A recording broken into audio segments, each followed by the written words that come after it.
Ladies and gentlemen, esteemed guests, scholars, and enthusiasts of the Bangsamoro Research Online Conference 2023, welcome to day two of this enriching intellectual voyage brought to you by the Bangsamoro Research and Legal Network.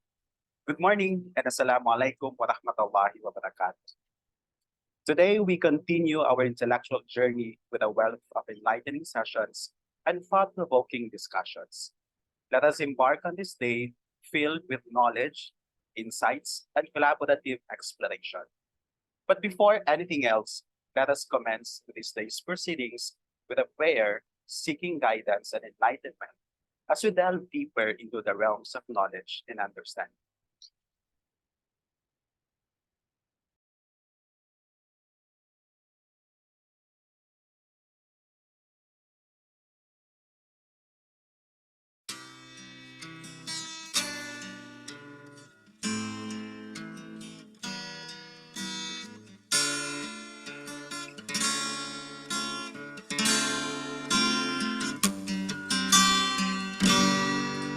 Sikoy ko kamigimu tolangit Sikoy ko kamigimu to aldoy bulan Ikaw ang nagbuhat sa kabituunan Ikaw ang nagbuhat sa kalibutan Manama, mawantog ka Warag po ko iling koy ko O Diyos, kahibulungan ka Busa ikaw lang ang simbahon ko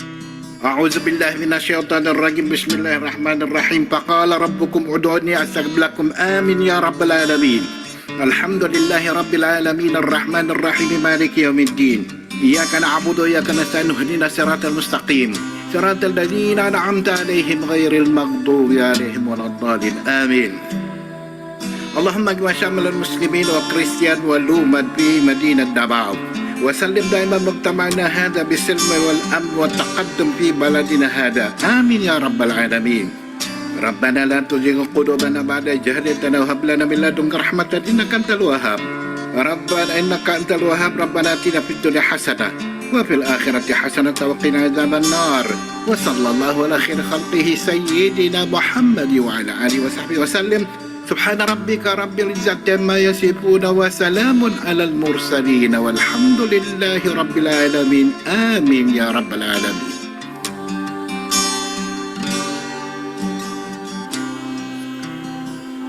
In the name of the Father, Son, and Holy Spirit. Amen. Our most gracious Heavenly Father, we come to you today to praise and worship you and give you thanks for all the things you continue to provide for ourselves and our families. Father, we humbly ask for forgiveness for all the times we have offended you, when we forget to acknowledge your presence in the image of our brothers and sisters, and for moments we fail to be good stewards of the blessings you have given us. Continue to guide and protect each one of us, Lord, that we may always walk in the lights of your everlasting love and mercy.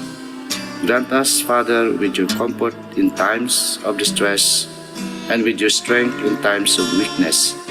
Bestow upon us your unending grace and healing, that we may in turn become instruments of gentleness and compassion to others.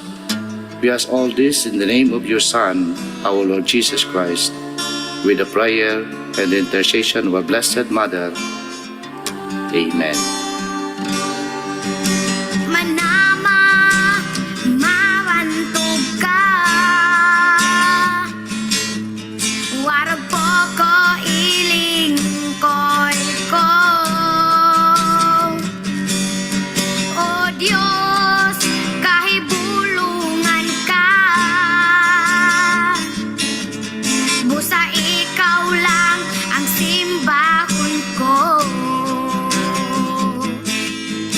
Busa ikaw lang ang alagaran ko.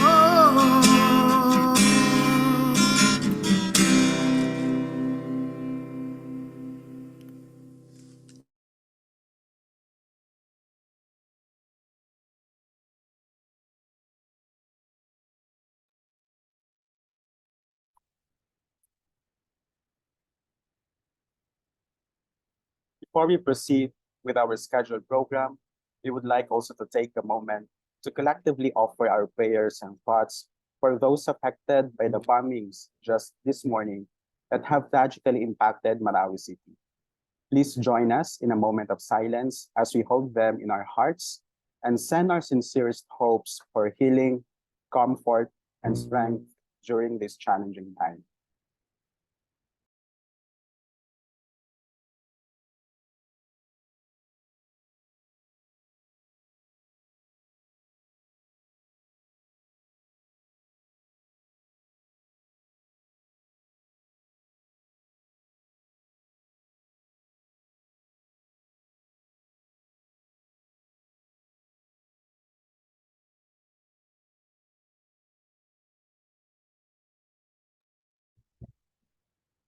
Good morning once again. Before we dive right into our enlightening sessions, let us go over once again some of our important conference rules. First one, we kindly request you to please rename yourself using the following format: the last name, your first name, and your organization or affiliation. This will help us facilitate smoother interactions during our discussions. For a more engaging experience, we also encourage attendees with stable internet connections to turn on their web cameras as we commence our conference. Throughout the sessions, our moderators will direct questions from the comment section to the entire body. We also invite you all to actively participate by sharing your thoughts and queries, fostering an enriching and interactive environment. Please note also that this conference will be recorded and will be taking occasional screenshots during the sessions. If you have any preferences regarding your privacy, kindly communicate them via email or through our moderators. All of these rules are intended to ensure that we will have a smooth and engaging experience for everyone. Thank you for your cooperation, and let us now embark on this academic journey together. Yesterday was an incredible journey of enlightenment and engagement through the captivating presentations from our esteemed speakers in both plenary sessions and theme panel discussions. The depth of insights shared has set a remarkable tone for our continued exploration today. We explored challenges in building the Bangsamoro government. We delved into the transformative Bangsamoro justice system and questioned the priority of growth in Muslim Mindanao's politics. Additionally, we discussed dreams yet to be realized, the need for better conflict data utilization, and the importance of reclaiming suppressed narratives. Meanwhile, our first theme panel discussions highlighted balance in peace formation, influential roles of ulamas and datus, the representation of non-Moro indigenous peoples in the Bangsamoro peace process, and the region's role in preventing violent extremism. More so, our second panel discussions explored peacekeeping at sea, youth-led peace building, and the impact of political policies on peace building efforts. Indeed, these discussions deepened our insights into peace dynamics within the Bangsamoro region. And now, let us carry this momentum into today's sessions for further exploration and appreciation of our very own Bangsamoro region in Muslim Mindanao. Our morning plenary session promises illuminating insights from scholarly luminaries, and this will be under the adept moderation of, once again, our very own Director of Policy Research and Legal Services of the Bangsamoro Transition Authority, none other than Dr. Nasef Manatila Adyo. Doc, you have now the platform. Thank you, Abs. Am I audible to everyone clearly as I speak? Abs? Yes, Doc. Yes, Doc, you are. Okay, thank you. As we offer our silent prayer to the bombing that was took place in inside the university, the Mindanao State University, we are shocked and appalled of what's had transpired and happening. And more so, our conference really is dedicated to discuss such conflicts arises and how peace, especially women's participation, can be part of the peace process. And we are very honored and grateful to have one of the esteemed keynote speakers of today's plenary session. Uh, Thank you, Professor Ayaz Abubakar, for gracing us at the very early morning. I know you requested if you could move to a later time, but it will affect the entire program. And thank you, Dr. Richard Mualil, also for having us here today.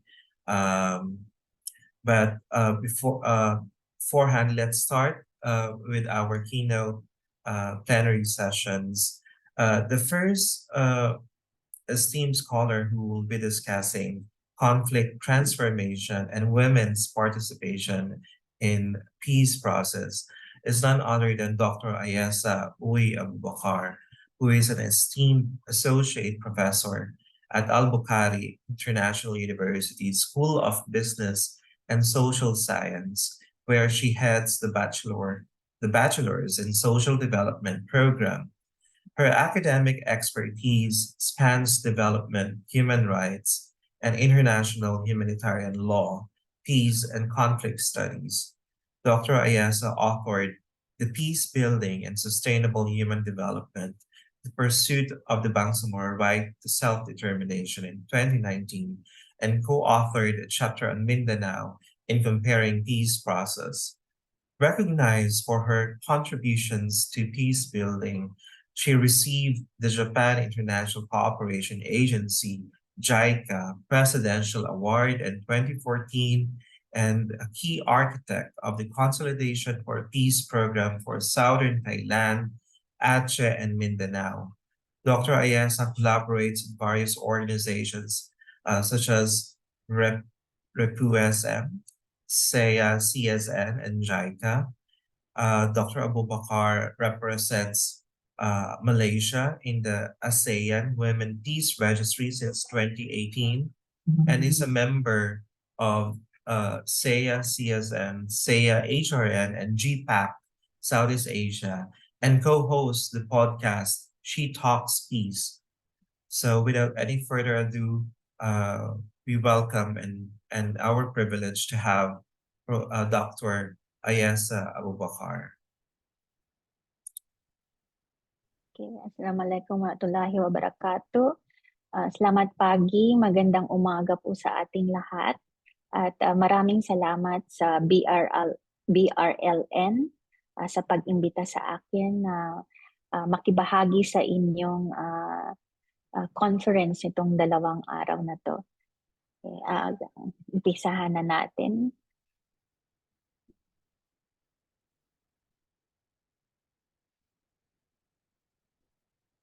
Okay.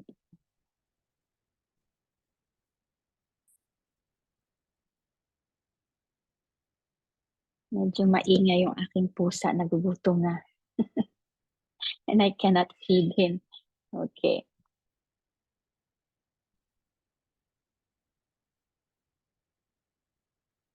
Okay, so my topic for today is about how are we able to see conflict transformation, looking at what have we experienced in the Bangsamoro peace process when it comes to the participation of women.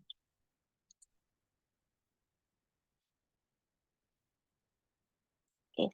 I will be discussing first and foremost some of the theoretical frameworks that I'm using and the definitions as well, so that we will be talking in the same language and that hopefully we can try to apply these frameworks and theories, and how do we look at the Bangsamoro peace process?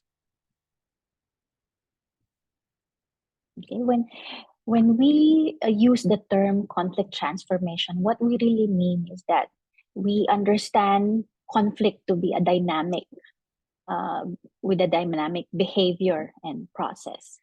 And throughout this dynamism of conflict, we also envision that there is a transformative process of conflict itself.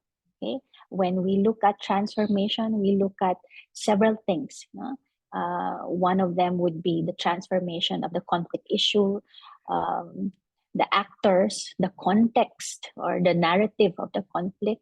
Okay, but in this case, as I've focus on the women's participation, so we will be looking at the transformation of the women sector when it comes to the whole conflict and peace process of the Bangsamoro. The reason why we are always making use of conflict transformation, which is to some extent similar to peace building, is that we want conflict to be, a positive social dynamic. We do not, as peace studies researchers, we actually do not look at conflict in a negative as a negative phenomenon, but instead we look at it as a positive phenomenon that will bring about better social change and better structural relationships between actors. So this is why we want to pursue conflict transformation as peace researchers and peace practitioners. Okay.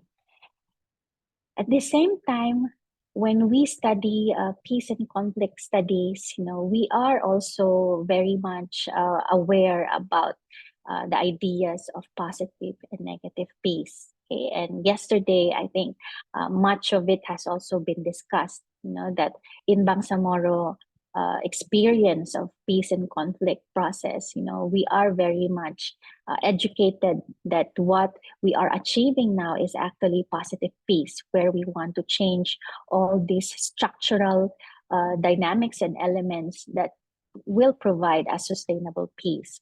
And one of those source of negative peace or structural violence rather is what we are now what we know as patriarchy system. Okay? In the study of international relations, one of the feminist movement in particular has always been very active in promoting the ideas of these feminist ideas, especially in the field of international peace agenda. And one of the more famous scholar is Professor Betty Reardon, an American scholar who recently passed away last month. And she continued to she gave us in fact a legacy, that patriarchy in fact has been so entrenched in our own international relations and in our own international peace agenda that it has become, a source of this war system or militarized state security. Okay. Just a simple definition of patriarchy, and I'm sure many of us know this, for a fact from our families to our communities to our whole society, and even in the whole Filipino community. It is a social system that is rooted in our historical and cultural norms, and it promotes that dominance of men in many aspects of our public life and even our personal life, social and political life. And as a result of patriarchy, women's needs are often neglected, and we are excluded in many of the opportunities, and very much until today, we still have challenges in gaining access to leadership roles. Before we go into the application of patriarchy in looking at the Bangsamoro peace process, I also want to look back a little bit more about these ideas on Moser's triple role of women, how we have been able to develop this feminist agenda and the prioritization of women comes to development. One of those that have developed this gender analysis framework is Catherine Moser, again, an American scholar. In 1986, she published this document called A Theory and Method of Gender and Planning, Meeting Women's Practical and Strategic Needs. And in that document, Moser came up with these three groups of roles or work for women. The reproductive role, mainly about our caring role in our homes, as wives, as daughters, as mothers.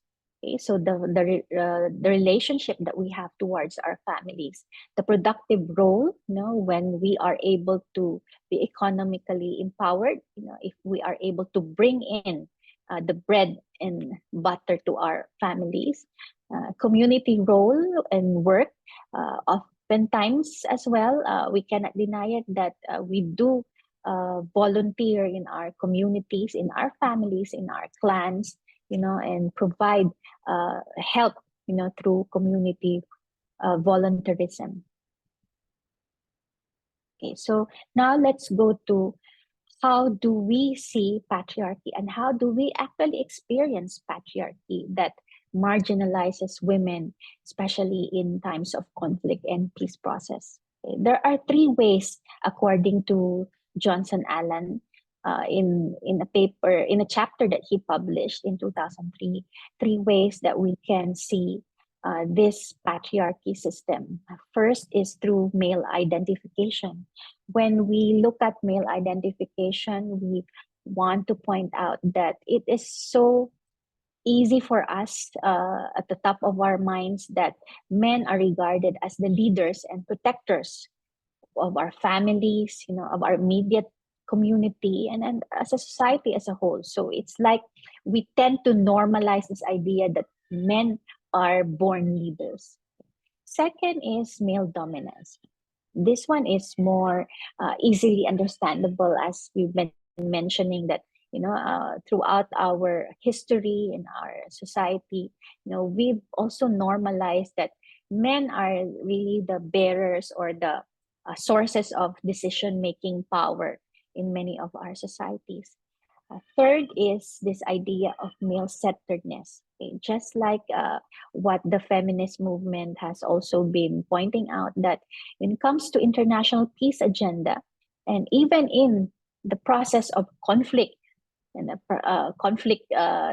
situations of conflict and armed conflict, it is often that we identify men as the source of conflict. At the same time, they will also be the source and driver for peace. Okay, so now let's try to look back about on the Bangsamoro peace process. I'm not going to give you the slides, identifying the different epochs or periods of participation of women, but I have here an outline, and hopefully I can tell you some stories, behind the early years of the Moro National Liberation Front until the more recent successful peace process with the Moro Islamic Liberation Front. Okay. In the past, I think it was about 5 years ago, I've actually done some interviews. I've recorded audio interviews with some MNLF and MILF leaders, hoping that I could publish, an article on how women, in fact, were participating in the peace process. So I have yet to publish that document, but I did keep all the recorded interviews.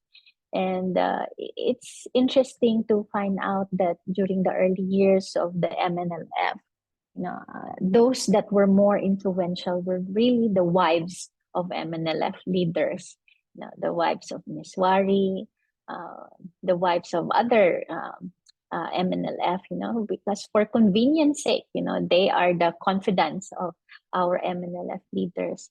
And in that respect as well, many of the MILF combatants and fighters, also had to rely on their immediate female family members when it comes to support, whether it is in times of medical help or health needs, first aid during the times of armed conflict itself. Okay, we all know that as early as the emergence of MNLF, they've also organized the women's wing, where the MNLF practically were the ones doing the welfare and health needs of our MNLF fighters then. To some extent, it is also the women who were doing fundraising, during this time of the armed conflict in the 1970s. And this kind of work by Bangsamoro women continued on, until MILF also established their own group, and the women's wing of the MILF also continued to deliver same roles as well. At the same time, we also are learning, and now they are more in the open, that there was also, an MILF fighter group, a small command of female fighters within the MILF. Okay. And only until more recently, that in the MILF peace process, that we have seen the involvement of women, okay, at both sides of the peace process. Primarily, this has been promoted, especially when the government of the Republic of the Philippines, as the other peace negotiating actor, has consistently been assigning female peace negotiators. So in the past, we have had peace negotiators. I think Senator Santanina Rasul at one point was also a government peace panel member. Alma Evangelista was also another peace panel member, and many others have continued to be heading the not only leading the the government side, but also in many aspects of the peace negotiation, many female bureaucrats and technocrats were also involved. However, on the MILF side, we've seen how it was also a challenge for Bangsamoro women, to be part of the MILF negotiating team. Nonetheless, because of such clamor from the civil society organizations, and we cannot deny that in terms of peace building activities, it is really the NGOs in Mindanao, all the Bangsamoro NGOs as well, that have been pushing, and asking that MILF should also include women as part of its negotiating team. So it was only later on that we've seen, membership in the technical working group, okay, with the likes of Attorney Raisa Jajuri, Ms. Jukra, and I think there was one another female, on the MILF side. And the reason why they've been included as the technical working group, because they do offer their expertise, in some of the things that the MILF panel were needing at that time. And later on, this was followed by more women professionals as experts that were helping with the MILF. And we've also seen yesterday, we had Attorney Attorney Lai, who has become now our Attorney General Counsel at BARM, who has also been part of this new group of women professionals who are now part and have been recognized by the MILF. Okay. And today, in the post-agreement phase, as Attorney Lai has also mentioned to us, with the new parliament and the new BARM government, we have seen a few women, not bad, but for as ministers in the BARM, we have two ministers and we have several other parliament members. Although the numbers are small, but it as we continue to monitor what is happening in BARM, the women members of the parliament specifically has been providing significant contribution, time and again, when it comes to trying to improve the parliamentary system and the whole governance in the BARM area. Okay, so just some pictures of the women behind the ongoing peace process and post-agreement phase in BARM. Okay? At the same time, when you look at, and when we look behind, the women who are involved in the peace process, we can fairly say that many of the women have had access because they have, they have access through personal relationships, or they have had access because of their expertise. Okay, but it's not something that is like a given slot that women should be part of the representation process or the institutionalization of peacemaking that we have had experience. So it took really some time for the parties, especially on the MILF side, to welcome the participation of women. On the peace building front, as I've mentioned, women has naturally been very active because it's the only place, avenue for many of the women to be involved in. I myself have been a part of this peace building process through this cosmopolitan peace building experiment that we've done at the Research and Education for Peace at University Sans Malaysia, where I was still a PhD student by then. So from the years 2006 up to 2014, okay, and that's my mistake, it's not 2017. Okay, we've organized a consolidation for peace, not only for Philippines, for Mindanao, but also for southern Thailand and for Aceh, Indonesia. Okay, and at the height of this consolidation for peace, okay, was when we brought everybody to Hiroshima, Japan, where at the time the 2014 agreement, the comprehensive agreement on the Bangsamoro was already signed. So we would like, at the time then we wanted to push for more concrete ideas on how the MILF was going to take on, the new government, BARM. I also put here a picture of my uncle, attorney Abdul Dataya, just to make mention, how women like myself, as I said, have been able to have some participation, because of our personal relationships.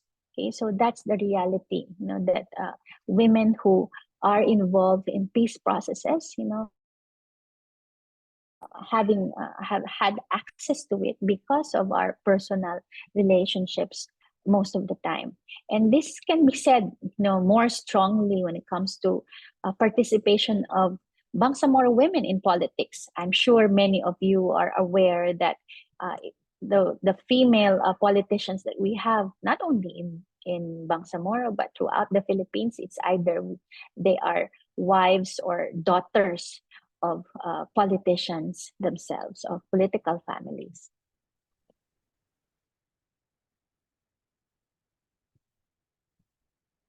Okay.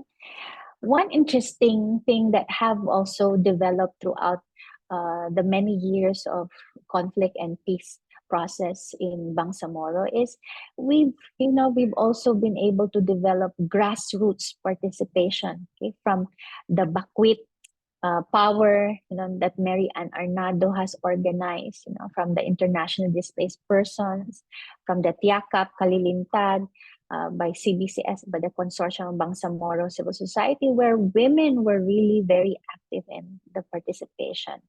More recently, I've come to know that the Nonviolence Peace Force has also organized, the MILF combatants, the former fighters of the MILF, to be part of this conflict prevention mechanism.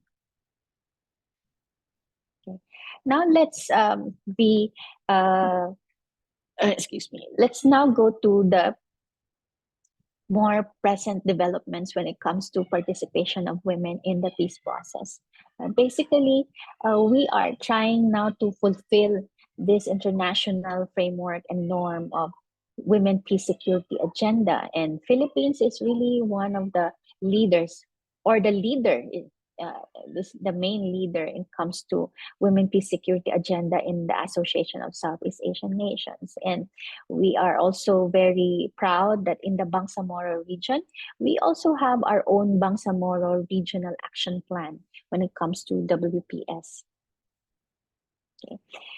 At the ASEAN level, I'm also proud to share with you that ASEAN has actually been to some extent convinced, to allow this new informal group of ASEAN Women Peace Registry as a pool of women experts, who are supposed to be available, with their expertise when it comes to peace and conflict peace processes in the region. So we are hoping that we still have a long road ahead of us, before ASEAN really asks the ASEAN Women Peace Registry to become formal mediators. But it's a good step in the right direction for ASEAN to organize this ASEAN Women Peace Registry.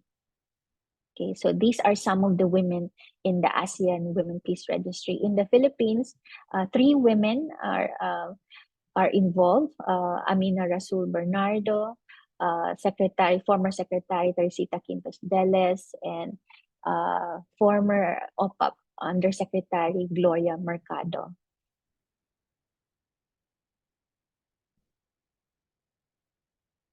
So this is one of the more recent meeting we had in Yogyakarta, Indonesia, where we recently um, relaunched the ASEAN Women Peace Security Regional Plan of Action. Okay. I wanted to share this with you because I think it's also good for you to understand that in the regional dialogue, I find it, I'm quite how do you say this, happy at the same time. I sometimes I feel awkward that I do represent Malaysia in this ASEAN Women Peace Registry, and I have here Filipino counterparts like Amina and Ging Deles, I think I'm very fortunate that I'm able to discuss women peace security agenda not only on the standpoint of Malaysia but also with Philippines as well. Okay, so again, the roster of the Women Peace Registry, and also to point out that in the beginning of the ASEAN Peace Registry in 2018, one of the members from Myanmar is actually now the National Unity Government Minister for Foreign Affairs, Dao Zinmar Ong. So this just goes to show you that some of the women that have been involved in the Women Peace Registry are really the women that we are hoping will be more active when it comes to peacemaking and peace building. Okay. Also, when we talk about the Women Peace Security Agenda, we are not only looking at areas of active armed conflict, but we are also trying to get involved more on the non-traditional type of security issues. Some of these non-traditional security issues would now include the threats to artificial intelligence and cybersecurity, the situation of human rights defenders, climate crisis, the crisis in Myanmar, extremism, freedom of religion, which some other countries in ASEAN can also be a source of conflict, migration as a security issue, refugees, indigenous peoples, undocumented persons, and stateless persons also as a human security issue that is now slowly being securitized by the state. Now let us also look at how we define peace building in relation to conflict transformation. When we define peace building, it is, as I said, it is similar to conflict transformation. But at the same time, we are conscious that when we do peace building, we are looking at all actors from all sides, the horizontal and vertical levels, where we engage everybody. And the idea of peace building is really to bring about, education on how do we increase now the understanding of how does violent structures occur, okay, and that that being said as one that breeds conflict, because if we now know what breeds conflict, then hopefully inshallah in the future BARM will not want to breed more conflict, and instead would really be more successful in its own conflict resolution and peace building. So together with that, we want to ensure that BARM also institutionalizes conflict resolution and peace building, in many of its governance systems. Okay? And because we want, a structural relationship to change, just like what conflict transformation wants us to do, is that we want this change of balance to imbalance to balanced relationship, or asymmetric to symmetric relationship, to have more opportunities of cooperation. Okay. So in conclusion, okay, we can be very proud that the Bangsamoro and Filipino women has indeed recorded, its historic participation in peacemaking in the Bangsamoro conflict and process. So in a way, we are like the favorite of the international community and the donor community, and putting out a good example of how women has been involved. And it is really mainly due to the expertise and merit of of the women who have been part of the peace process. I remember before, I did write, a small article on Minda News saying that hopefully if women are involved in the peace process, it is not because of a sense of token, but rather because we deserve to be, in the peace process. But more than being deserving, I think it is also very much, the other argument of it is really that we have every right to be part of the peace process. Nonetheless, when we look at the patriarchy system, okay, as I've mentioned earlier, through male identification, dominance, and centeredness, patriarchy remains to be strong, even at this stage of the post-agreement phase in the BARM. Okay. And in terms, as I mentioned, in terms of political leadership, if we want BARM to be sustainable, it is still mostly women who have access to influential men, as wives and daughters, that continue to have this access to power by extension of this patriarchy system. So I hope that in understanding, how patriarchy in fact is so strong in our society, hopefully more of our younger researchers will continue, to find ways how do we now increase the participation of women, because women do have every right to be part of sustainable peace. I end my presentation, and maraming salamat po.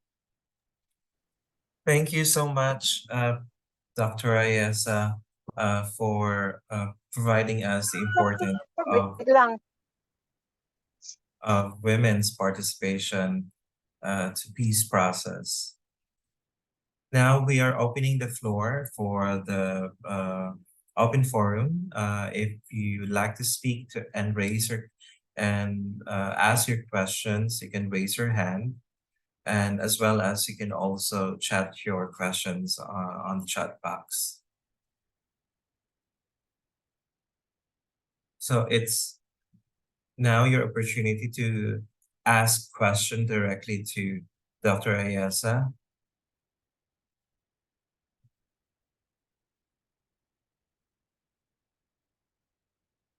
Tulog pa ata. Let me check if there are from other platforms that we have. Go ahead. My question tayo from a chat box. Yeah, go ahead.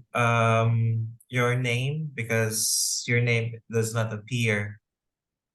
Are you the owner of Acer laptop company? I'm only joking. Go ahead, please.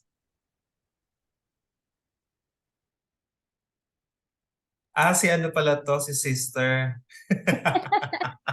Magandang umaga, sister. Acer kasi yung nakasulat.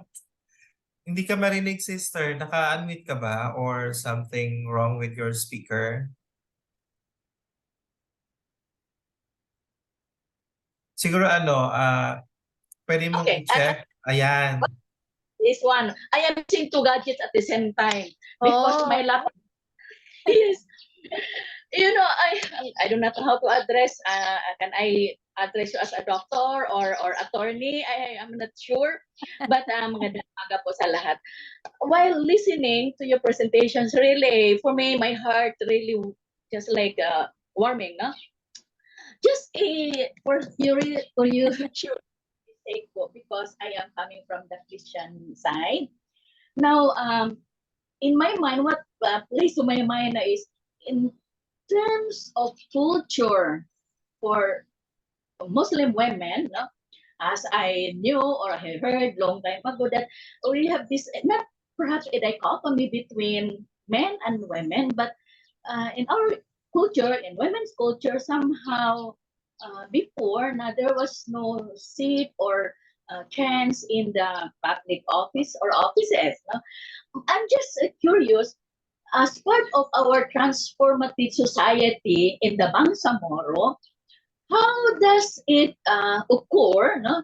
Where men, you know, our beloved men, open and embrace women as part of the Bangsamoro or in the governance. I do not know. Is it there? Was there a dialogue between men and women that yes, we have to work hand in hand, no? Something like that? I'm not sure, ma'am or doctor. So could you please enlighten me in this part? Maraming salamat, sister. I'm also, I was also a student at one time of Notre Dame, Kidapawan. So I grew up partly in Cotabato. Hindi ko ho yan masasagot when it comes to the female politicians in BARM. But I can share with you a conversation I've had in the past with Raisa Jajuri. You see, both Raisa and I, our fathers are Muslims, are Bangsamoro. My father's Maguindanao, but my mother is Christian. That's why I'm Uy. I'm a Catholic. You know, my mother was also Catholic, Chinese and Catholic Spanish. Same with Raisa. Her mother is also Christian. So, we had this discussion in the past. Nag-lockdown na yun eh. Nag-lockdown na. I'm sorry, someone is that is So, that muting their account? Nagkaroon kami ng usap-usapan. Sabi namin ni Raisa na, is it really, if they come from, this strict family, especially like the Maranaos, they are so tied to that culture. Because how come the two of us are not like that?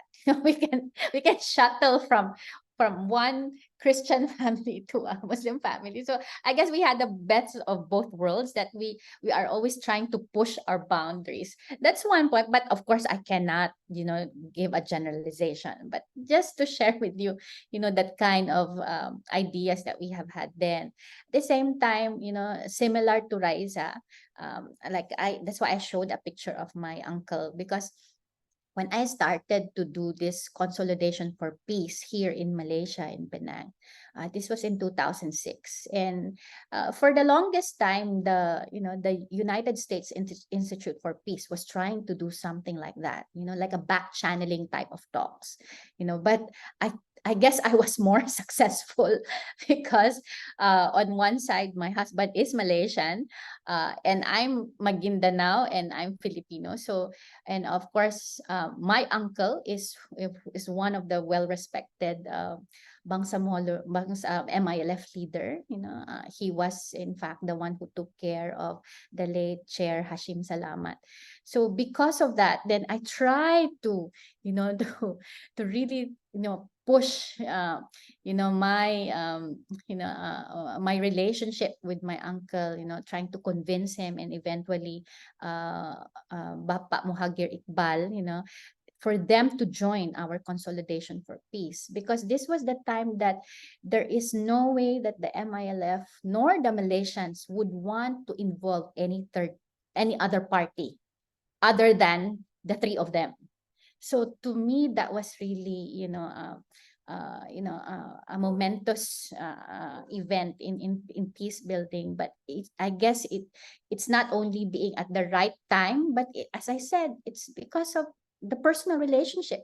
If I did not have that personal connection, we would have not gotten that kind of participation from the MILF, nor have we gotten that approval from the Malaysian government. You see, so you know, it just all come into place. And I think similarly with Raisa came into the MILF panel because of her human rights expertise.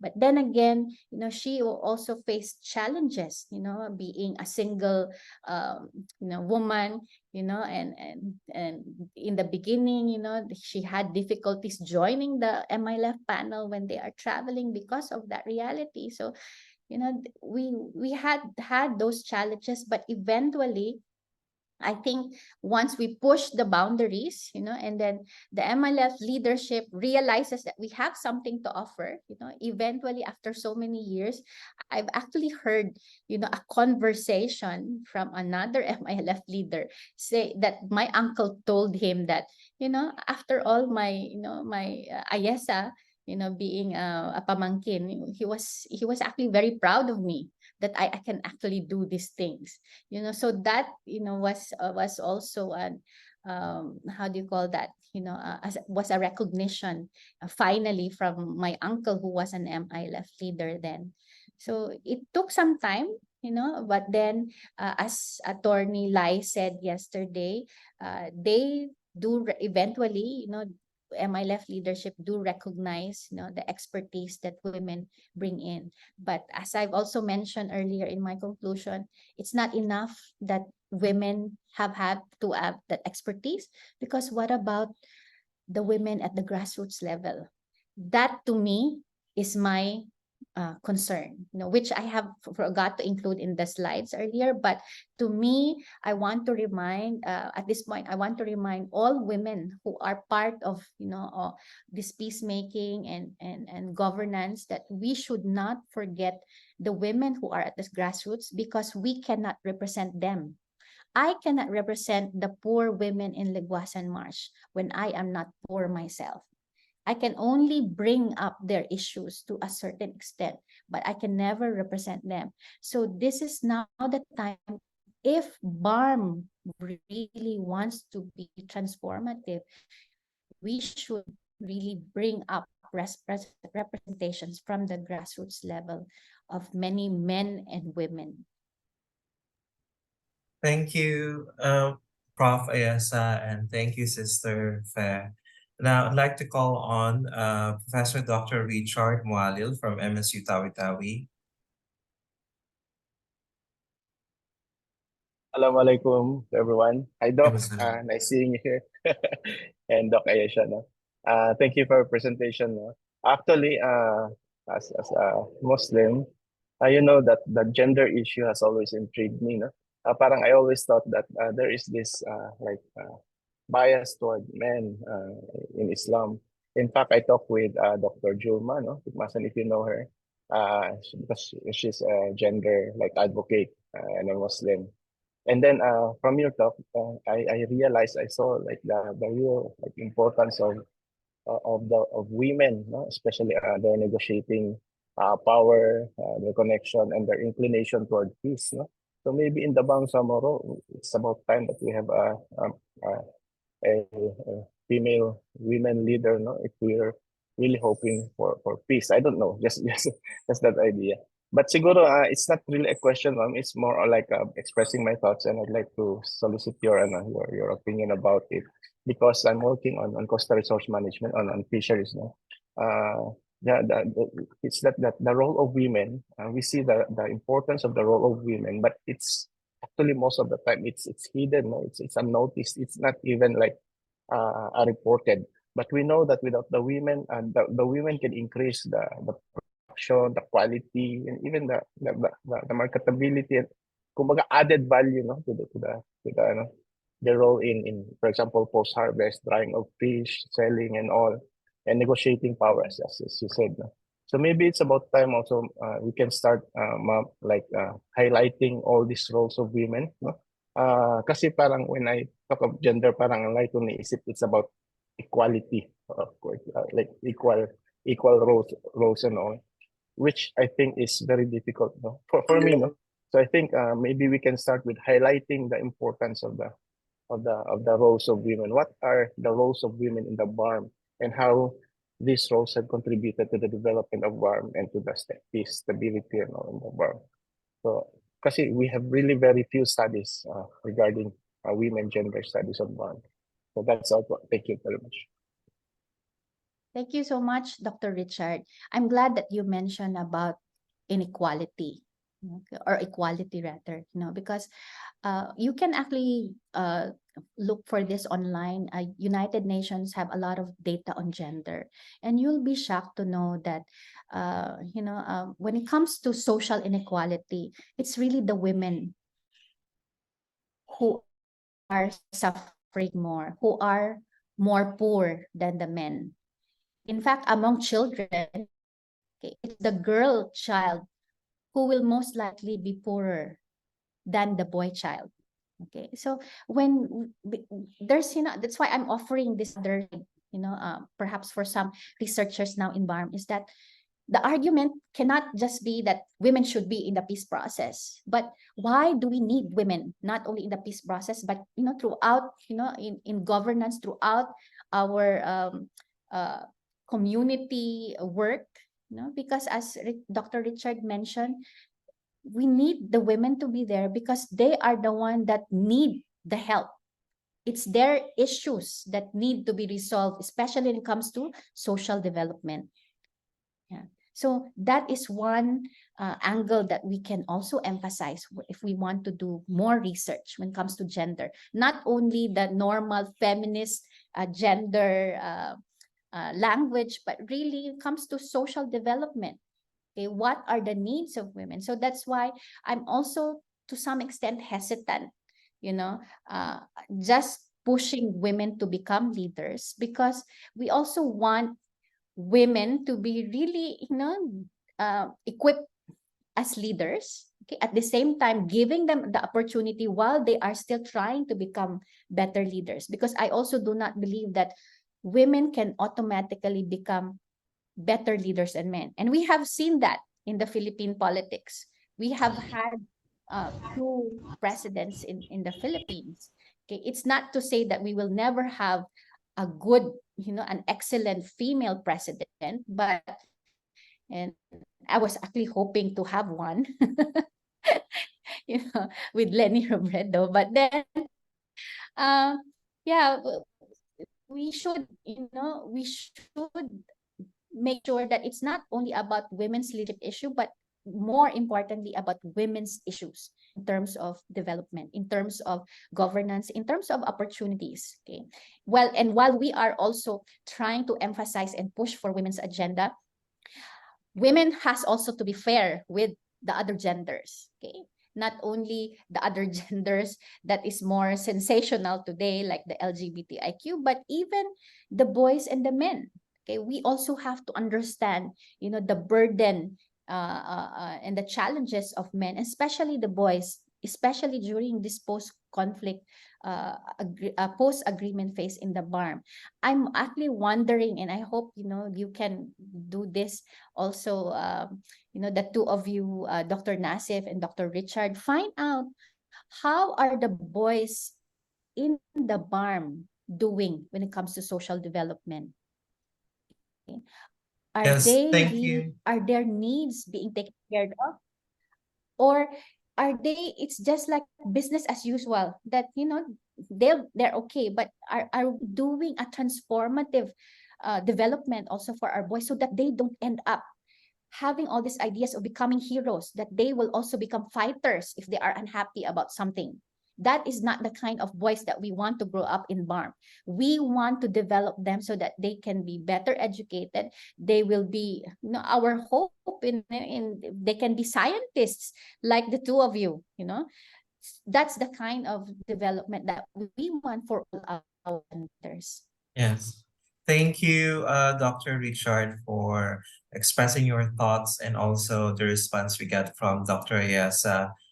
Surely, when I talk to gender advocates and experts, they have passed over down that equality card, that gender equality. They're now talking about gender equity, being fair, impartial, and having a fair share to everyone. Now, I'll just like to read some of the questions along the sir. chat box. Hello, sir. Along, Can I share something about women, historical facts of women in the Bangsamoro? Hello? yes, Badruddin, can I Yes, just, yes, let me, because we're over past our time. So let me just read the questions here on the chat box, and then I'll call you, and then we'll have the last word from Dr. Ayasa, so that will be not too delayed the program. Will that be all right? Abdul, where where is where's can you raise your hand because I didn't see you. Yes. So these are some of the questions that we get from the chat box. Are there conceptual differences between Islamic and Western gender concepts?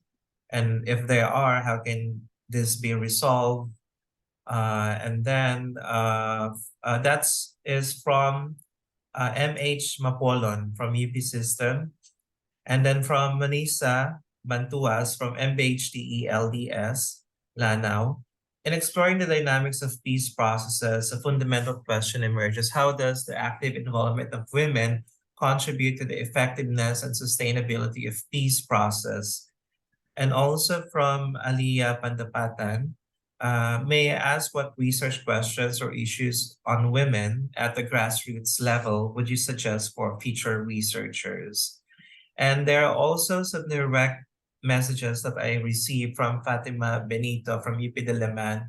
How can effective initiatives and strategies be improved to ensure equitable opportunities for the active engagement of Moro women, especially those who do not have strong connections in both peace negotiations and decision-making processes, addressing cultural and societal barriers that may impede their meaningful involvement in peace-building initiatives in Mindanao. And lastly, I think this is the last chat that I got from Nurhati Tanging, BYLP, Basilan.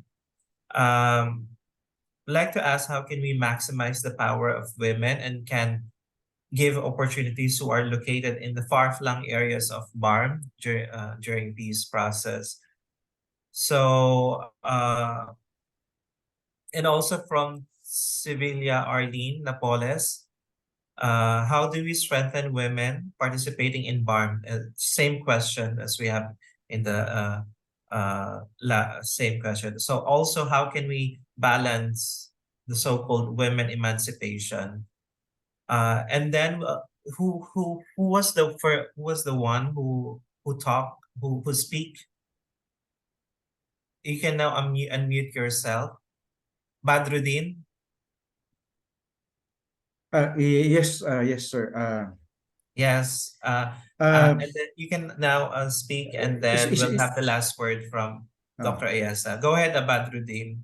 Speaking of women's participation, no, historically, in the Philippines, we have the first women municipal president. It was by Bagungan Paglas. And Mama Isa is very well, maybe acquainted with the founder of USM Kabakan. It was by Matabay Plan. And we are also well acquainted with Dr. Emily Marhomsar. Yes. So women, it is not in the culture.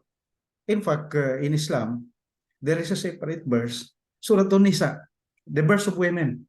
Lugi kami mga lalaki, walang verse of men. But, siguro, United Nations is lack of research about the Quran. What's the participation, by the way, of women during the time of Prophet Muhammad? And today, am I late? Why Ustad Salamat Hasim commissioned women to have an organization in the rank and file of the MILA? So it is not in the culture. It's a matter of, siguro, educational, it is not in the Islamic culture what I mean. Maybe sa Maguindanao culture, Yun, no? So, well, I think panahon na para ano magkaroon ng I separate educational course about women. I'm very happy in MSU Maguindanao. We are now doing that a separate course about women just to uncover unang-una what is in the Quran. Ano ba talaga ang sinasabi? Kasi kami nagtatawanan kami, kami mga lalaki wala pala tayong separate verse.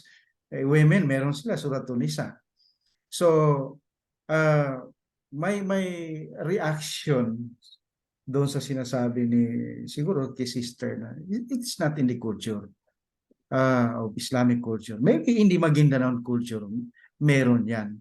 But so far naman, talagang masyadong malakas ang participation ng women sa political, social, and cultural activities of the Maguindanao since the dawn of written history. So yun lang ang masasabi ko.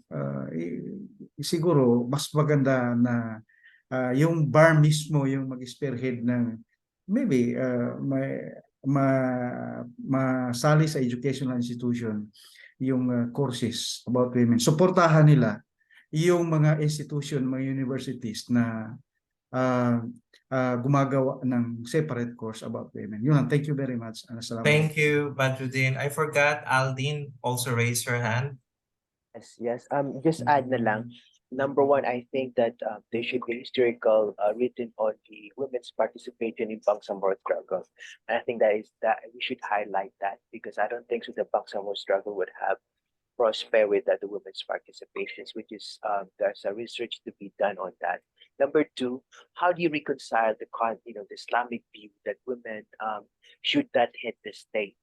And I think there's still an argument, and we should discuss on this because there's also hadith that says that one woman who's righteous is better than having 100 men.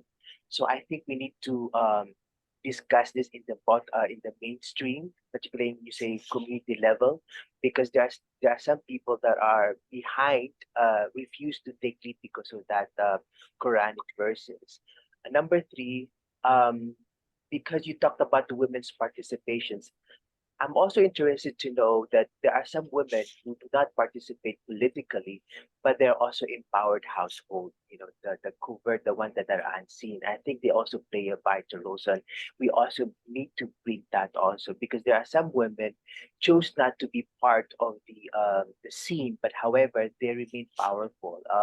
And some families have a practice, modesty aside, in my family, we have most of the first governor is my grand auntie Lanao del Sur, and then it was followed by my aunt also running for. So we women, it depends on, I think, on like what the Dr. Badruddin said, that it depends on the community itself. But I think those 3 points that I would like to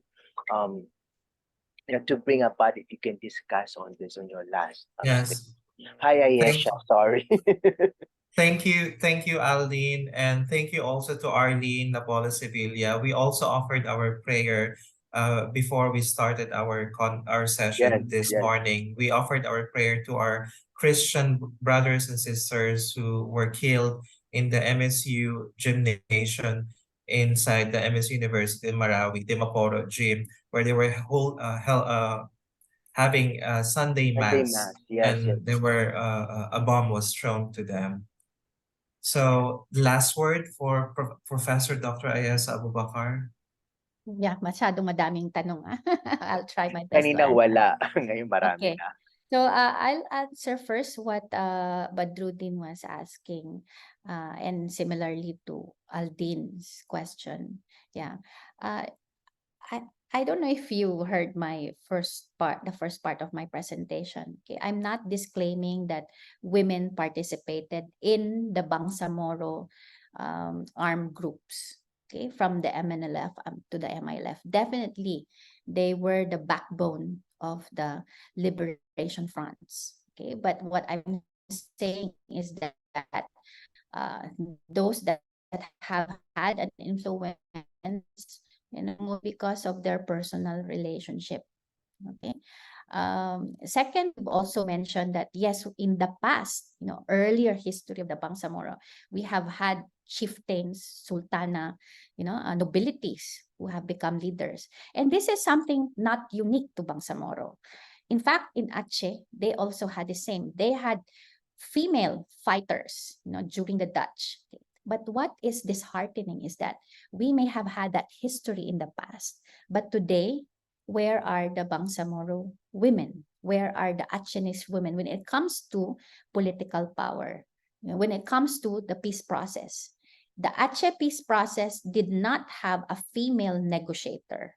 Okay, one of the Achenese woman, was not a main negotiator who happens to be in that negotiating room, but then she was not assigned as one of the formal members of the negotiating panel. The same way with the MILF and the MNLF panels. Okay, we are talking about the Bangsamoro peace process. Okay, we have not really seen, a negotiating, a female negotiator on the parts of MNLF and MILF panels. That's the reality. I'm not saying the doors are closed, but it's taking us really painstakingly a long time. And we were able to push up to the point that we have seen technical working group members in the likes of Raisa Jajuri and many others, but we have yet really to develop that openness, in a patriarchal society that we have, in the Philippines, and not only in the Philippines, everywhere.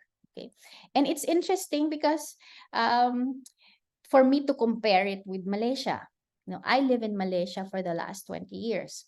While it is true that Islam is the official religion of Malaysia, nonetheless, it is a multicultural, multi-religious society. So to some extent, Malaysia have both the extremes. You have the most conservative Muslims, while you also have the most, maybe quote unquote liberal or open-minded Muslims. So to some extent, when you look at the parliamentary system in Malaysia, there are more female members in Malaysian politics, and even in the government system, even in the security sector in Malaysia, you actually have female leaders in the security sector, which is not something that you can say in the Philippines. Although as Aldin mentioned, that it's also interesting to find out that although Malaysian women are highly educated, highly capable, and they can be given opportunities, but you also have, more women who might be apprehensive or hesitant to take that leadership role. And I've seen this in a PhD study of my colleague, who was studying about leadership, female leadership in the universities, in the public university system. And she actually found out that while women may be given opportunities, the women themselves would rather not want to step up, in those leadership positions for many reasons, primarily because of family reasons. Until we are real, and this is where the gender analysis, gender needs comes into play. Okay, until women, are really not only given the opportunities, but also supported, that we can really go out, and become leaders, because we do have support from our families. We do have, we can be lessened with our burden in terms of our reproductive role in the homes. Only then can we really, take part more actively in politics or in leadership roles. Okay, but Thank yeah, and then there are some more questions on the chat box about, so what do we do about it? How do we improve the situation? One way to do it is, we do increase our education, our educational work, to do gender mainstreaming, to do gender training, not only for women, but for everybody. We need everybody to understand everybody's role, just like Dr. Nasef was saying. It's really, if we institutionalize gender analysis, okay, and gender work at the community level, only then I think we can really see better, more progress when it comes to social equality. And I hope that in the near future, BARM does come up with the data. It's so easy to talk, that women are not marginalized in BARM, but we have to see the data. We don't only need the data who is in positions, but we need data how are the women in the communities doing when it comes to livelihood opportunities, when it comes to education, not only in terms of their reproductive role, but also in terms of community and productive role. So those three roles that were mentioned by Moser, and there are more sophisticated gender analysis criteria, in fact, if we can show it, then we can really see progress when it comes to social inequality and gender. Thank you, Professor Dr. Ayas Abubakar. I also would like to recognize the presence of the Dean of the UP Diliman Asian Center, Professor Dr. Henelito Sevilla, as one of our keynote speakers later. Thank you for your presence, and also to Dr. Richard Muller. I'd like to call Abs to present the Certificate of Appreciation to Dr. Ayasa. Once again, thank you very much, Dr. Ayesa Uye Bubakar, for discussing conflict transformation and women's participation in peace processes. That was such an illuminating discussion, Doc, on the role of women that deepen our insights into peace dynamics within the Bangsamoro region. At this point, we are presenting the Certificate of Appreciation, which reads, "This certificate is presented to Ayesa Uy Abubakar for her invaluable and exemplary contribution as keynote speaker during the Bangsamoro Research Online Conference 2023 conducted by the Bangsamoro Research and Legal Network on December 2 to 3, 2023. Given this third day of December 2023, signed by the President, MC Ershad D. Pabilian, the President of the BRLN, and Dr. Nasef M. Diong, the founder of BRLN. Once again, thank you very much, Doc Ayasa.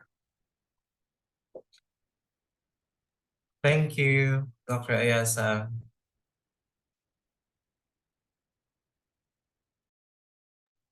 Now, at this juncture, another women leader and women advocate in many of her research publications is our keynote speaker for today.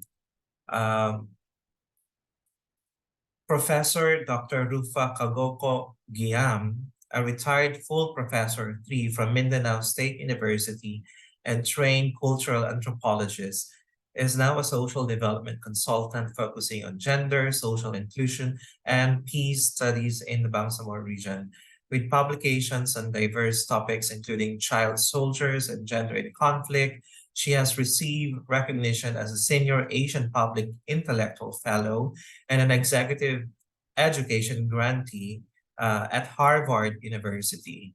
Currently, Professor Giam is a convener for the Independent Working on Transitional Justice and writes a fortnightly column from the Philippine Daily Inquirer. Her post roles include visiting scholar at Rikyo University in Japan and consultancy with various international organizations. Unfortunately, Professor Rupa Kagoko Giam cannot be here physically, but she sent us a video recording of her presentation entitled "Climate Fragility Risk and its Intersection with Gender and Social Exclusion in the Bangsamoro."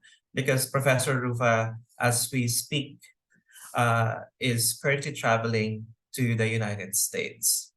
So,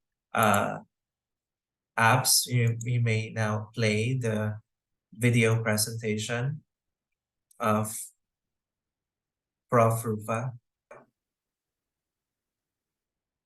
Assalamualaikum warahmatullahi wabarakatuh. First, I would like to thank the organizers of this series of talks by several distinguished according to their description personalities who are doing researches and who are into looking at several issues and challenges facing the Bangsamoro right now. So I'm happy to be with this group. And unfortunately, because I have a prior engagement somewhere else, I need to record this since I will not be physically present by the time I'm having another activity then. So, and by the way, it's related also to what I'm going to talk about, which is basically climate fertility risk and its intersections with gender relations and social exclusion in the Bangsamoro. So thanks a lot to Dr. Nasef Adjong for having invited me and to his staff who have graciously allowed me to record this so that you will still get this on the time allotted to me on December 3. Okay, next slide, please. Okay, I've come up with this presentation because I've done several studies on first on the intersections of extreme weather events, which are key climate change episodes with conflict in the beginning, and further back, a former student of mine who's now teaching at the Hong Kong University of Science and Technology. We co-authored an article on extreme weather events and nexus on social conflict, which was largely based on the incident in Kidapawan in 2015, when farmers were asking the provincial government for food assistance in terms of rice, but instead of getting it, they were fired at, and they were also red tagged. So we thought that that incident triggered our common interest in looking at these intersections of episodic extreme weather events and how they have impacted on social relations, especially in a local government unit dealing with a population that have been starving, and instead of providing them rice, they created conflict. But I also was challenged because that was only limited to conflict, and I was thinking that we should expand the study to include the already unequal gender relations in the region and social exclusion episodes also that have surfaced, several structural realities that privilege men over women and also privilege the dominant population over the minority ones. Men and women differ in terms of their levels of vulnerabilities owing to social norms that have been embedded in a predominantly patriarchal society. However, the adverse effects of both climate change events like drought and flooding exacerbate pre-existing deficits in gender relations and dynamics of social exclusion, thus making climate change a threat multiplier. Actually, this term started with the US Department of Defense calling it as such as early as 2017.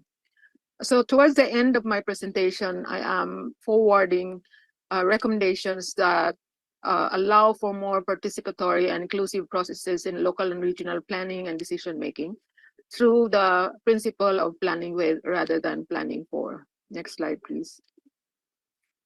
Okay, so this is just a background. So it started with the climate fertility risk in the Bangsamoro study, which was funded by the UCIP, and it was implemented through the Hong Kong University of Science and Technology from 2020 to 2022. We used both quantitative and qualitative methodologies. And the result of this study, one article we have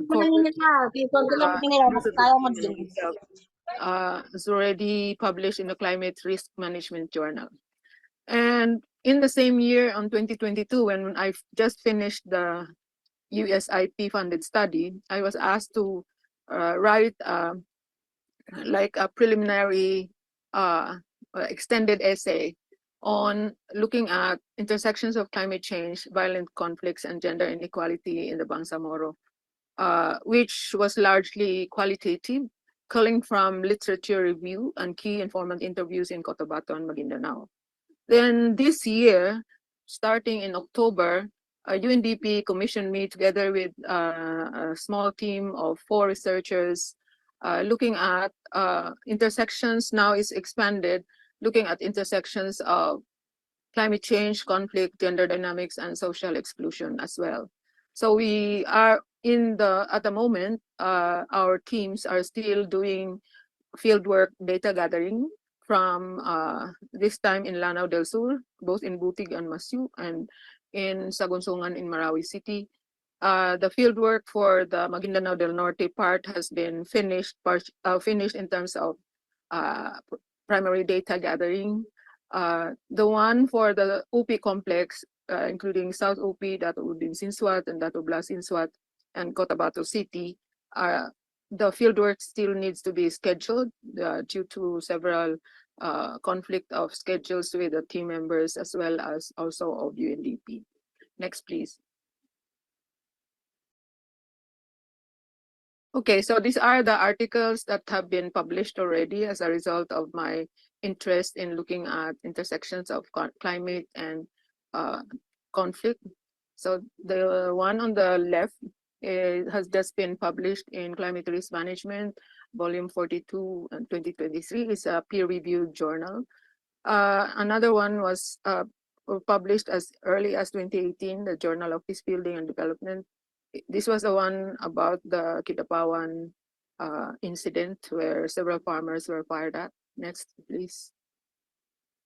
Okay, one of the conceptual anchors I based my studies on is the idea of inclusion. The world is increasingly diverse in language, ethnicities, ways of life, belief systems, religion, age, sex and gender identities, abilities, disabilities, and socioeconomic levels of marginalization and other markers of identification. It would be a boring world if everyone in the world are the same. No? So I think God in his infinite wisdom and mercy has created a world that is diverse and is supported even by some Quranic verses on the existence of several peoples, different peoples. Next, please. But inclusion goes beyond, from the way we conceptualize it, inclusion goes beyond representation and simple participation. On the part of women and on the part of excluded populations like indigenous peoples, they should be made part of planning, implementation, and decision-making of any initiative for their and their communities' development. Because this is a way to ensure that the voices of women and those of other non-binary gender or sex identities, as well as excluded marginalized groups like indigenous peoples, are considered, their voices are considered and included in local, regional, and national governance. And most of all, it recognizes and acknowledges that diversity is the reality of life. Uniformity is artificial and human invented.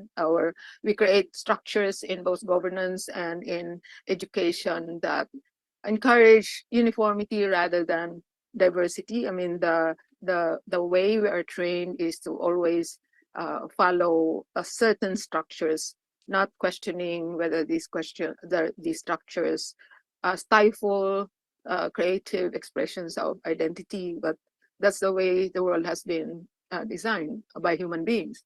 It also appreciates the richness of shared decision-making from diverse perspectives.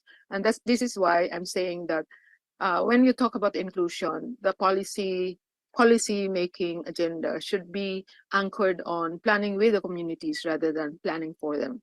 Like, you cannot plan for impoverished communities without them saying something what is best for them. Next, please. Okay, this is just an iteration of the idea of inclusion because there is a very popular slogan, "Nothing about us without us," which was first used in its original Latin form. It evolved from among the European countries advocacy against royal families that there should be no laws on taxation without representation. This became a popular slogan and used by other marginalized movements, and especially by women and gender advocates, demanding inclusivity in policy, decision, and lawmaking processes, and in identifying which should be substantive in terms of the content of these policies. In 2014, in the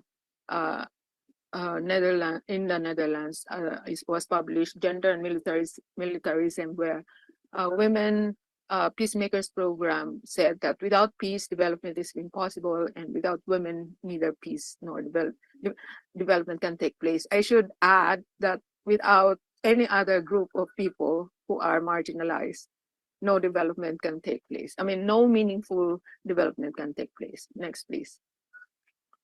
Okay, the other anchor being is the Women, Peace and Security Agenda of the UN UN Security Council, where women are recognized for their different roles, not only as keepers of the hearth and home, which is the traditional stereotypical role, but as first responders of incidents of natural calamities, because they're usually the ones left at home. So they have to be the first responders, also because of their traditional nurturing and reproductive roles.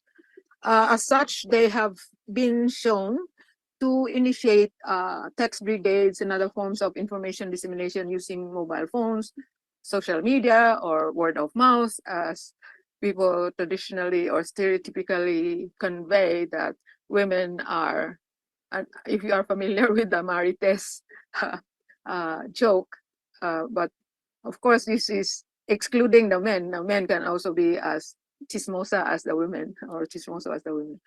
But women have shown that they can become effective mediators and pacifiers of petty community level conflicts, as well as of other forms of horizontal conflicts, for example, Rido or the culture of vengeance.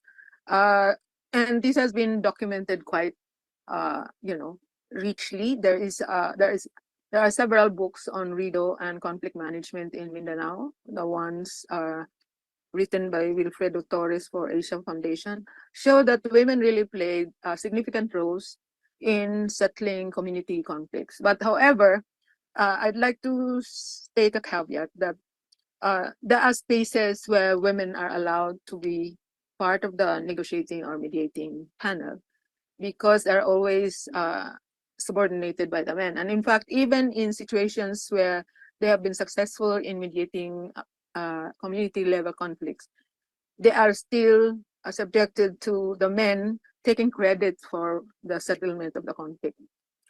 Okay, next please. In relief and recovery, which is part of the pillars of WPS, we have seen that women are effective evacuation camp managers. They're the first one to manage how people arrange themselves in crowded evacuation centers. In another study that I did, it has also shown that they become the spokespersons of IDPs, or internally displaced communities. They are also very effective in facilitating relief distribution. And during the time of at the height of the conflict between the Philippine government and the two rebel fronts, they have shown to be effective facilitators of recovering or retrieving bodies after violent armed confrontation between the Philippine Armed Forces and the MNLF or the MILF. They're also active participants in community discussions for recovery and rehabilitation of their respective communities. However, their voices are always muted by the voices of the men, especially men who have access to or who are gatekeepers of local governance, or they are members of higher economic class, or they are members of traditional royal families. And of course, because of their nurturing perceived common or stereotypical role of nurturing, they provide comfort, advice, and guide to others in places of evacuation. Next, please.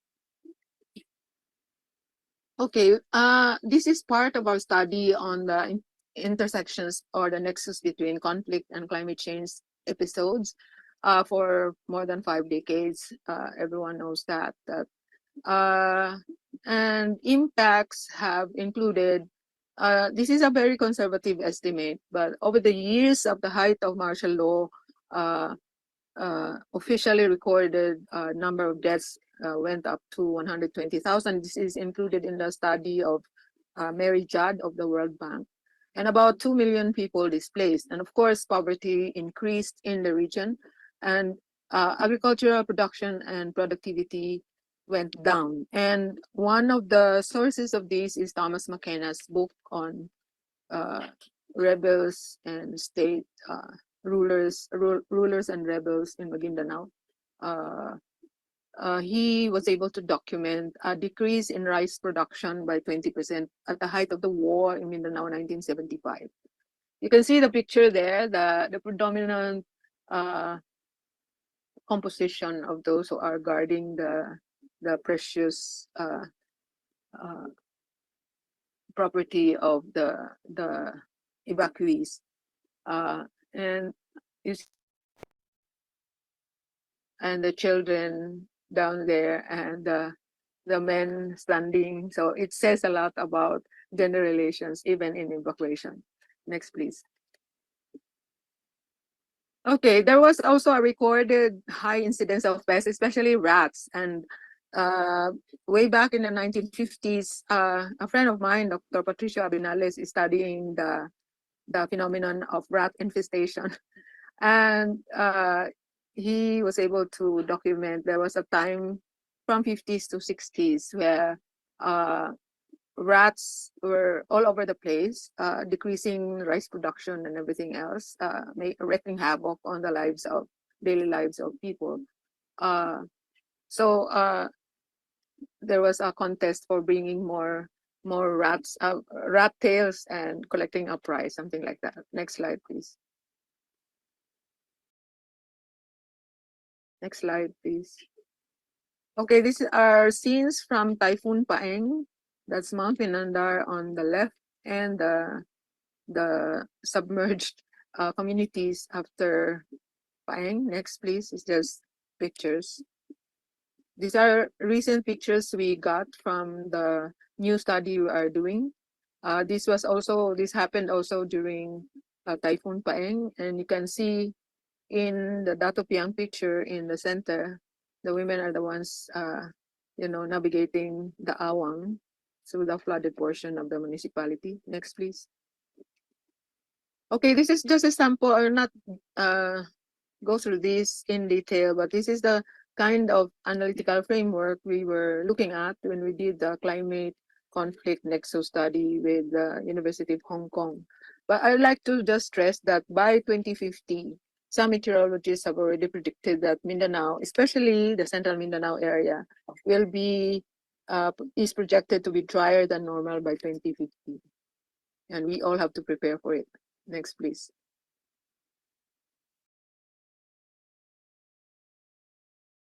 Next, please. Okay, this is one of the data we got. One of the data we got from several sources looking at landslide and flood hazards. So the one in red is high landslide susceptibility.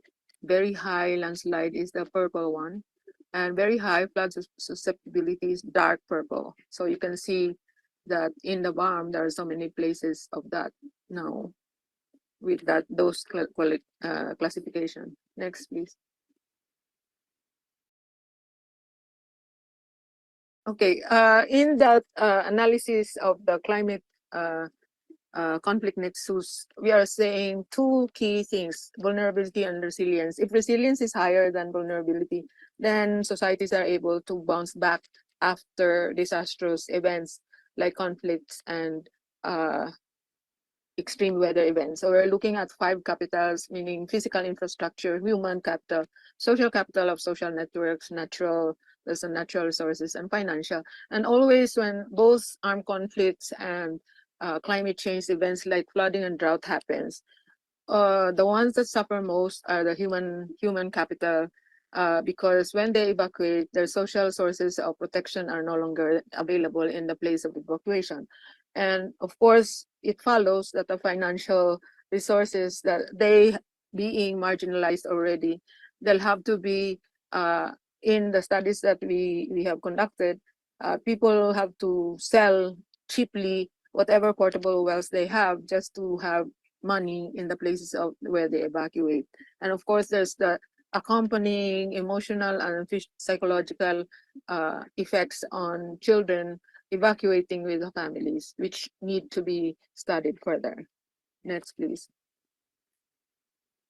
Okay, just to show you the interactions when you have droughts, there are resource depletion with especially inland water and fish species disappearing. This is the case in many parts of Liguasan Marsh. ligawasan, by the way, because the word ligawasan is already marsh. Then of course there's crop damage. I've witnessed this during our field work, and all these occur in situations where there's already structural deficits of being marginalized. There's a long history of violent conflict, and there's weak governance, poverty, and the possibility that all these will lead to people joining armed groups that are enticing recruits with some kinds of monetary rewards. So all these take place when both incidents coincide with episodes of violent conflict. And one of the popular answers we got every time we have focus group discussions is we always have common experience of having being affected by both flooding or ulan ng tubig and then conflict at the same time. So it's doubly threatening. Next, please. Okay, in our recent study, we emphasized that in many places, climate impacts are compounding existing grievances and exacerbating pre-existence vulnerabilities, including those linked to gender and social inequity.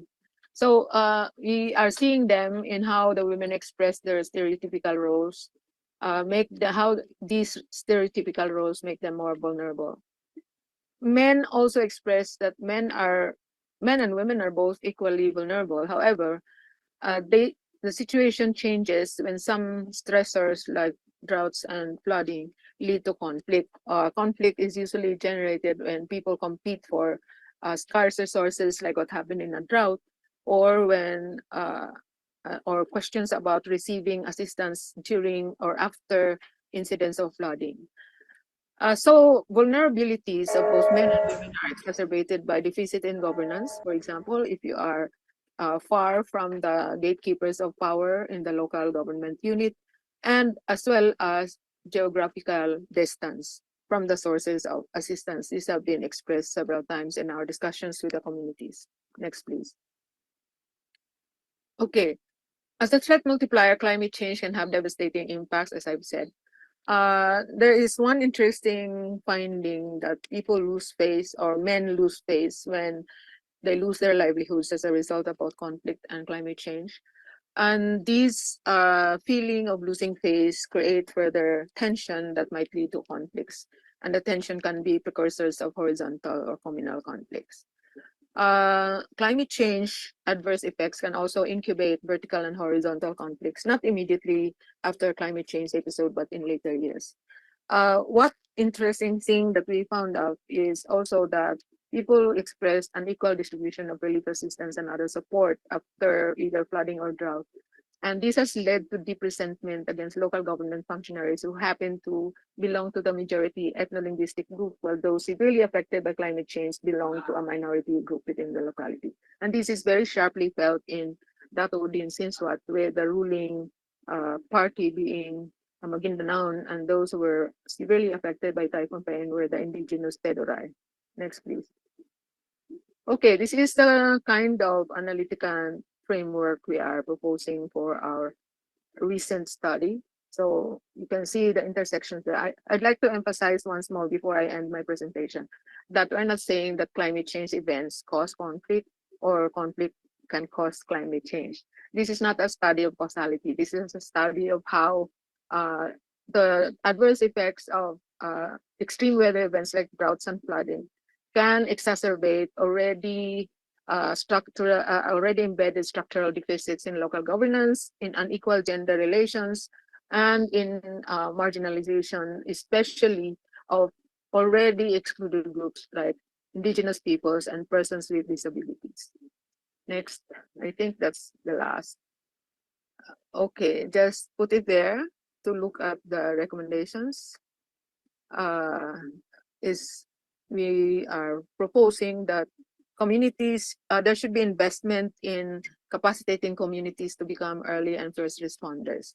What we're saying here is that we want a future where everyone, men, women, even those who are classifying themselves as within the non-binary gender classification, should be given an opportunity to be capacitated so that they're able to jointly participate in efforts to prevent and mitigate the adverse effects of both armed conflict and extreme weather events.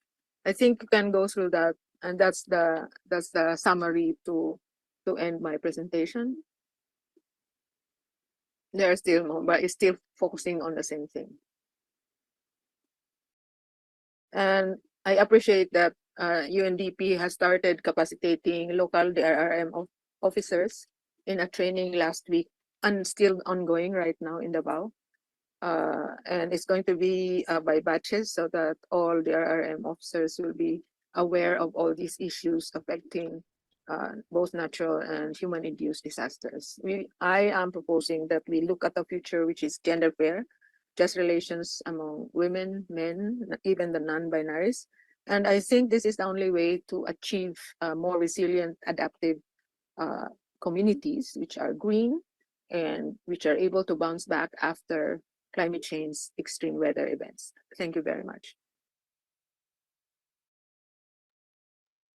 Thank you so much, Professor Rufa Kagokogiam, for the recorded video presentation.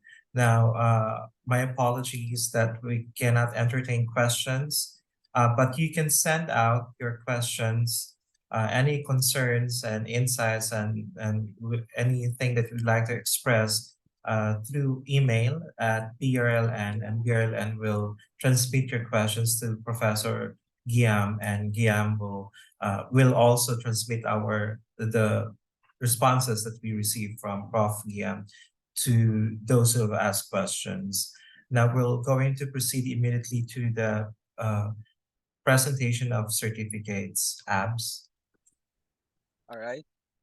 Once again, for those seeking further insights or with questions for Dr. Rufa, you may feel free to reach her out via email, or you may also direct your inquiries through us, the BRLN, and we'll ensure that they reach Dr. Rufa promptly.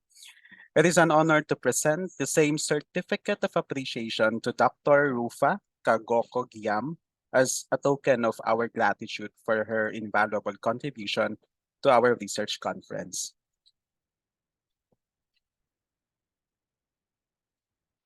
Doc.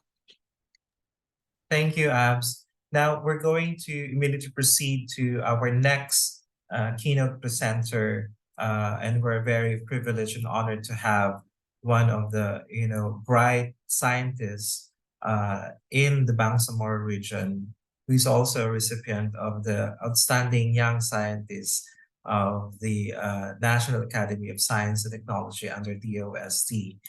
But let me, give an introduction to Dr. Richard N. Mualil, who is a marine scientist specializing in coastal resource management and small-scale fisheries, is a professor at the Institute of Oceanography and Environmental Science and the director at the Office of Continuing Education Extension Services of the Mindanao State University in Tawi-Tawi, and a member of various scientific and technical groups. He has received prestigious awards, including the Outstanding Young Scientist Award and the Lifetime Achiever Award from DOST, and the 10 Outstanding Young Men and Women Award, DOYM honoree, to Dr. Richard N. Mualil, who's also sitting as one of the technical panelists on climate change in the Philippines. Dr. Mualil, Professor Dr. Mualil, will discuss and present to us a presentation called Preserving a Natural Heritage, Exploring the Diverse Coral Reef Fishes in the Sulu Archipelago. So without any further ado, Dr. Richard Mualil, Professor Mualil is here, and we're very honored to have him. Thank you very much, Dr. Jong. And Assalamualaikum warahmatullahi ta'ala wabarakatuh. And good morning, everyone. So let me just first share my presentation. Okay.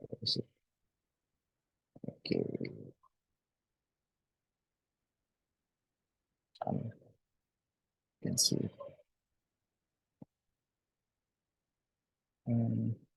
Wait, sorry.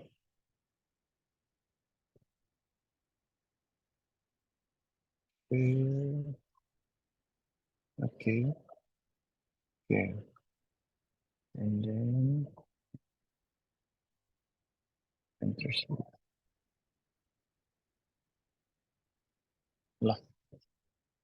Can you see my screen now? Is it on a presenter's view or a normal view? It's on the presenter's view. You might Sige. want to Sige, ano ko, sorry. show shine. Yeah, Okay. How about Oh, this that's one? that's Okay, better. sige. Okay. Sige. Anyway, again, assalamualaikum warahmatullahi wabarakatuh. Good morning, everyone. It's a privilege to be here. No? It's an honor. Thank you very much for the invitation, Dr. Jong and Bangsamoro Research and Legal Network. So I guess, no, I hope, I guess my presentation is quite like unique, no? And I believe that most of the, our social scientists, I hope I can relate well, because I'll be talking more about the environment and the fishes and all. But we all know that this is very important, especially in terms of food security and livelihood of our fellow Bangsamoro people. And we know that livelihood and food security is very much linked to security, human security, especially in this advent of climate change and all. So let me start. No, I'm sorry. Bakit nagano? How can I move this back? Like, okay. Sorry. So let me start with showing this map. No, this global map showing the location of the Coral Triangle. So the Coral Triangle is a region here in the Southeast Asia, composing the Philippines and other 5 countries in the Southeast Asia. So it's in science or marine biology, it's called the hotspot of marine biodiversity. When you say the hotspot, it's actually more of an area with the highest marine biodiversity, but at the same time, it's also an area with highest threats, coming both from humans, anthropogenic, and natural, such as climate change. Now, this shows the distribution of marine biodiversity, basically seagrasses, mangroves, corals, and coral reef fishes. So the brighter the highlights means the higher the biodiversity, or the richer in terms of diversity. Now, if you look at the 4 important marine ecosystems, marine resources, seagrasses, mangroves, corals, and coral reef fishes, so they are all brightest at the Coral Triangle region. Hence, we call that as the center of marine biodiversity. Now, if you look closely at the map, this is the map of the 6 countries constituting the Coral Triangle. So, where can you see the Sulu Archipelago? It's actually at the center of it all, no? That is why we call that as the heart of the Coral Triangle, the Sulu Archipelago. So we know the importance of the heart, no? In a person. In fact, in our IEC, we sometimes quote the hadith of the Prophet Muhammad about the heart, about the importance of the heart, no? That there is this flesh in a human being, that when it is good, then the entire body is good, and when it is bad, and all like that. So in fact, we said that we have to really take care of our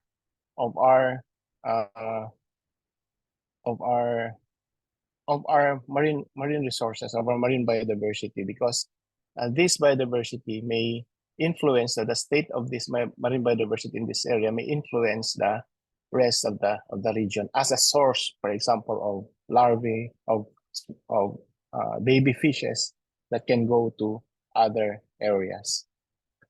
Now, this is a publication of Carpenter, and Springer. This is in 2005.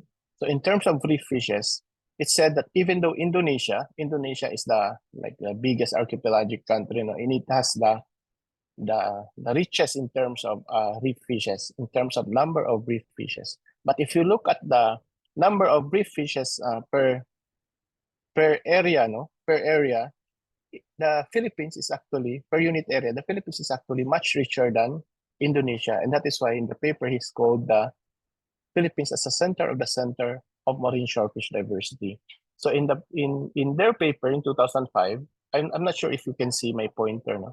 In 2005, Carpenter and Springer said that it is in the Verde Island Passage where the highest biodiversity is.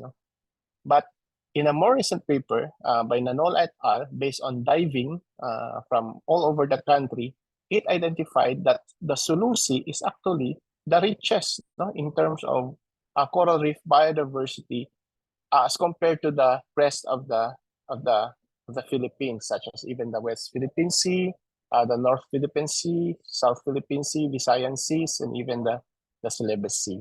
Although we know that the Sulu Sea is also, why is it automatic? Is it moving forward automatically? Anyway, sorry for that. But the Sulu Sea comprises the basin, it's a basin surrounding the northern Sulu archipelago up to Palawan and even to the western side of the Visayan Islands, and also the north and eastern Malaysia, Borneo.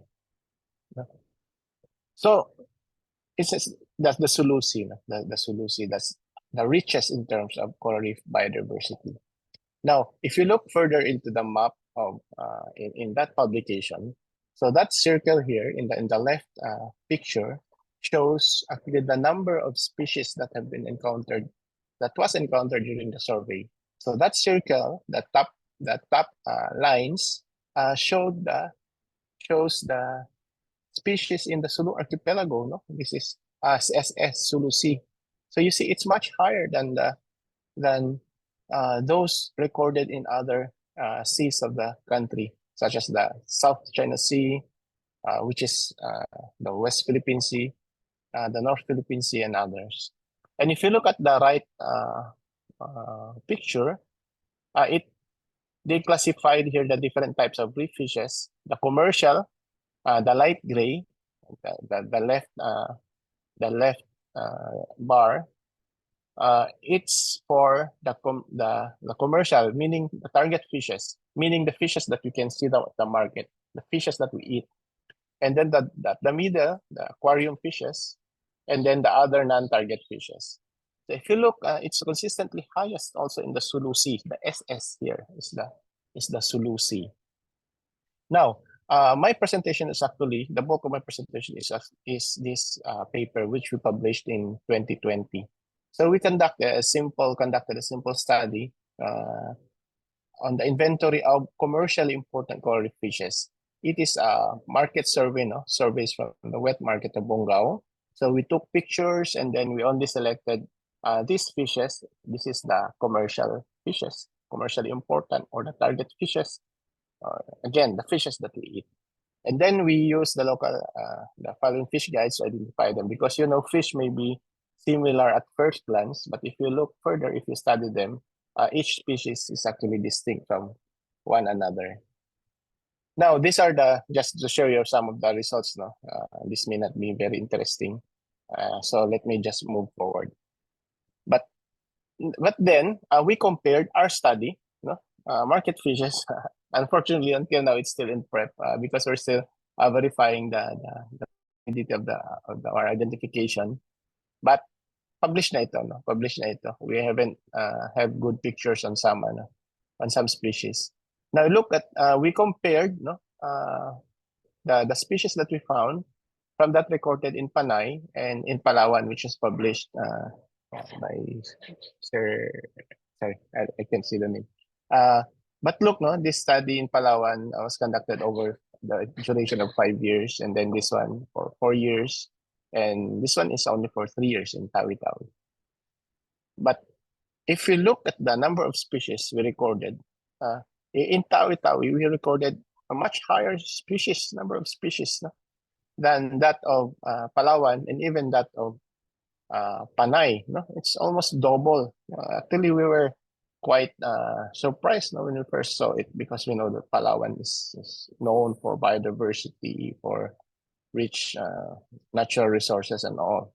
So interestingly, again, we found that we have more species than that of Palawan and Panay. And then if you look by family, this is the Epinephrinae, the groupers, the first one, and then other important families. So we consistently recorded the highest, in terms of number of species in Tawi-Tawi, as indicated by the red bar. Yung blue is the overall species recorded for the three regions. And sabi ng kasama, and wait, there's more. No? So out of that species, we found that 27% is common in all three sites. No? Meaning we recorded it from Palawan, we recorded it from Panay, and we recorded it in Tawi-Tawi. But then there's only 1% of the species that are common to Palawan and Panay, no? Common to two sites only. Meaning may 27 common to 3, 1% common to Panay and Palawan only, nawala sa Tawi-Tawi. No? Parang ganon. This is what this graph saying. No? It is recorded in Palawan and Panay, but then it's not recorded in Tawi-Tawi. But look, 10% of the species were recorded in Panay and Tawi-Tawi, but absent in Palawan. And then there's 16% of the species that were recorded both in Palawan and Tawi-Tawi that were absent in Panay. No? And look, no, and unique, meaning the species that have only been recorded in one of the sites. So 7% of the species were recorded in Panay only, and 7% in Palawan only. And look, no, 32% of the species were recorded in Tawi-Tawi only, meaning it's absent in Panay and it's absent in Palawan. So this graph actually shows the richness of Tawi-Tawi, which is, by the way, part of the Sulu Archipelago, because we just said Tawi-Tawi because the study was conducted in Tawi-Tawi only. So imagine if we've expanded our research study to BRLN and Sulu, which are the other two provinces constituting the Sulu Archipelago. No?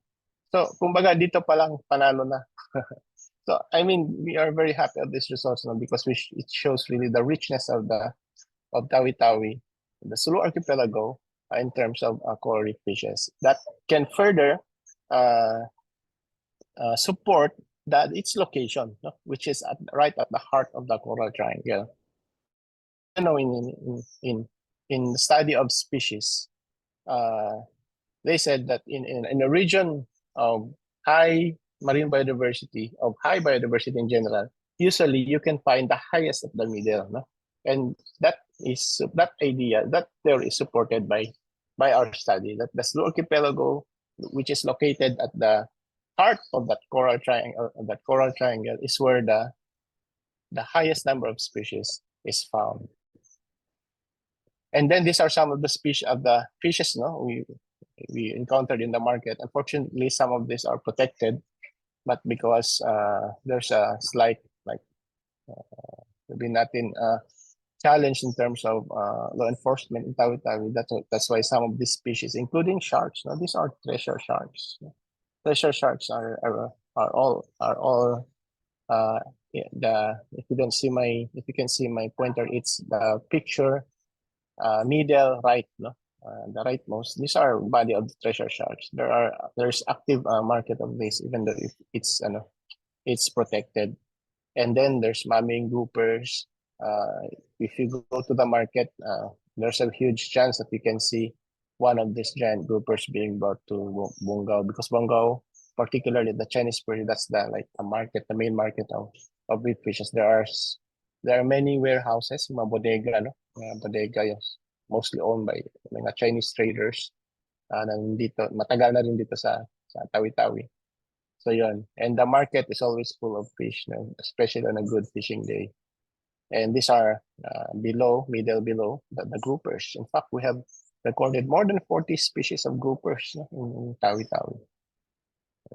And so, and then there is this Tubataha Reef National Marine Park. The Tubataha is considered like the most pristine and most enforced marine protected area in the country. It's located right in the middle of the Sulu Sea. So legally, in terms of territory, it's actually part of Palawan. It's actually part of Palawan, specifically under the municipality of Cagayancillo. So it is this is the profile of Tubataha. And look at the fish biomass. It's for commercially important species only. It's about 51 metric tons per kilometer squared. In fact, the total is more than 100 metric tons per kilometer square, which is actually a level of very, very preserved and very pristine coral reef ecosystems. Yung 100. In fact, parang nasa 150, 120 yung considered na the most pristine and the most unfished. But usually, in my presentations when I present about coral reef fishes of the Sulu archipelago of Tawi-Tawi, I always mention that the Tubataha actually came from, the name Tubataha came from Sinama words. Sinama is the language of the Sama people, the Sama Bajau, the Sama Dilaut, which are the highest in terms of population in the Sulu archipelago. Because if you talk of Sama Tawi-Tawi, is basically Sama, even Sulu, except for the mainland, the islands are actually composed of Sama, the Sama Bangi, if you're familiar, the Sama Pangutaran, and other Sama Siasi. And even Basilan, I'm not sure if there are people from Basilan, that Yakan is even considered like a Sama language, because we're very close. The language of Yakan is very similar to the Sinama of Tawi-Tawi, including that of Mapun. So what is my point here? My point here is that this Tubataha is a traditional fishing ground of our people from the Sulu archipelago. And so therefore, baka I'm not as social and political and all, but maybe we have like a traditional claim to that area, as ancient, ano man tawag ito? Yung kalimutan ko pangalan. yung ancestral domain, yung mga ganun. I'm not sure. And in fact, part of the Palawan, particularly in Mangsi, in the Balabac area, there are so many people from Tawi-Tawi here, in the southernmost part of Palawan. Anyway, Doc, pa-prompt ako sa time because I don't have time pala. No, it's not indicated here in the Zoom. I left my phone inside. Now, there's this question about why so diverse? Why do we think? Because in science we have to explain our observation. We have to provide hypothesis. Why do we have the most diverse coral reef fishes in the Sulu archipelago than the rest of the country? So this is why this is some of the reasons that we hypothesize. One is that the Sulu archipelago is right at the heart of the coral triangle. So I mentioned it earlier already. Now the other is it lies between the Sulu and the Sulawesi Seas. These are two important biogeographic regions in the country. These are two most very diverse ecosystems in the world. So being located at the middle, so you can find the highest biodiversity, yung edge effect, in ecology. If you remember our basic ecology, edge effect meaning those areas at the borders of two ecosystems is usually the highest in terms of biodiversity. Now, and the Sulu archipelago has more than 1,000 islands, separated by strong currents. Kaya nga, tausog, if they say that tausog came from the word asug or currents. Now, as far as biology of ecology of reef fishes is concerned, this can result to high biodiversity. Because reef fishes, that's why they called reef fishes. They reside, they inhabit the reef. They do not go to the open sea. So therefore, if they inhabit the reef, they are practically isolated from each other. So kumbaga, merong sort of reproductive barrier in between these species, or there are like separation between these islands where to kumbaga sa ano lang, sabihin lang natin na yung dominant fish cannot bully the other fishes because they are protected by distance, no? Parang ganun, sort of area. Kumbaga there is this separation among these groups, and so therefore different species can persist, you know? Highlands, habitat isolation that can lead to high biodiversity. And this one, I referred it to some of our marine oceanographers, you know, those who are experts in current. So we found that bakit walang ano? Sige, ito yung animation. Now, the Sulu Sea, let me explain this for a little while. The Sulu Sea is like a basin, no? It's a basin. When you say it's a basin, it's like a lake, no? Big body of water that is surrounded by land masses and isolated from the rest of the sea. This is the West Philippine Sea, South China Sea, and then the Pacific Ocean to the east, and then Celebes Sea to the south.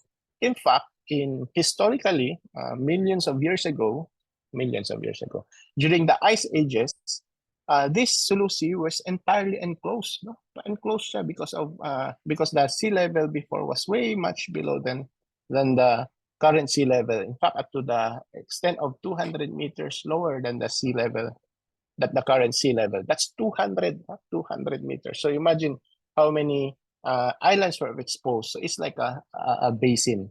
Now, right now, there are openings to the other sea. And here we consider there are 4 openings. From here, from North Muna, it's from Mindoro Strait, meaning from South China Sea, going to the Sulu Sea, and then here from the Balabac Strait, no, from the edge of the Borneo Island and the north of Borneo Island, south of Palawan, and then here on the east naman is through the Surigao Strait going to the Mindanao waters, Bohol Sea, Mindanao Sea, and going to the Zamboanga Peninsula and all. And then meron din dito Surigao, pero minor na yan here. And then lastly, from the Sulu Sea, it's between sorry about that, you can see the picture.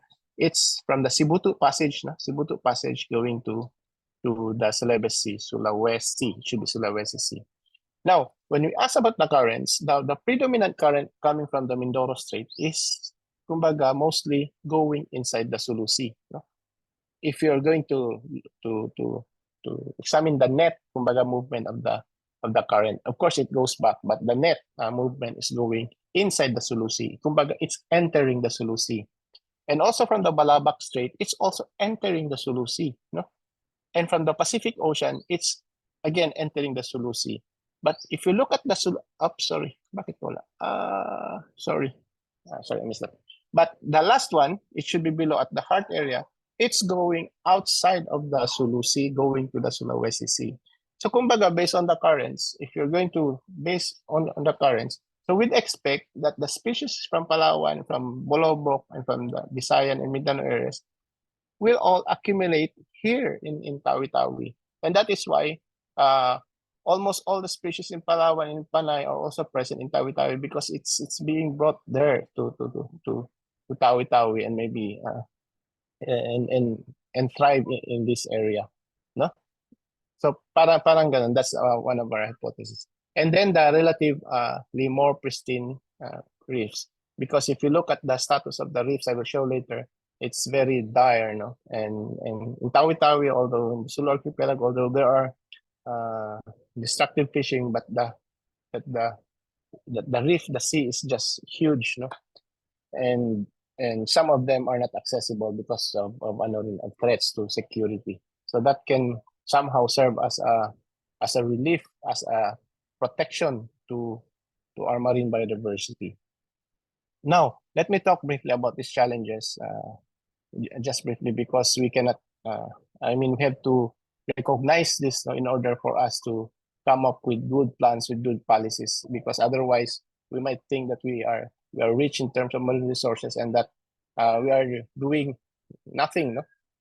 Because we think that it's just rich, that is not in any way threatened. But in reality, the threats to marine ecosystems is huge. No? One is because of climate change impacts and the deteriorating coastal ecosystems, the socioeconomic vulnerability of coastal communities, the governance challenge, and also the scientific data and monitoring gap. Let me briefly discuss one by one. No? Now, if you look, no, the Philippines here, based on the Global Climate Risk Index published in 2021, so it says here that the Philippines is one of the most vulnerable countries in the world. No? It's number 4 even here, no? Based on this data. Now, this one, which was developed by UPMSI, shows the different like climate change impacts, no? Including extreme heating, sea level rise, storminess, yung hangin. If you look at the Sulu Archipelago, it's cluster number 6.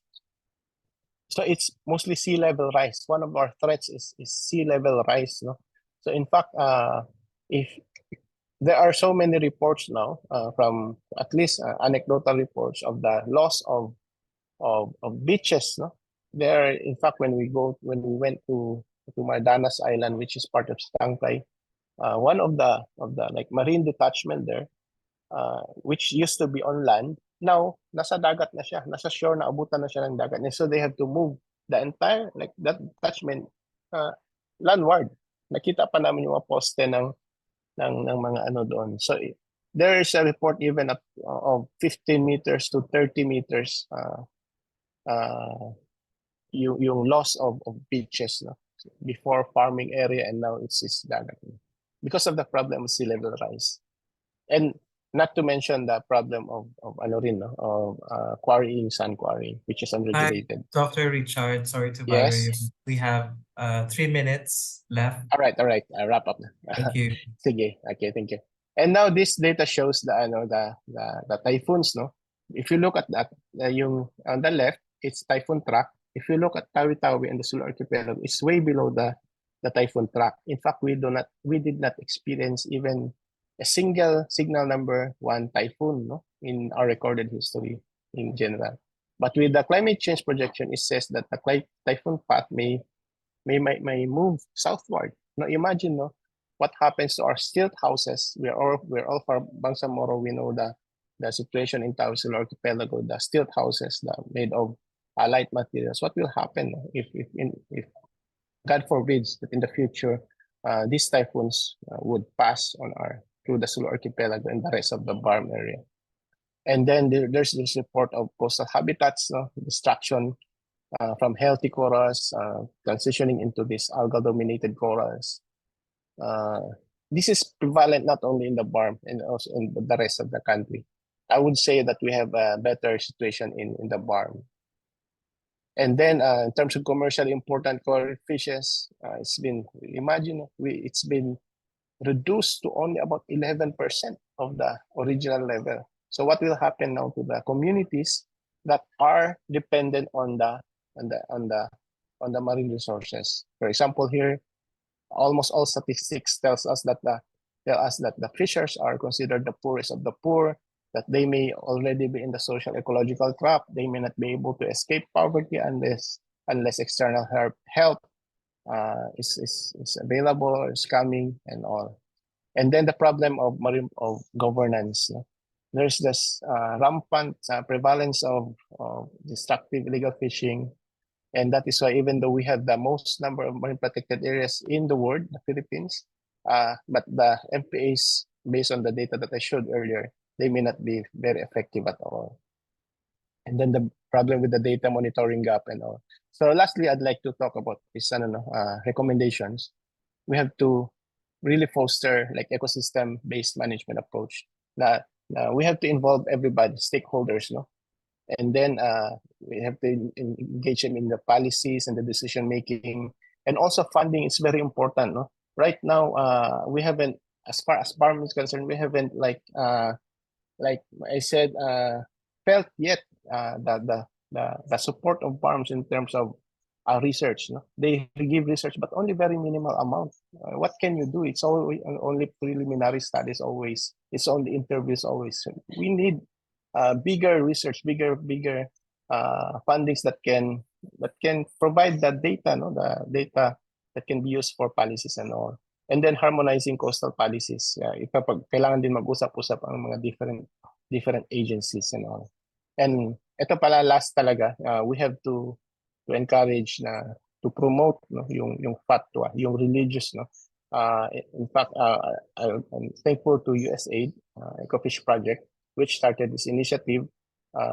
We have to show the people that conservation really, that marine protection is compatible, is actually aligned with the teaching of Islam. No? So this is a very good book, and we have distributed it to the imams. No? So in fact, mga imams mismo yung gumawa nito for them to read no during Friday sermons and all. And with that, I'd like to thank everyone and fish with me. Thank you. Thank you so much, Dr. Richard Mualil. We're now opening the floor. It's really important to instill the culture of research. That's the reason why is the main purpose why BRLN was created, to instill and preserve the culture of research among Bangsamoro inhabitants. And hopefully BARM can hear your call to provide more funding to all of the researchers, students, teachers, professors who are here, that they can also provide funding to everyone. I'd like to call on first Professor Dr. Ayesa Abubakar. Afterwards, we'll have Marvin Dudes de Castro. Go ahead, Dr. Ayesa. Maraming salamat, Dr. Richard Mualil. I remember, I think 20 years ago, we had a case study at Asian Institute of Management, basically citing that in the Visayas region, the waters there are already overfished. So I was just wondering that today, I know that you know a lot about, the whole discipline of marine ecosystem in the Philippines. So has that area been improved, or does it continue? Because then, the implications for Mindanao is also very important, because you were also citing that one reality or scientific evidence is that the waters, from the Visayas region are also coming and pushing the fishes to Sulusis. So can that be one issue why that area is not only, Visayas region is not only overfished, but because the fishes are also being pushed there? And then secondly is I think while it is good that you identified the importance of the local community to do conservation in that area, one problem that we really have is the political dynamics and the economic power, that is actually being played in that region. We know very well that the big fishing industry is not from that area. These big fishing boats are coming all the way from Manila, all the way to the Sulusis, and maybe they are also coming from Sabah State, fishing in the waters in Sulusis. So what needs to be done in terms of policy research, and this I hope that you will take up together with Dr. Nasif, is really for Bangsamoro region to prioritize, this higher dynamics of the economy of the fishing industry, not only giving the burden and responsibility to the communities, because there's nothing really much they can do even if they do conservation, because in fact the one that is exploiting the waters are really the big fishermen. And second is that the security issue.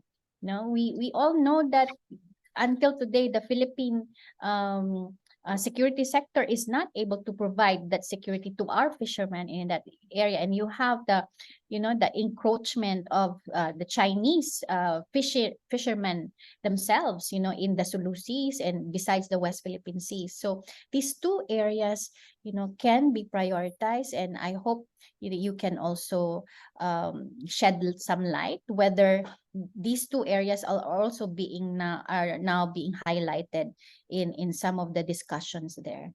Thank you. Well, thank you very much, ma'am. And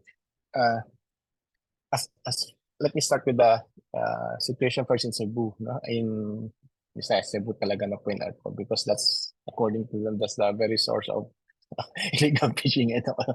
No, it's true, no. In fact, generally that the area in Visayas have been overfished. Signs of overfishing has been seen as early as 1990s, back 80s pa, baka pa. And until now, unfortunately, it's still in a state of overfishing. No? Kumbaga, very, very dire situation. The paper of Nanola, in fact, yung title niya that I showed earlier is the exploitation related local extinction and all. So they showed that the Visayan Seas has the lowest biodiversity in terms of reef fishes. But as to your query whether that movement of fish, that pushing by the current, I think that doesn't have any effect at all, no? Because fish, when they reproduce in millions and all. So they will have enough fish to retain in their area. It's mostly on the anthropogenic or the overfishing effect. But there's some good news in Visayas. In fact, some of the cited like successful conservation is in the Visayas area na. As sa mga pioneering work ni Dr. Angel Alcala, yung national scientist natin. So in fact, one of the like premier diving sites for biodiversity, marine biodiversity is the Visayas. So there are these small like we can consider the hope or the bright spots, no? Because of the and that can be that can like as you said give less in the Bangsamoro because even if you ask the fishers, if you look at the data from the shipping alone, no, it's very different as compared to before, like yung the delivery of the reef fishes, no, from the pier, it's really very different. In fact, there are already reports of like difficulty in catching even for food, that they have to travel far, no, in order to catch even just for food. And that's true that it's really the business, no, the big people, the bigger fishermen who are overexploiting our fishes, no? So right now, if you're looking at the trend, we are really like nasa ang tawag ito, headlong tayo na ano ba ang expression yan, yung parang nag-jackknife tayo pababa because we are extracting our fishes, but we have very minimal effort in terms of conservation and all. So even in the Turtle Islands, for example, that's considered a national marine protected area. But then that's one of the places of illegal fishing. You mentioned about foreign fishing vessels, no?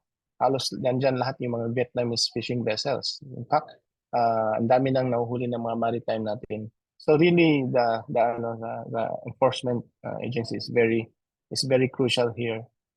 In fact, in our FGDs, right now for now, that's why I always say that we are in a better condition because when you do focus group discussions, parang we do not see that I do not see the in them like the difficulty as fishers from other areas, no.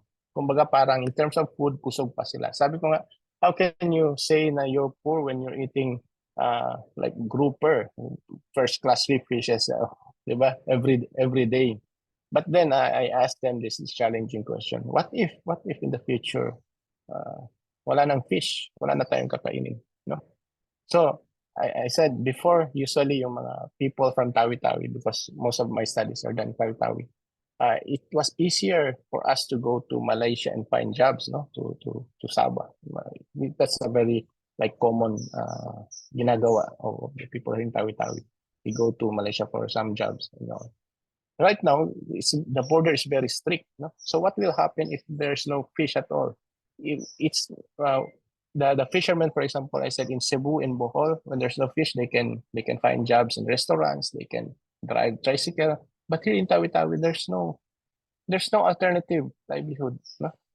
And then I went on telling them about their situation of the fisheries coastal communities in other areas in the country, where some even people said, no, for us here, that they are fishermen, but they do not actually get to eat fish at all.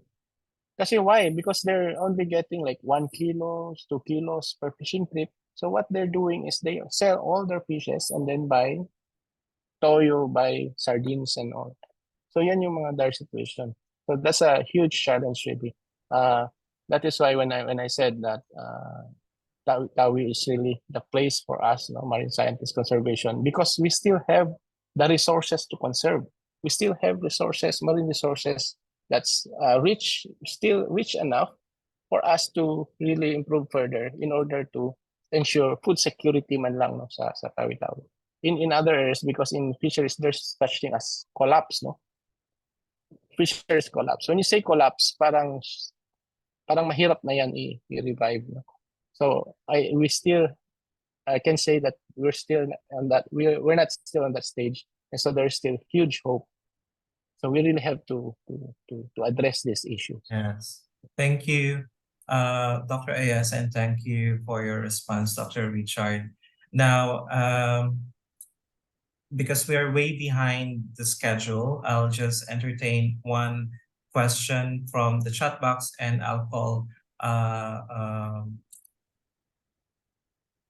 De Castro from UP Mindanao, Marvin Dudes De Castro. Just want to read this question from Sherwin Turing. Ecotourism has recently been advocated and promoted in Sulu Archipelago in general. What do you think is its implication to the marine biodiversity of the region? Now you have the floor, Marvin, from UP Mindanao. And then your response, Dr. Richard, and last word so that we can present the certificate of appreciation. Thank you. Good morning, Doc Richard. My question is, should there be bridges built connecting mainland Zamboanga to Sulu and the nearby islands? Is there a way to lessen their effects on the biodiversity, or is the idea of creating bridges connecting the islands a totally no-no, considering that it could adversely affect the wildlife in the coral areas in Sulu? Sige. Okay na, ako na. Sige, first on the ecotourism aspect. In fact, that's one of our advocacy. We go ecotourism. Now, why ecotourism? Because ecotourism is about promoting conservation. We conserve all these beautiful, attractive na mga marine organisms for ecotourism. Now, so therefore, if we go after ecotourism, we can actually hit two birds, with one stone. Why? Because we conserve the environment, we protect the environment, but at the same time, we provide livelihood to the local communities. So in fact, that's also one of my, of our campaigns, to the communities. We give them the situation. Look, if there's a huge school of fish like chats, for example, if you catch them, then tomorrow there will be no fish. Kumbaga wala nang income for tomorrow. But if you protect them, then the fish stays there. So yung sustainable income, So yung ganun. Now the problem with ecotourism lang is yung uncontrolled ecotourism, because siguro when you say ecotourism, it's about protecting the environment. When I say yung effect niya, if masyadong maraming tao, yung impact na to the economy, because we talk with the fishers in Siargao, for example, maybe we can learn from them. Now the ecotourism have served like the general economy of the Siargao. They have, for example, sabi nila from 1 to 2 planes a week. Now they have like 12 flights a day. So parang ganun ba? So the huge income boost to the economy. But the problem is with the poor sector in the area, because they said all the goods, even the fish, have become very expensive. Have become very expensive, and then there's this issue with illegal drugs, and prostitutions that usually with tourism. I think we have, if we plan natin maayos, in order to not prevent that. And kaya nga ecotourism, cultural tourism, we promote tourism, but we have to ensure that we protect the environment, we protect the culture. Tapos in terms of bridge, well, I'm not so sure about the engineering, I don't know, but it sure definitely be very destructive to the environment. But looking at our capacity rin siguro as a country, I think it's not possible for us to connect the bridges from Zamboanga to Sulu because that's too far, no? That's very far. In fact, I think more practical pa like yung underwater tunnel, like what is done now by ano ba yan, Dubai ba to India, yung gano'n na nagawa. So because underwater tunnel can used by train at the same time, can be used, for example, by water or by used for any pwedeng we can get from the mainland. So I'm not sure.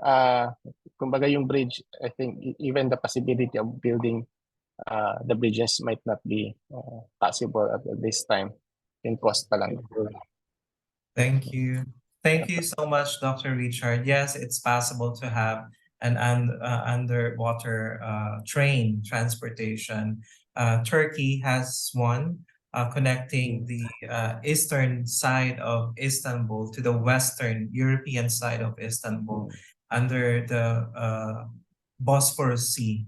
They have created a train transportation. So that's also possible for Sulu and the mainland Mindanao. Thank you so much. I'd like to call Thank on you. ABS to present the Certificate of Appreciation.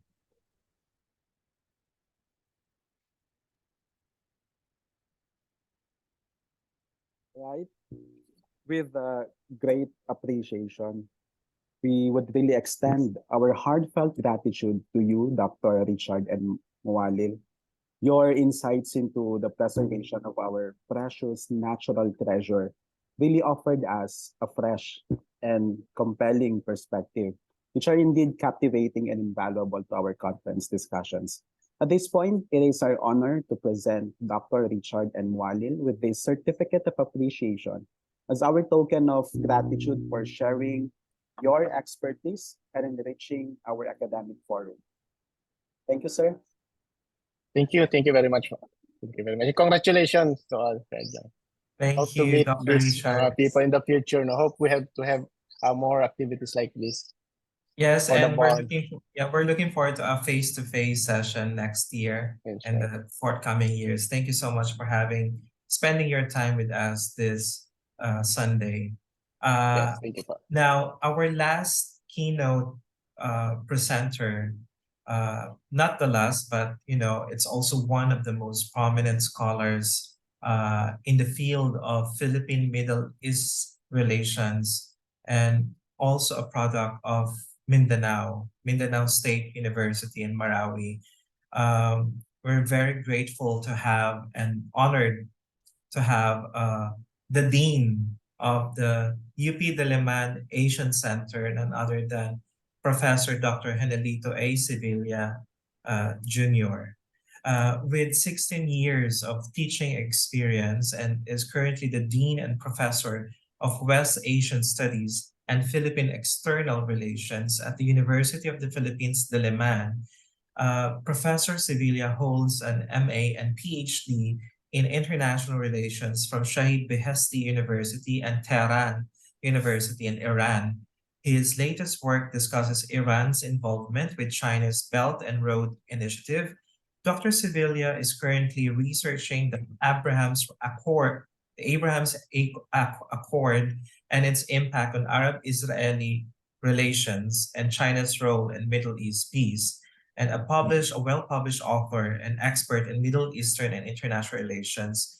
Professor Sevilla founded the Philippine Middle East Studies Association and advises various academic and cultural organizations.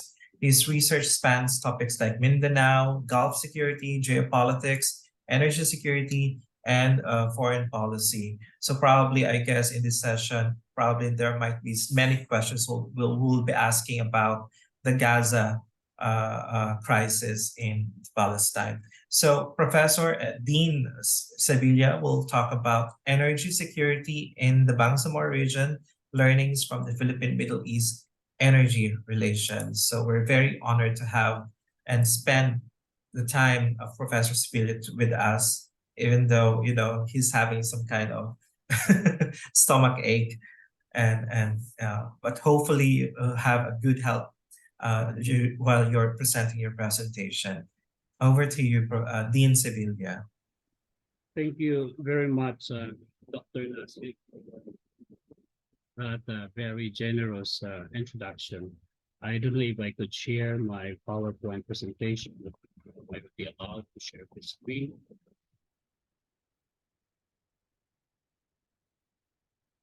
Can you see my screen now? Yes, probably slideshow. Right. Okay. So basically, the first, can you hear me clearly? A little bit, Dean Sevilla, but baka pwede yung palakihin yung presentation, yung full presentation slideshow. Okay. What about this? Ayan, oo. Thank you. So magandang umaga sa ating lahat. Ako po si June Sevilla at Nasip, kilala niyo ako. Kasama ko po sa mga research na dito, ilan sa pinakilala ko. And a few months ago, I was asked to talk about energy security in BARP, particularly how BARP is able to maximize the use of existing energy resources and to get some experiences from the decades of Philippine Middle East energy relation. So the purpose here is really to learn from this relationship, the bilateral relationship between the Philippines and the Middle East, and how BARP can maximize their own resources in order to avoid negative implications out from this relationship, particularly when the region in the Middle East and African region is experiencing political and security disturbances in many decades already. Now, the first and the second presentations spoke about social sciences, and particularly the role of women. And the third presentation talked about natural sciences, particularly how we would be able to harness and protect the marine resources, particularly in the Cebu Sea or Cebu Archipelago. And my topic is more or less related to political economy, policy, and foreign relations. Okay. Now, the study is about the importance of energy sources, particularly gas, renewable energy, and of course, the natural, the crude oil that are actually present in our country. Yet it's not yet clear how the extraction and the utilization of this energy resources can help boost the economy. In this case, the farm, the autonomous region of Muslim. So the strategic use of energy sources, particularly the oil and gas, has become subject not just for the scientific community as well as the academic and policymakers in recent decades, because it allows us to understand how strategic this energy is in terms of economic development, and many projects that are gearing towards modernization and industrialization of one particular community or socioeconomic community. And we want to look at how energy resources as a very strategic and critical sources of economic activities can actually contribute to effort of the national government as well as local government, and in order also to create some sort of economic opportunities for the local population in which these energy resources come from. Now, the study will look at the experience of the country's energy relations with the Middle East through many decades already, because we had been very, if not over-dependent from the crude oil supply from the Persian Gulf, particularly Saudi Arabia and, of course, the United Arab Emirates. And we actually buy our finished product energy from the Plateau Mines in Singapore. And we want to explore this kind of relationship and relate it to the autonomous region of Muslim Mindanao. It put forward an argument that if the country was able to use or lessen the importation of energy from the Persian Gulf and maximize our own resources for domestic consumption, then probably the Philippines would be able to also decrease that dependency and be able to diversify some areas of its economy. Furthermore, the study inquires how would Barn be able to take advantage of its energy resources and at the same time avoid Dutch disease. Dutch disease, I will be explaining this further later because this is a very important component, a very important concept in which oil-producing countries in the global south, particularly countries that do not have strong institutions, but we have many resources, are basically affected. How would they be able to translate the massive energy resources they have into some sort of economic transformation through achieving economic growth and development for their own population? This exploratory study of farm energy revolves around four important questions. Five, yes.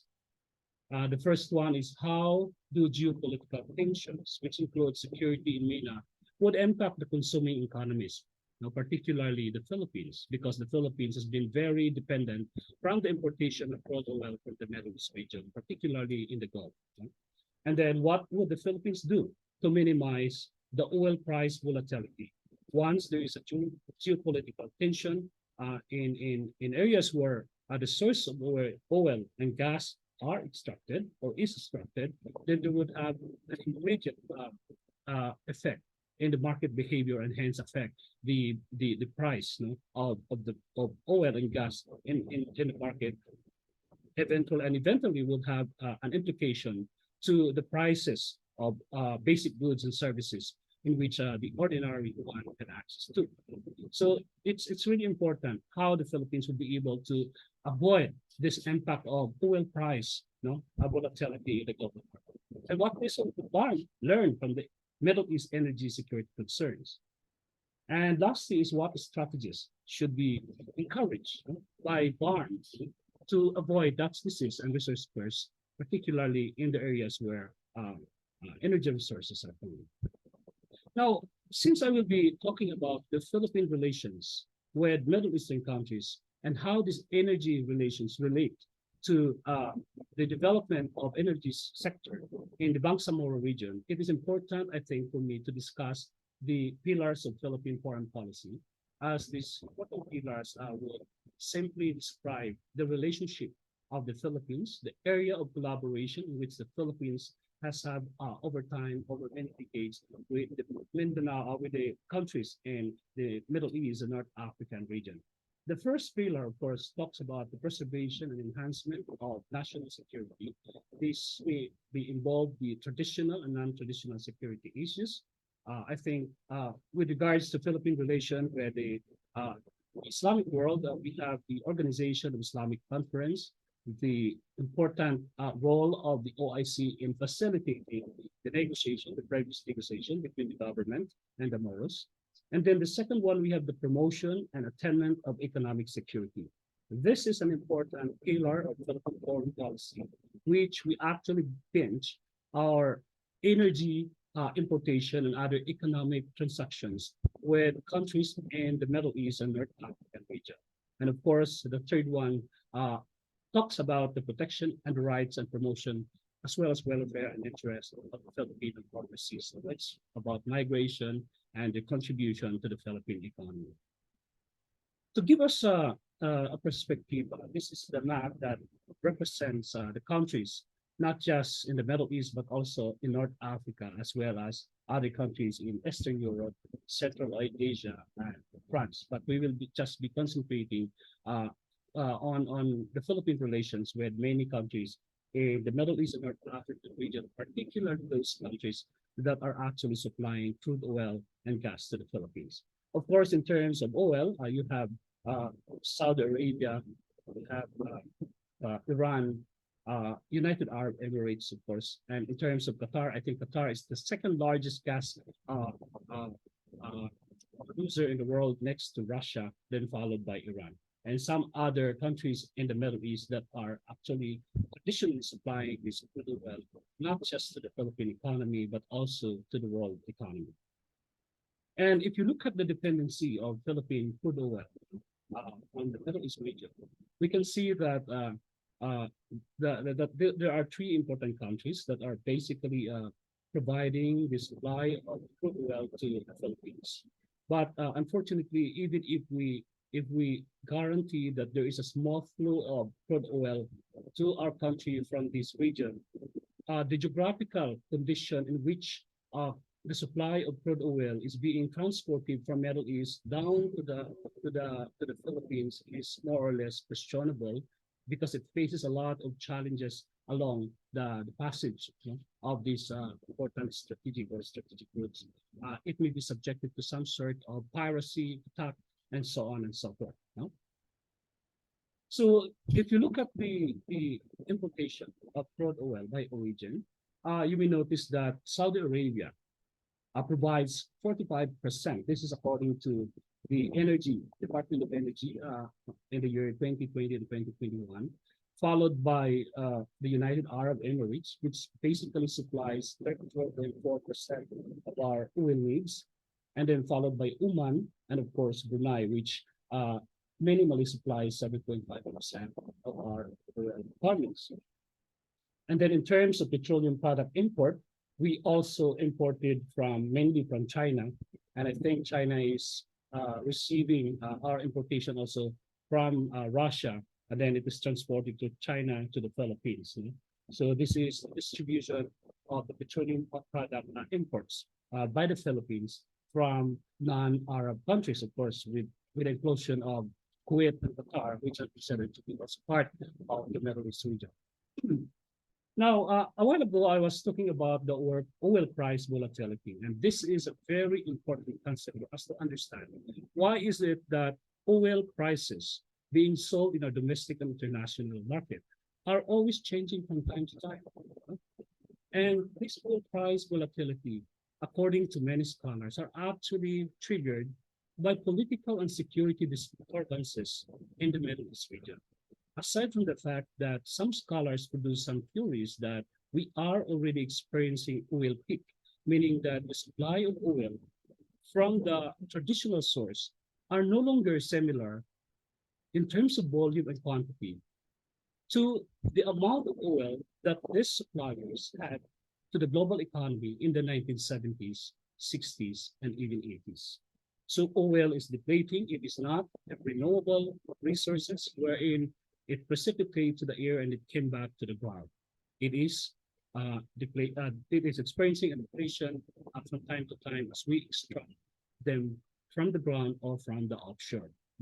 Second is that it is also related to the security of energy, both in terms of supply and demand, meaning that there should be a consistent demand from the global market so that the supplier of oil, particularly crude oil from the Middle East, would be able to tap that demand from the global market and hence ensuring a balanced quantity of supply and demand, and ensuring also that oil will not be affected as much as possible simply because there is a stable supply or flow supply of oil from the global market. Okay, so there is a correlation between the stability of supply as well as the stability of demand. And the third factor that is contributing to the oil price volatility is basically the behavior of the speculative market, particularly the energy market. Once there is a political and security disturbances in many parts of Middle East, the global market will quick to react to these security and political disturbances, and hence hoarding some of the supply and putting additional level of price to the commodity. Hence, it would have an impact doon sa presyo ng langis at naapektuhan. Consuming economies like Philippines will be basically affected. And once we purchase higher price of oil, then it will also follow that the basic commodities as well as the services we provided is also affected.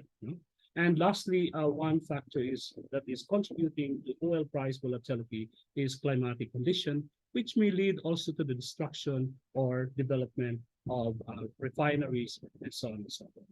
Now, to understand oil price volatility and to give substance to the argument that indeed the political and economic disturbances being experienced and faced by many countries in the Middle East in particular, since we are discussing about the Middle East and not other regions that produce oil and gas.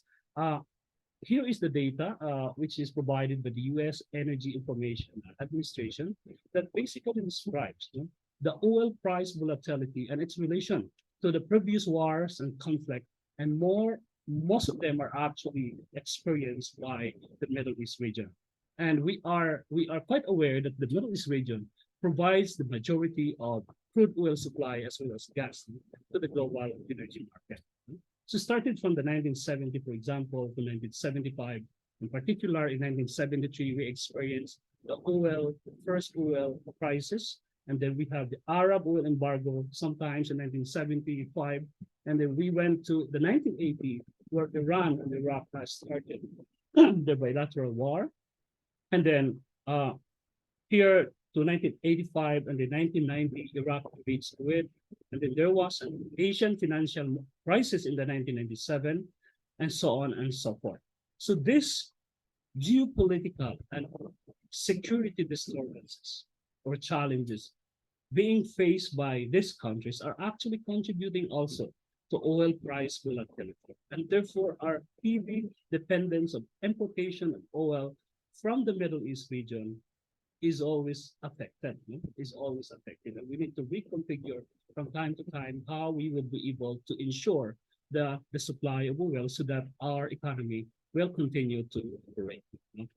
In this presentation also, you may see that between 1985 and 1990, and even in different stages of oil exploration development and global political and security challenges, Saudi Arabia, the biggest oil producing country in the world, particularly in the Organization of Islamic Conference, is always serving as a swing producer, meaning that when we speak of swing producer, we speak about the important and critical role of Saudi Arabia to produce some sort of surplus when the global market is experiencing a shortage of energy supply.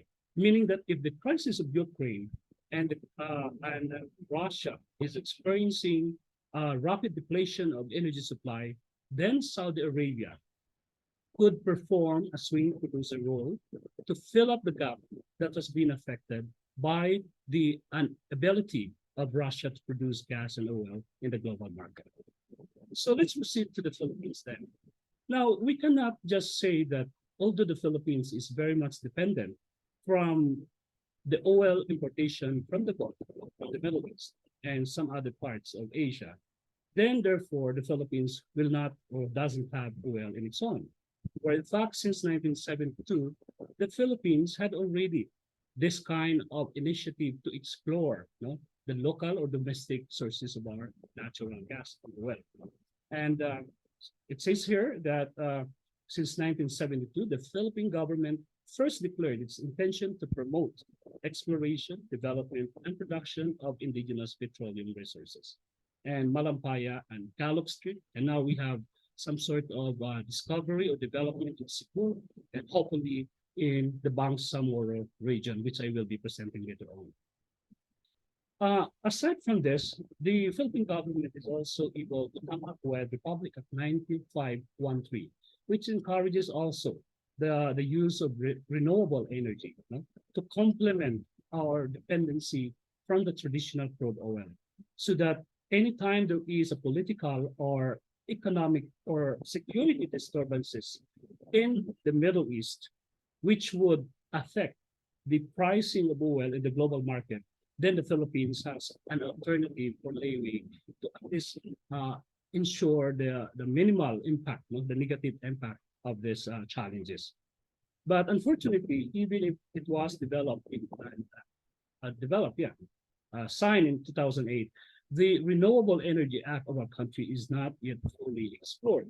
And one of the reasons is because of it requires an intensive capital and of course technology that are basically important in harnessing these renewable energy sources that we have in the country. And there was a time when I was doing my research, and I did a lot of interviews with the corporate people who are working on selling and marketing of energy. They said that when you invest in the renewable energy sources, then it also involves risk. Whereas when you buy the traditional oil from the Gulf market and from Singapore, then you can be ensured that the profit is guaranteed. No? So meaning to say that it requires some sort of political will and maybe how the government will be able to strategize to attract more investment in these renewable energy sectors. Okay, let's proceed to the Bangsamoro region then. Uh, in the Bangsamoro region is not at all is not at all poor in terms of natural resources. The Bangsamoro region is very rich in terms of natural resources, both crude oil, gas, as well as renewable energy sources. And here in this map, I borrowed it from Bangsamoro, which is published actually in the website. This is a Liguasan which is basically located in areas covering Maguindanao, Cotabato, and Southern Kudarat. And this is not yet fully explored. Yet the area which comprises about 220,000 hectares presents a very, very good potential, large amount of estimated gas. No? And therefore, if this area, this natural gas will be exploited from this area, then there is, we can assume that it could really help a lot in the transition of BARC and in the implementation of different economic activities within the BARC. But as I said, it's not very easy to do. Seeing is just it's very easy to say but than to do it, because it requires a lot of instrumentalities. It requires a lot of effort, and it requires some sort of political motivation as well as institutional capacity and research to do this one. So the Goshen Mars has actually an estimated number of 4.8 billion barrels of crude oil. And in terms of natural gas, it has 3.4 trillion cubic feet. This is according to the Department of Energy estimates. I mentioned a while ago that this is found in between Cotabato, Maguindanao, and Sultan Kudarat. Okay, Liguasan Mars is just one. Let's proceed then to the issue of energy requirements of Lake Lanao, particularly Maranao areas, the Lanao del Sur, in which Lake Lanao is basically considered to be the second largest lake in the Philippines, with about 36,300 acres. And this is actually found in Lanao del Sur. You may see the map here. And Lake Lanao basically has hydroelectric supply, and it has a hydroelectric plant which is installed along Lanao Lake and Agus River, and it generates 70% of the electricity used by the people of Mindanao. Now here, I'm questioning myself, who are these people of Mindanao who take advantage of this hydroelectric energy supply? Because if you go to Marawi City and the adjacent area, you may find out that many of these localities are experiencing this kind of energy curse, meaning we have the source of hydro energy source, but we are experiencing electricity supplies, shortage of electricity supplies. So palaging nag-burn out, there is a rotational burnout, and once there is a rotational burnout, then it would entail that their economic activity and other transactions, both by government and non-governmental units, are also affected. So aside from the supply of oil in Lanao del Sur, there is also a problem of environmental degradation. And of course, there are some few security challenges, particularly in relation to RIDO, as well as insurgency. Corruption, as mentioned by many, but I still have to find data on this, are also prevalent, or is also prevalent in the region. And of course, there is a lack of investment opportunity, as well as awareness of the people of how the people can really contribute to the efficient utilization of this local or indigenous energy supply. Now, another area in the Bangsamoro region, which I believe, and based on my roles research, is actually Sulusi. No? And I think the previous speaker before me was actually mentioning about the importance of Sulu archipelago in terms of marine diversity and corals and fish. No? And but it's not just about the marine diversity, coral and fish, the strategic location of the Sulu archipelago. The Sulusi also is believed to be very rich in natural resources, particularly gas and oil.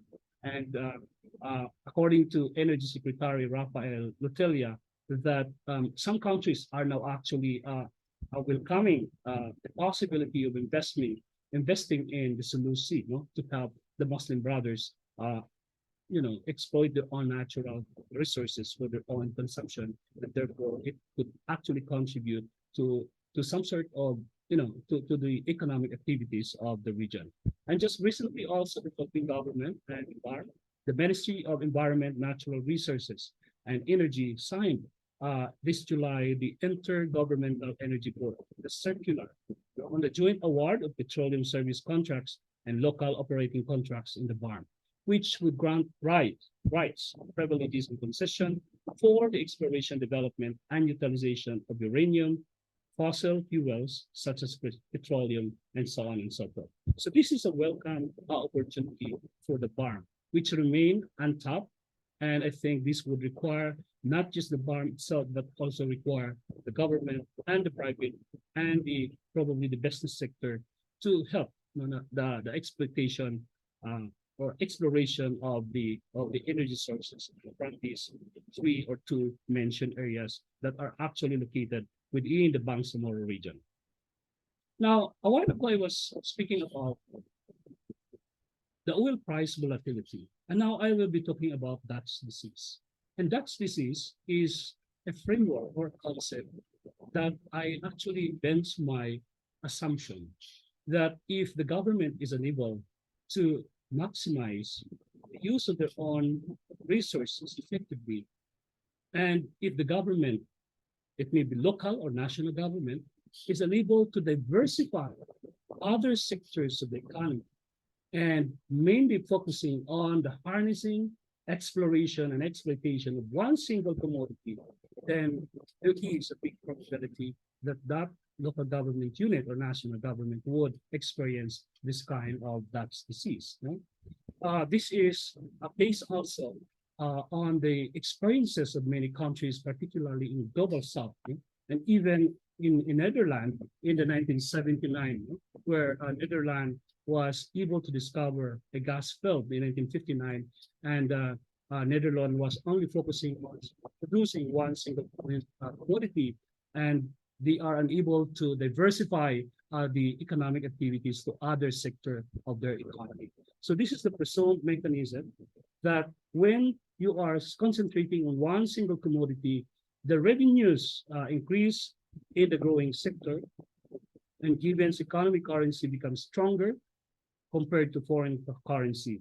And the result is that the country's other exports becoming more expensive for other countries to buy, while imports become cheaper and altogether rendering those sectors less competitive. Another one is the cycle of resource curse. So this is how resource curse is being demonstrated with a very simple illustration, wherein a country may have natural resources and wealth, but it has a very great institution and it is little centralized. And along with this little institution, there are different groups existing within the given community, and they all know that there is a presence of natural resources, and therefore they compete, to gain power to be able to control these resources. Now, so in the experience of many countries around the globe, particularly those countries that are having or experiencing an authoritarian regime, they actually have experienced this kind of resource curse. No? Myanmar probably is one example wherein the issue about transparency of how revenues coming from oil and gas is not clear, uh, where it is being deposited or it is being utilized, whether or not this revenue from energy of Myanmar is utilized for the development of the country's different economic sectors. Another one is the resource curse. This explains how the state uh, work hand in hand with the miners and the labor. And the purpose of this exploration is basically to provide economic growth. But along with the focus on providing one single commodity, producing one single commodity, there is a possibility that the environment will be affected and therefore there will be an environmental destruction. And then, of course, given that you will explore the area, for example, the Liguasan Mars, there's also a huge probability that the livelihood of the local population in that particular area will be affected. And if the institutions that govern this kind of transactions is not strong, then it is possible that this would contribute to the poverty increase within the given community. So this is what we are trying to discourage actually, you know, as BARM is transitioning itself towards some sort of autonomy, using it, harnessing and utilizing its own natural resources. Now, in the Bangsamoro region, this is basically my result, no? The result of my previous research in the previous months. I went to some parts of the Bangsamoro. There are actually issues that may contribute, you know, to the non-efficient utilization, no? And probably impact the future maximal gain that we could get from the resources. And these are the issues and concern. The BARM is still transitioning. It's a Bangsamoro is still in the transition period. And Hi, Dean Sevilla. We might only have 2 to 3 minutes left, if that's possible. Thank you. That would require a lot of strengthening of the institutions. And also second, there is a need to source investment and technology. As you can see here, enhance training and skill of the people. And of course, the previous discussions speak about women empowerment. But I would like us to add the importance of youth in this kind of initiatives. So this is the BARM, and we need really to emphasize the critical role of BARM, you know, the institution, because it is a game changer. You know, an institution may constrain and shapes human interaction, and therefore, if we have strong institutions, then it would follow probably that there is an assurance for positive development and equal distribution of resources. Okay, so this is the picture of President Bongbong with regards to the statement on the development of Bangsamoro region. And these are my recommendation as my conclusion to the presentation. These are not arranged in accordance to priority, but I'm just trying to write it down here. Probably some of them may not be so important, but some are also very important.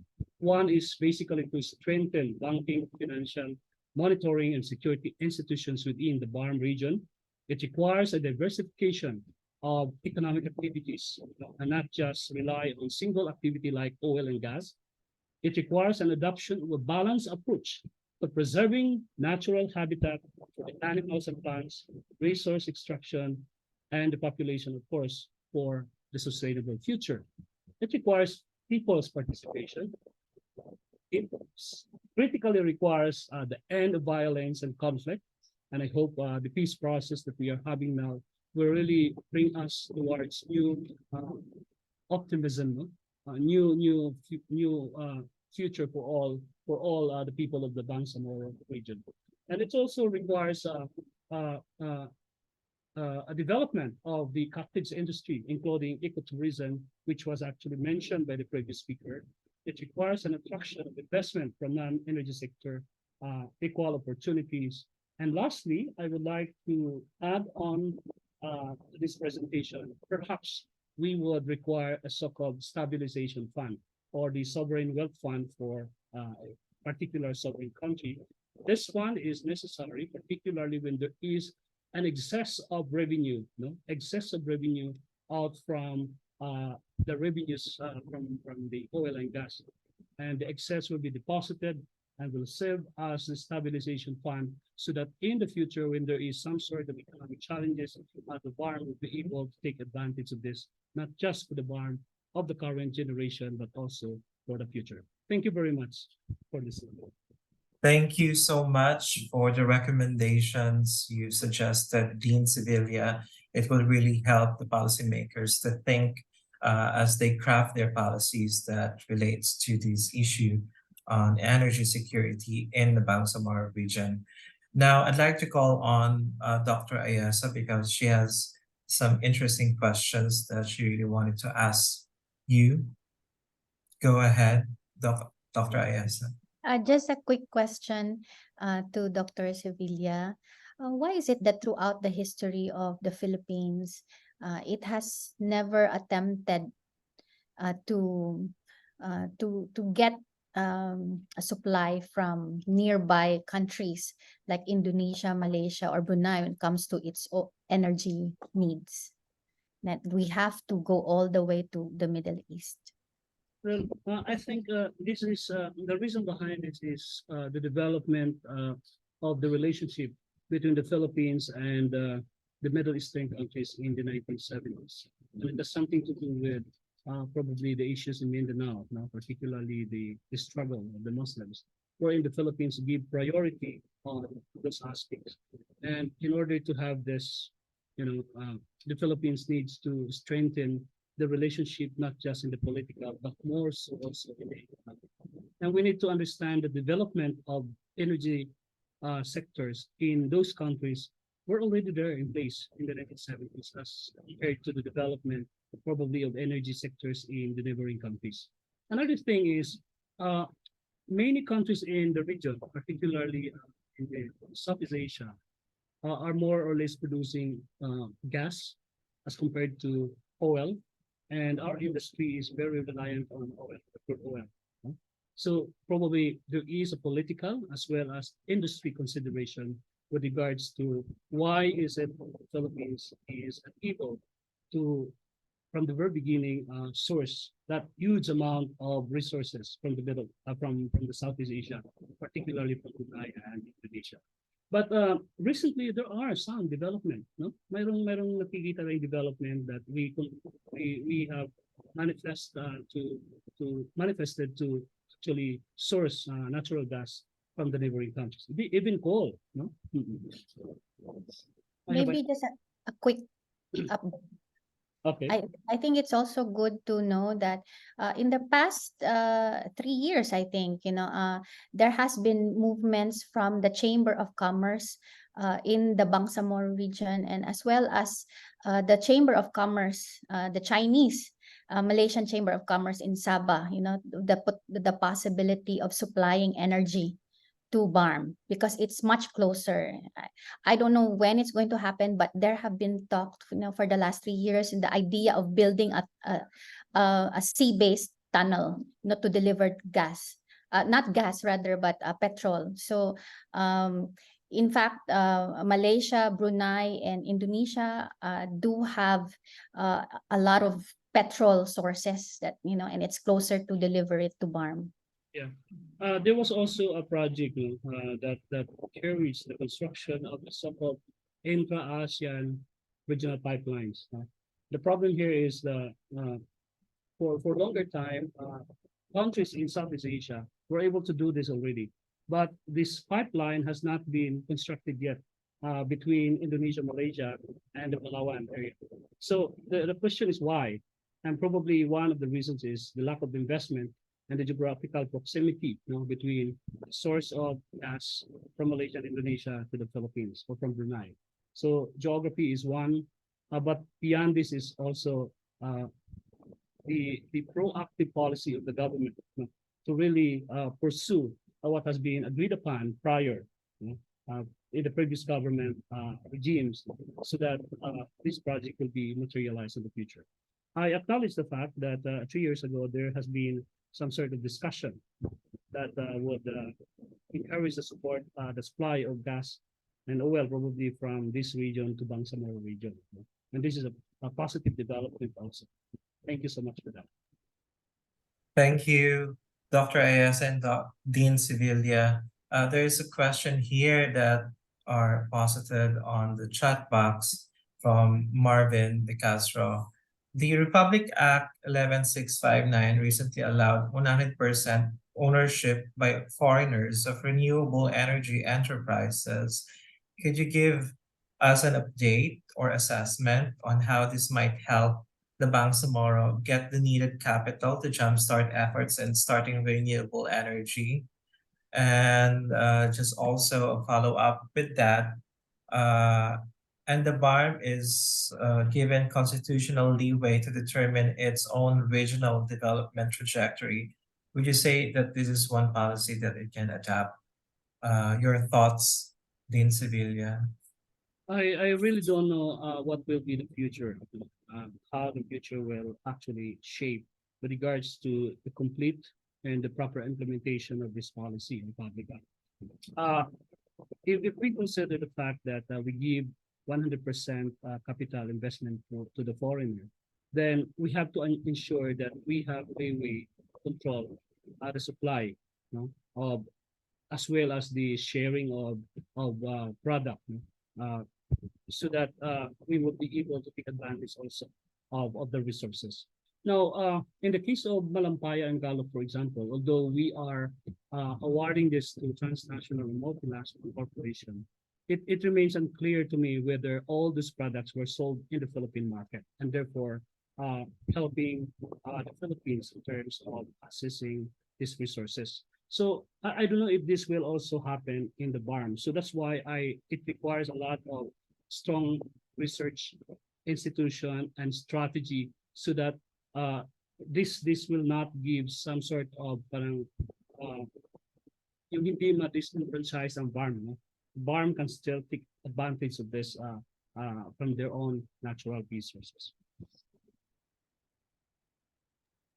Thank you, Marvin, for asking those questions and also from the response we get from Dean Sevilla. Do you have any other questions or any would like to ask questions? So just read here Dr. Ayasa's take.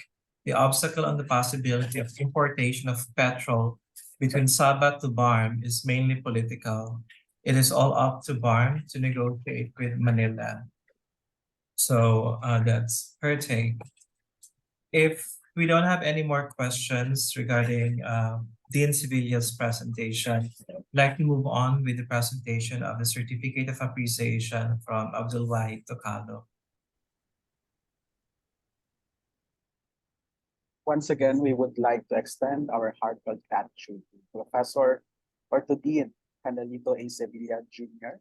for the illuminating presentation on energy security and BARM, learnings from the Philippine-Middle East energy relations. Sir, your insightful exploration into this crucial topic really has added tremendous value to our discussions. So it is our privilege to present Professor Canalito A. Sevilla Jr. with the same certificate of appreciation, acknowledging and thanking you, sir, for sharing your expertise and enriching our conference. Thank you, sir. Thank you so much to our all dear keynote presentations for today's last conference day. To Dr. Ayesa Abubakar, apologies for waking you up early. And then to Professor Rufa Kogoko Guillaume, who is on another priority commitment. And also to Dr. Professor Richard Muadil from MSC Tawi-Tawi, and also to Dean Professor Dr. Henelito Sevilla Jr. for gracing us your precious times during this Sunday to help and provide your intellectual service to all of the Bangsamoro researchers who happen to be present today.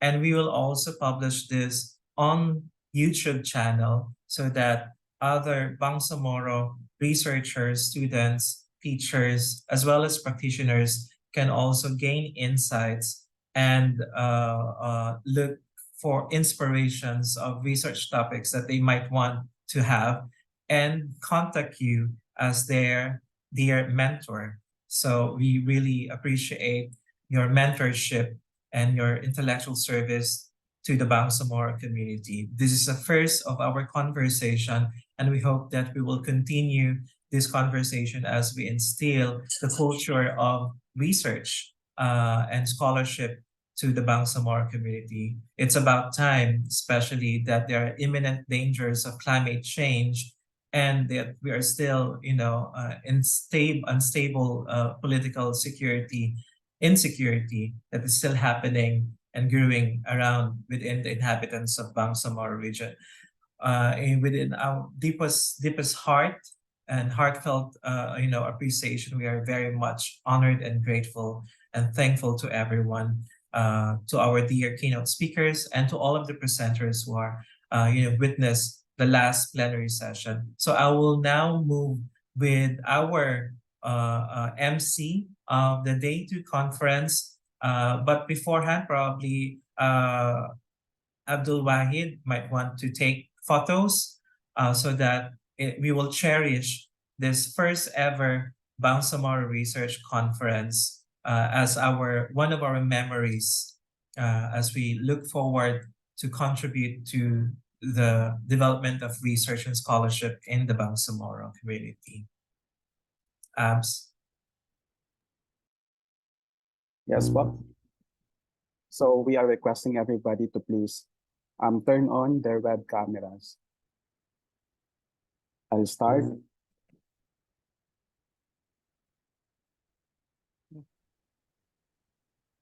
Smile. One more.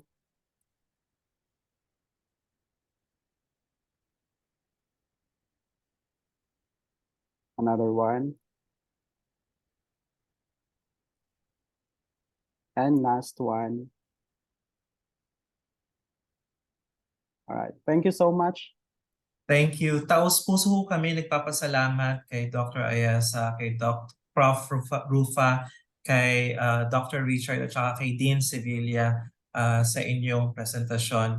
At ngayon ay magpo-proceed na tayo sa continuation of academic panels presentation mula sa ating mga mananaliksik at mga mag-aaral at mga profesor mula sa iba't ibang institusyon ng Bangsamoro region at pati na rin ngayon sa iba't ibang lalawigan ng Pilipinas. So Abs, take it over. Thank you at maraming salamat. Thank you, Doc. All right. What a remarkable series of presentations we have just witnessed. Once again, a heartfelt thanks to our moderator, Doc Nasser, our very own Doc Nasser, for steering the enlightening discussions. We'd also like to sincerely thank everybody for participation and for your cooperation as we are now moving right along since we are trailing far from our scheduled program. So after engaging in our enlightening plenary session, let us now begin our third themed panel discussion, focused on historical and religious-cultural approaches to Bangsamoro studies. The panel will be chaired by Gurhan A. Adan. But before that, let me introduce Gurhan to you. Gurhan A. Adan is a highly educated and dedicated professional with Bachelor of Arts in Social Studies from Western Mindanao State University and a Master of Arts in Islamic Studies from the University of the Philippines, Diliman. He serves as a Sharia counselor at law, showcasing his proficiency in counseling and conflict resolution, underlining his commitment to Islam in large. His research focuses on the Bangsamoro context, including Muslims in the Philippines, Bangsamoro peace and development, and the application of Sharia in the region. Burhan has previously worked as a consultant and researcher at the AFP CPCPE and as a graduate assistant at the UP Diliman. He's a former president of Shabab at Tawun, initiating free madrasa summer classes in Barangay Sinunok, Zamboanga City. Burhan's education, research, and advocacy are instrumental in promoting understanding and positive change in the Bangsamoro community. Sir Gorhan, the spotlight's on you now. Thank you, Sir Wahid. Bismillahirrahmanirrahim. Assalamualaikum warahmatullahi wabarakatuh. A pleasant day to each and everyone, especially to my colleagues at the Bangsamoro Research and Legal Network, to the keynote speakers who have shared their expertise and experiences, knowledge, and to all the presenters and the participants who are here. Welcome to the third panel of the Bangsamoro Research and Legal Network online conference 2023. I am Gurhan. You can call me Gurs. I'm your panel chair for this session, the historical and cultural approaches to Bangsamoro studies. So important reminders before we start, reminding respective presenters that they have 15 minutes for their presentation and that the open forum is after all the presentations. So let me go directly. For our first presenter, he is an Asian Studies graduate from Western Mindanao State University and a law student. He is also a writer and social advocate from Basilan. His early interest in reading and writing led him to contribute to the Bangsamoro online literary reviews and the National Commission for Culture and Arts, focus on redefining Basilan's history and promoting the fair governance. He is currently working on a project about Basilan's local history and cultural heritage conservation. He is a co-founder of the Basilan Studies Center and collaborates with prominent social reformers, writers, and ethnographers in Basilan and Zamboanga. I'm honored to introduce to you our first presenter for this session.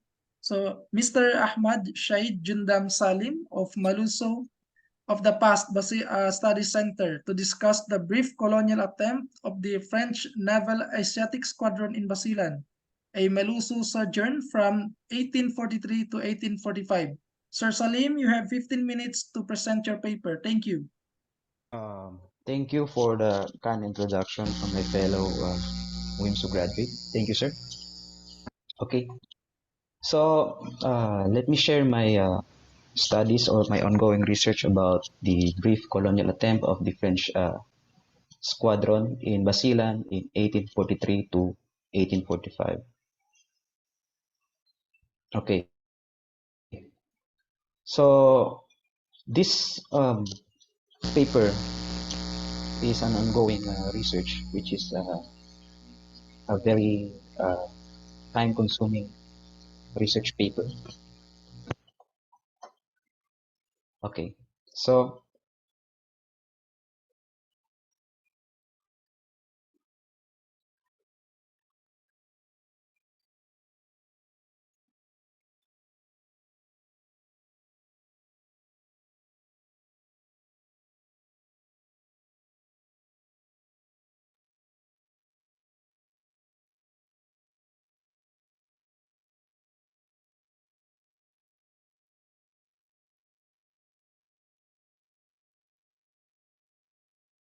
Sir Salim, your mic is off.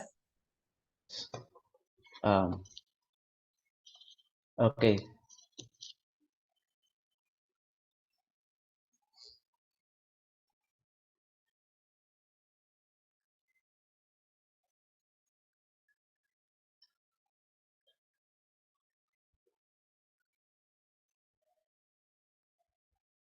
okay, okay. So pardon for some technical issues. Okay, so yes, yes, sir. Okay, so this paper is an ongoing project. I chanced upon the history of Malusu, which is also my hometown, and I came across with a group of people living in the Malusu River, which is one of the prominent features in our municipality.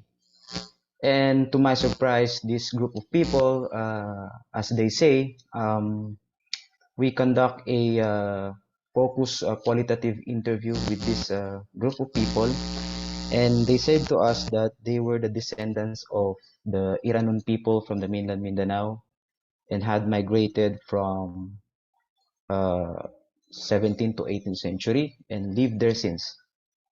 And then they relate to me the story of a particular event that happened around 150 years ago. And this particular incident piqued my interest, and uh, it really intrigues me and drives me to curiosity and research about this project, about this topic.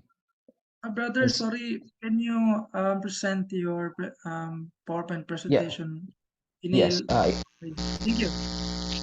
Okay. Is it showing na? Ye- Is it showing, sir? Yes, kindly proceed. Thank you. Okay, sir. Okay. So, um, the main crux of this study is during the time when the China Tea Trade was a burgeoning event, whereas the Sultanate of Sulu, the European powers stationed in the Southeast Asia at the time were entangled and particularly active in participating in the so-called China Tea Trade.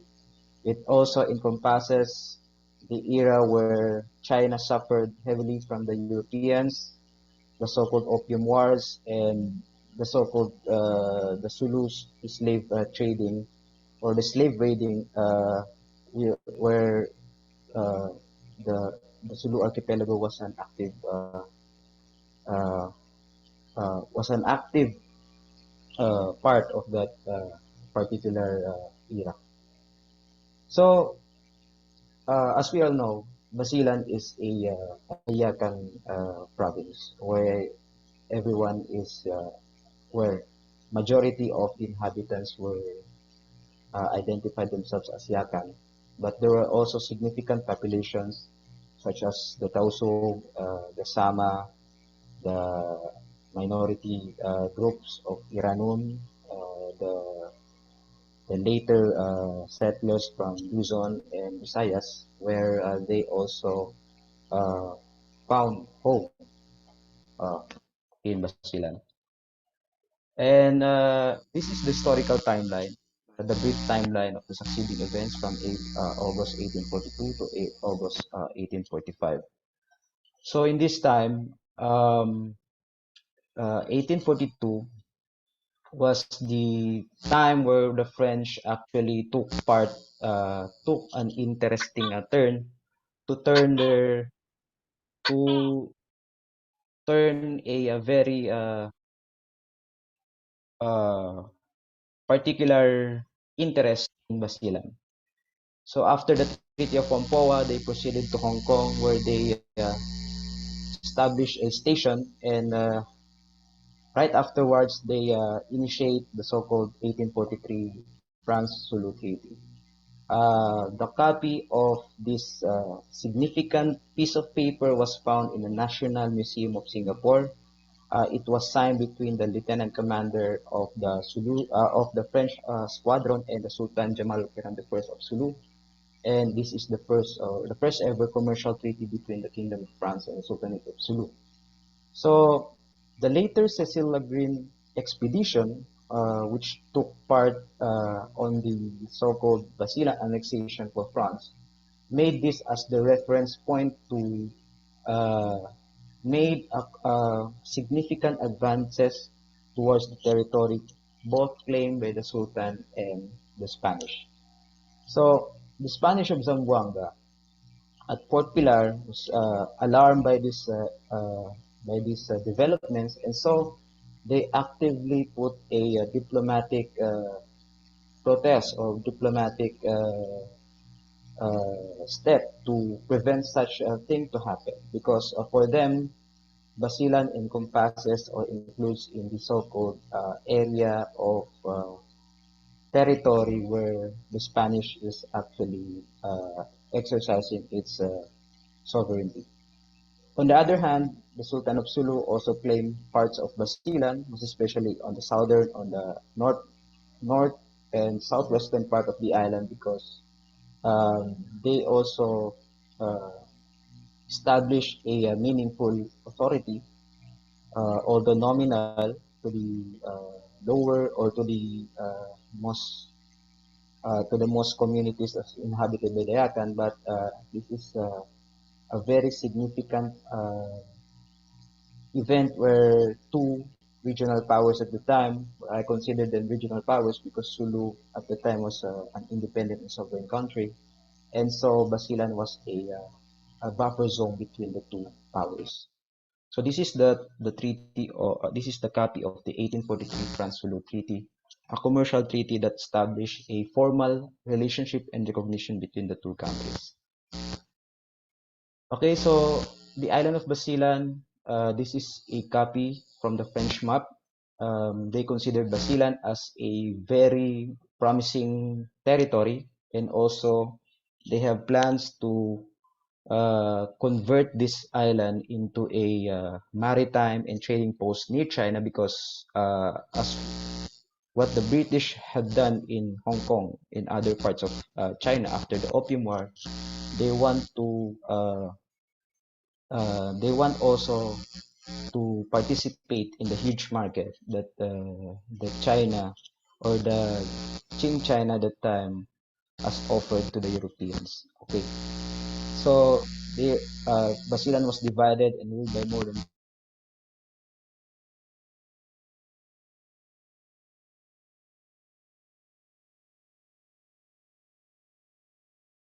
although it was considered that the Sulu Sultan exercised a nominal authority over them since the 17th century. In 1842, a native confederation of local datus and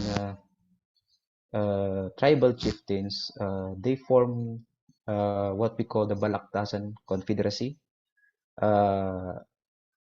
They themselves, they are the ones who directly negotiated with the Spanish, with the French, and the Zulu, and also they are the one who witnessed the event. And coming from their oral traditions, we actually took part a very active engagement with the descendants of these Balaktas and Datus, and they also relate to us that it happens exactly the time when the French came in 1842 until 1845. So on the other hand, the village of Malusu with few other villages on the southwestern part of the island remained defiant and resistant from any invaders from both Zulu, Spain, and France.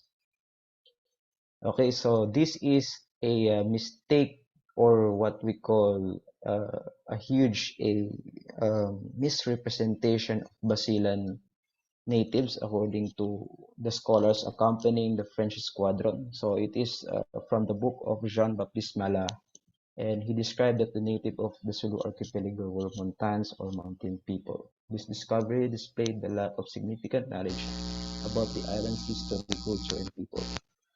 Okay, so as we all know, the Basilan was a home to the Yakan people, were in fact during that time they were already Islamized and integrated most of the Islamic heritage and culture into their own culture. So there's no such thing as nude or naked inhabitants of Basilan. So this is one of the misconception among the European travelers who accompanied the French squadron. So on the left picture, we can see the copy of the English translation of the 1842 Wilkes Treaty of Follow. It happens, or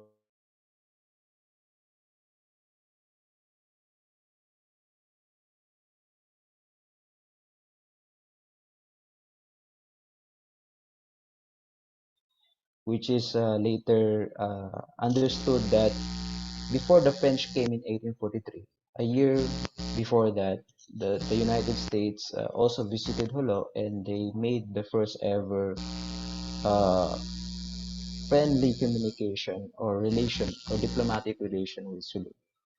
On the other hand, the picture shows to us that the Sultan of Sulu and a group of powerful datus and his advisors is directly uh, performing diplomacy with the European or the colonial powers during the middle of the 19th century. It shows that they directly deal with the European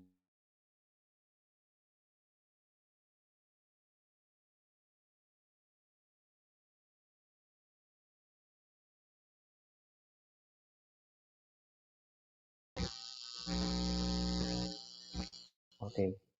So these were the inhabitants of the Sulu archipelago from late 18th century to mid 19th century. The caveat of the story is the research want to emphasize that the French failed colonization of Basilan was only one of the lesser known histories of our nation, of our country, which is for me it is very what we call this a very sad and neglected part of our academic pursuit to local history. So these were some of the samples of the inhabitants drawn by the European travelers or visitors during the 18th to middle of the 19th century. Okay, Sir so it Salim, you shows have that five there more have minutes. Sir Salim, you have 5 more so minutes. yes sir, thank you. So these were the prominent members of the Dilaguin mission. They are led by two prominent people, Admiral Jean-Baptiste Cécile, the leader or the commanding officer of the French squadron to Basilan, and the diplomat Theodore de la Green. So these were some of the people who directly negotiated the Basilan annexation with the natives of Basilan and Sulu. So this is one of the drawn pictures from the Laguin mission, which shows that Basilan is a very profitable or a deep and close port. So they have the deep close port, abundance of water, close proximity to China, rich in arable land, encourage and entice Europeans to start a colonial enterprise. So the Maynard incident was triggered in Maluso, which is also my hometown.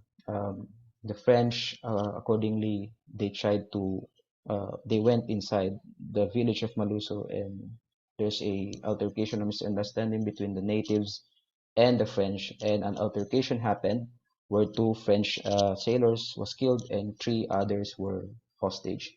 So it triggers the French to retaliate and burn the community to the ground. And according to the oral history that we have gathered, it is as if the river of Malusu was covered in blood or covered in red because of the notoriety of the French cannons that decimate that decimate the settlements of the natives of Malusu. So these were the two the contrast of the Garay and the French corvette. And so they aborted the project of colonizing Basilan because at the time France was overstretched, and they have also their ongoing colonial adventurism in the parts of Africa, South America, and other parts of the country or other parts of the world. They have also don't want to get the ire of the Spanish colonial authority, because the French king at the time wants to marry his son to the daughter of the Spanish king. So this is Sultan Muhammad Fadal Kiram, or Kiram I, the one who signed the treaty with the French and later the Spanish. So this is the king of France during the time, King Louis Philippe I. And these were the two royal couples that one of the reasons why why the Basilan annexation was cancelled. So because of these two, they are one of the reasons that Basilan annexation was not fulfilled by France. And so these were the brief colonial, the four main reasons accordingly. Based on the research, it is because of the native resistance, the logistical problems, the heavy political pressure from Spain, and heavy burden and high costs on the French coffers or financial capability. Sir, you have two more minutes. Okay. Okay, sir. Yes, to wrap up this uh, research, the influence in conclusion is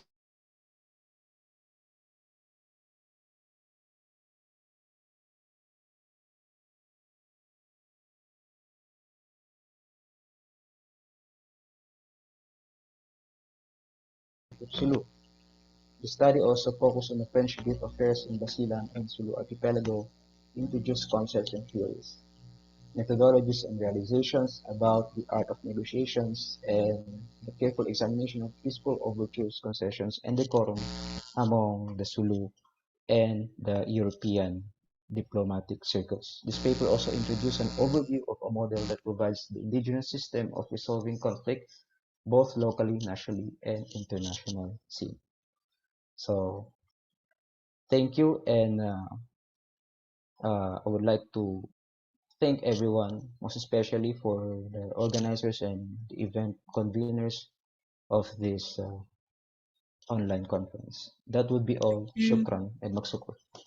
Thank you, Magsugol, Sir Ahmad Shade Salim, for presenting your paper.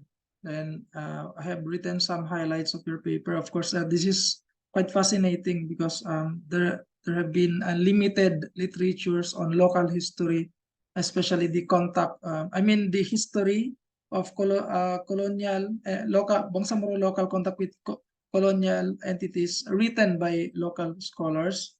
And you have mentioned the story of the incidents of the Maluso contact with the French colonial that made the first ever commercial treaty between the French commander and the Sulu Sultan, Jamal Kiram first. And you have mentioned also the Balaktasan Confederacy, that they are directly the one who negotiated with the French and Spanish colonial people. Then you have also mentioned that the misrepresentation of the people of Basilan, the Iyakan people, and perhaps the Bangsamoro people at that time, in their writings, as how they have perceived the people at that time. And lastly, the Lagreen mission, who made the annexation of Basilan until their abolishment of that mission, mainly to avoid the Spanish authority interests. So thank you, Sir Salim. The floor, we will entertain some the questions during the Q&A after all presenters are done with their presentations. For our second presenter, she is an assistant professor at the University of the Philippines, Mindanao, who is teaching Kasaysayan 1 and Mindanao Studies 1 and special topics on Islam in the Philippines. She graduated from Mindanao State University Iligan Institute of Technology with a bachelor's degree in history. She also holds degrees from the University of the Philippines, Diliman, in Master of Arts in Islamic Studies and Doctor of Philosophy in History, 2016. Her areas of interest in academia are regional history, Japanese history, and local and Moro history. Please help me welcome Dr. Teresa May Gallardo from University of the Philippines, Mindanao, as she presents her paper on the Moro Rancheria of Tagum, Muslim resistance during Spanish colonial rule. You have 15 minutes po to present your paper. Thank you. Okay, good afternoon, everyone. Thank you, Sir Gorhan. Okay, so I would like to share my screen.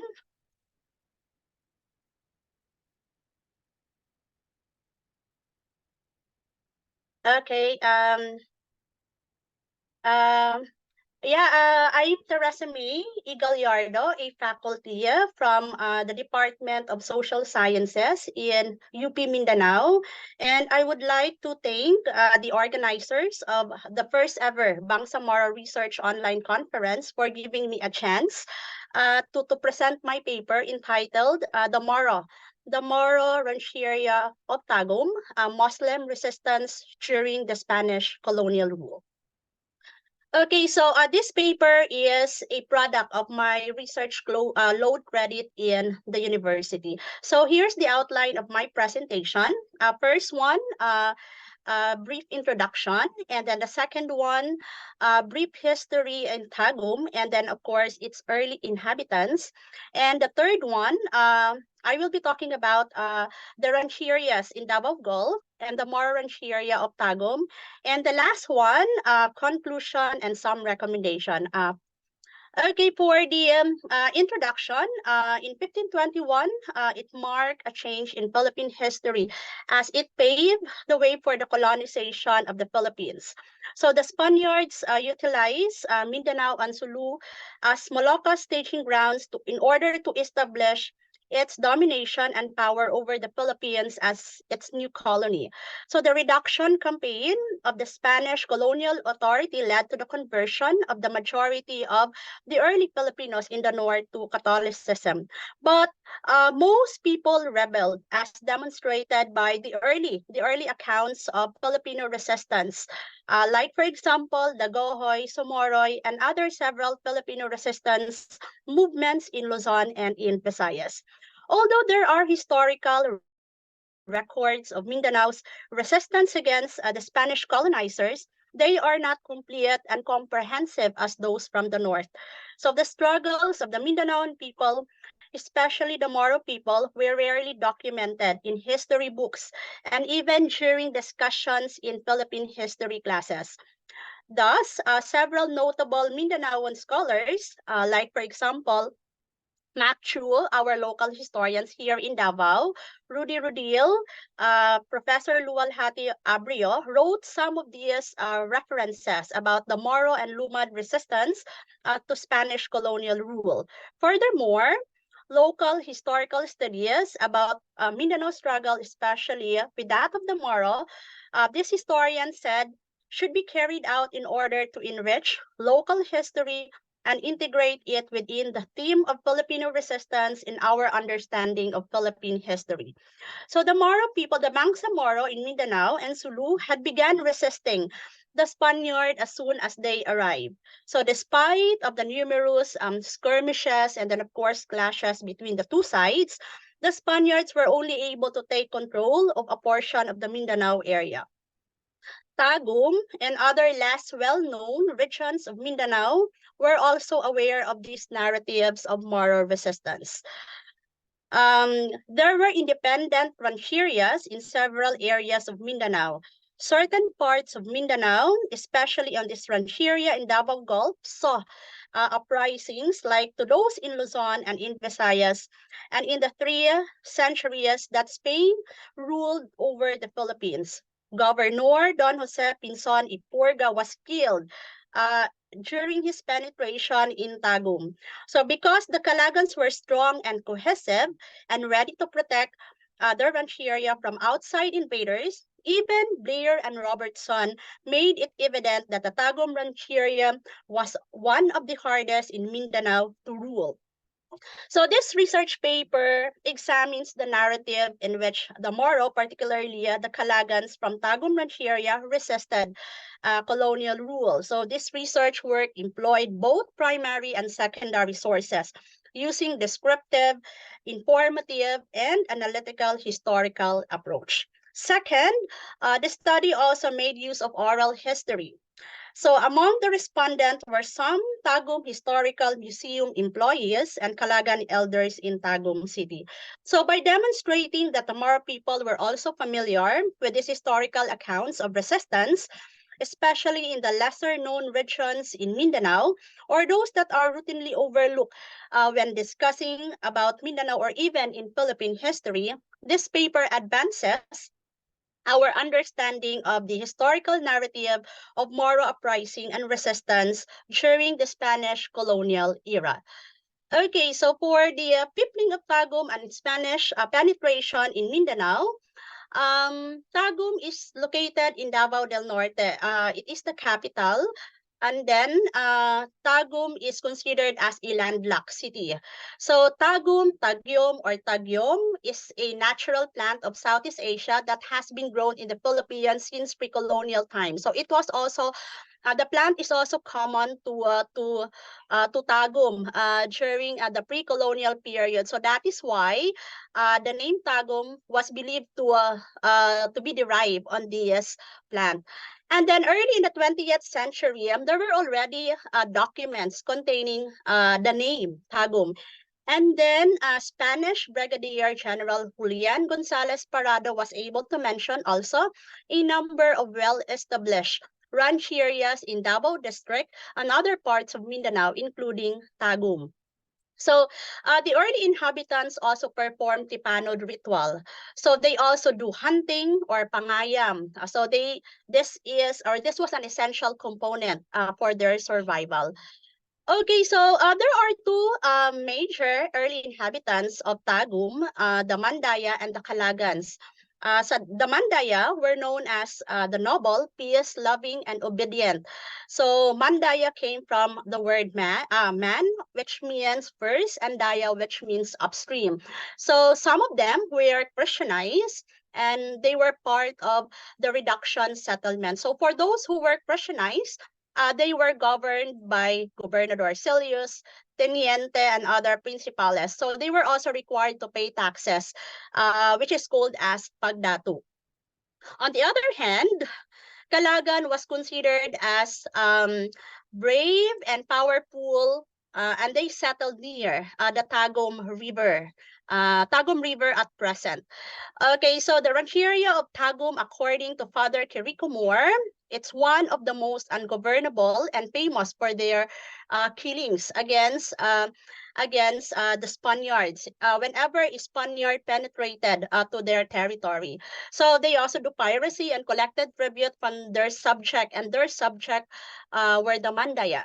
So the Kalagans were a threat to the reduction and the propagation of Christianity in the area. So generally speaking, the Kalagans live in small communities over the Gulf of Davao, and they do not occupy a contiguous area that they may legally claim as their ancestral domain. So they also descended from the Karagans or the Karaghans, who inhabited somewhere in Davao Oriental and then Surigao's Pacific coast. So according to a source, so the Gulf Kalagans were subsequently designated as the Davao Moros in later Spanish texts. Okay, so the rancherias in Davao Gulf and resistance against the colonial rule. So the word rancheria is a Spanish term, rancho, which refers to a small community, small and rural settlement which is inhabited by the indigenous people. And most of these rancheria were found along the riverbanks or in isolated places. It also provided the Moro people with bases from which to plan their uprising and protect their lands from the Spaniards. So, according to Spanish account, there were several rancherias that were established during the 18th and up until the latter part of the 19th century, especially in Davao region and of course within Davao Gulf. And some of these rancherias were the following: Taumo, Baludo, Obrango, in Davao and Sarangani area, Rancheria San Gil, that is in Sarangani also, and a Moro village in Lanang and Lasad, the present Lasang, and then of course the Moro Rancheria of Tagum. There's also lesser or smaller rancherias located in Davao del Norte, or the present Davao del Norte, that is Copiat, Lachia, and then of course in Matiao. So the Moran area of Tagum, the name itself, Tagum, was derived from, aside from yung sa plant, it also derived from the largest river bay, which empties near the Tuganay River. So the existence of Tagum was already evident on a document, a Spanish document written by Gonzales, Parado, Memoria de Acerca de Mindanao. And its notable leader was Pusukan. And this rancheria was inhabited by the Kalagan. So apart from the more rancheria of Tagum, there were also smaller rancherias near the more rancheria of Tagum, that is Tuganay Rancheria in Tuganay River, Madaum, and then of course in Iho. So this rancheria is comprised of at least 100 families. So they were peers and subdued a non-Muslim in the mountainside. So most of them settled along the riverbanks for sustenance and sustainability. So Again, as quoted by Father Quirico Moore in Blair and Robertson, the Rancheria of Tagum is considered as the most ungovernable and the most famous for their gloomy tragedies that have happened there for time immemorial, even to our days. So the first documented arrival of the Spaniards in Mindanao was in 1543, particularly in Davao. However, they were not able to establish Mindanao and then of course the entire Philippines as their colony. It was during the time of Legazpi, the fifth expedition. So moving forward, Governor Jose Uyangurian interested to establish a Spanish settlements and finally gained power in 1848. And because of its influence in the region, there were narratives. There were narratives of resistance from the locals, particularly the Moro communities, and Tagum was no exception. So they valiantly resisted colonial rule.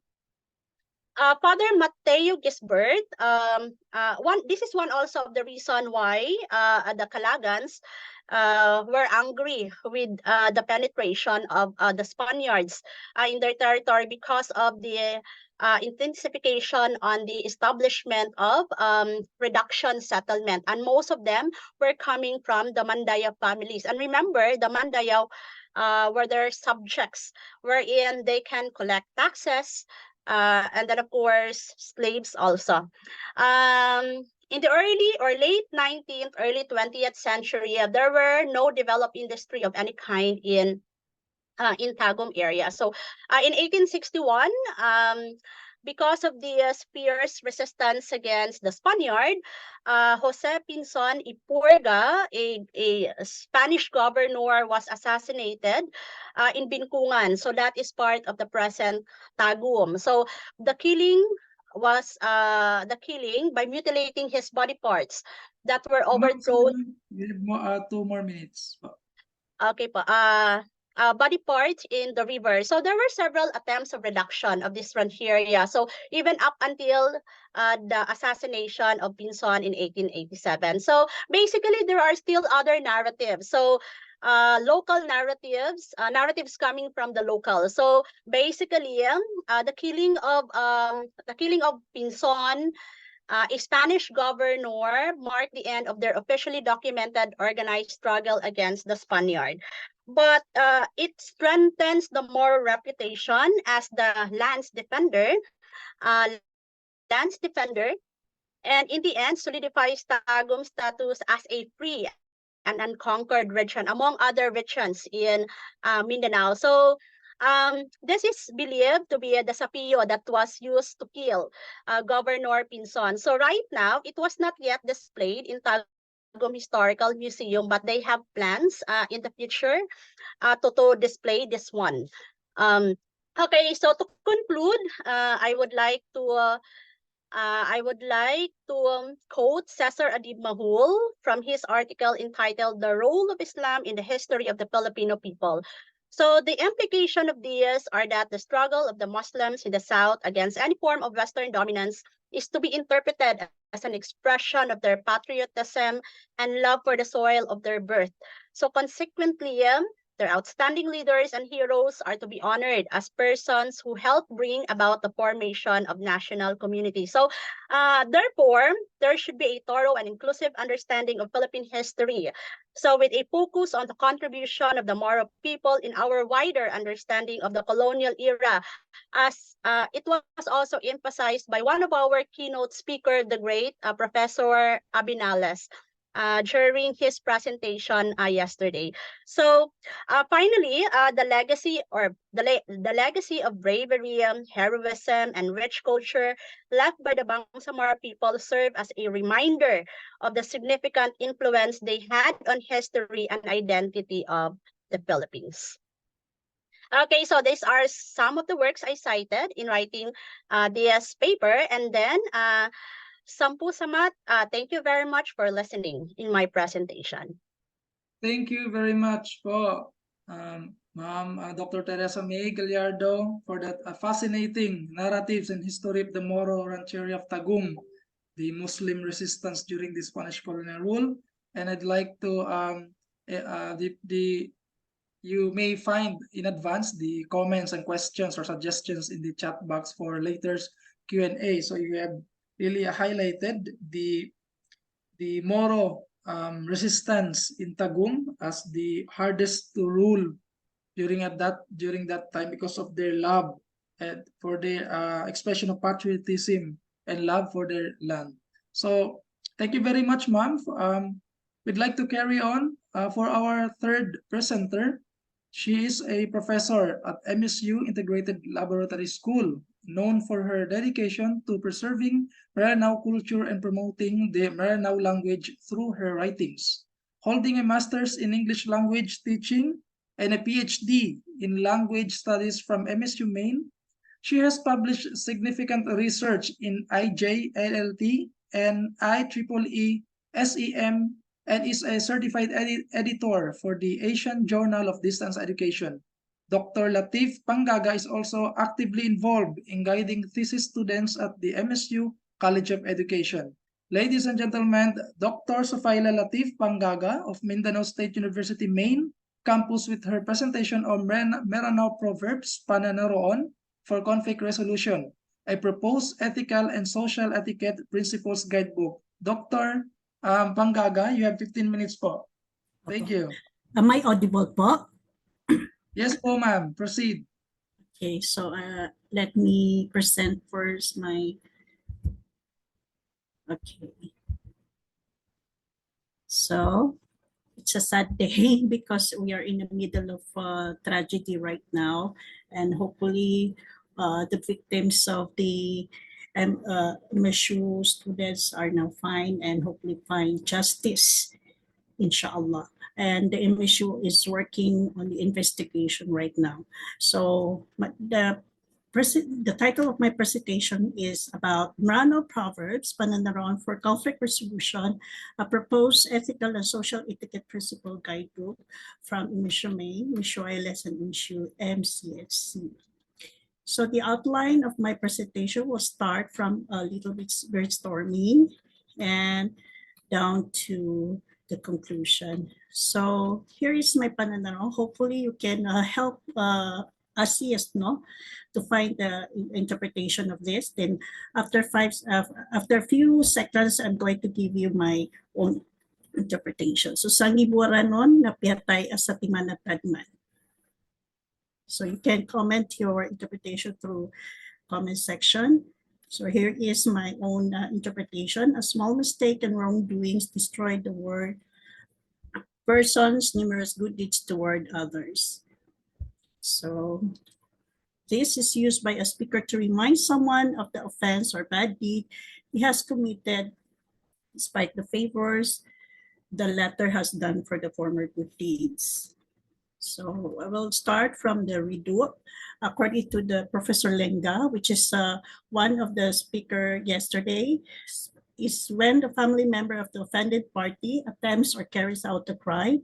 Retaliation that is violent conflict usually becomes redo when it is result in the death of a person, a member of either party's family, the cycle of retaliation and counter-retaliation of vengeance, which is also the same factor in Maranao redo in Llano del Sur.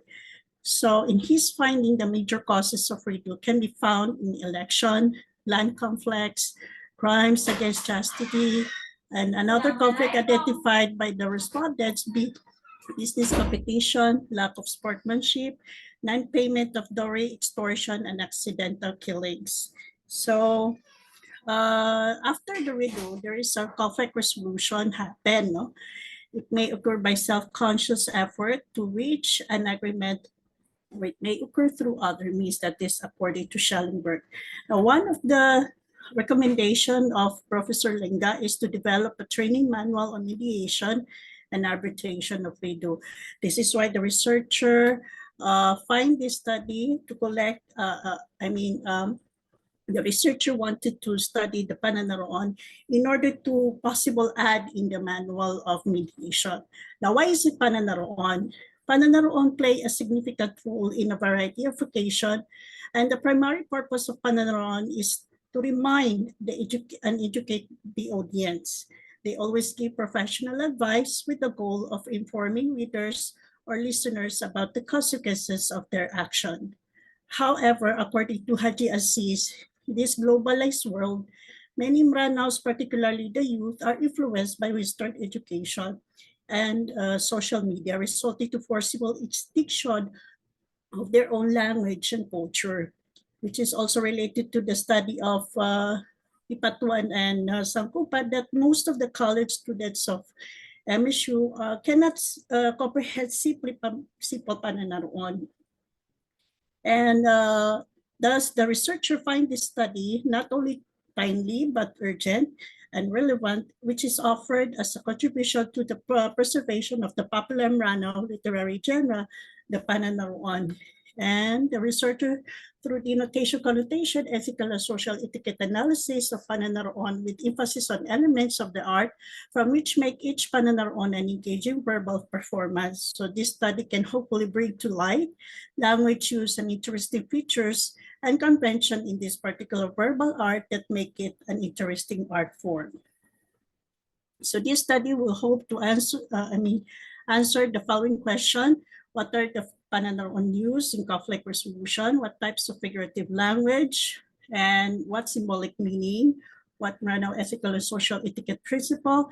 And what possible guidebook? Now, the researcher adopted 3 theories from Roland Barthes for semiotic theory to analyze the the denotative and connotative meaning of the Pananaruan. For the figures of speech, the researchers adopted the semantic theory of Kennedy, and for the ethics and social etiquette adopted by the researcher, the social-cultural theory of Lev Vygotsky. Now, this study will not be significant without the support of the government, which they need to work on to uplift the revived and slowly dying Mrano culture, and it served as a guide on how to identify Pananaruan in its particular uses, particularly the conflict resolution. They must develop a manual for mediation of redo that contains Mrano proverbs.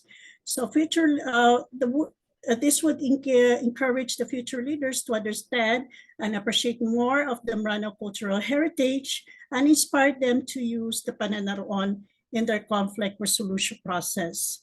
And this study would benefit the Mranos because this would serve as their references in using the Pananaruan in speech events, discourse, occasion where they are expected to deliver speeches. And of course, the school administrator or the university maybe add some at least one subject, no, for the literature to their curriculum for the preservation of Mrano culture, and the teacher will probably apply Pananaruan during teaching to make sure that our students were going to learn the meaning of it and appreciate the richness of Mrano culture.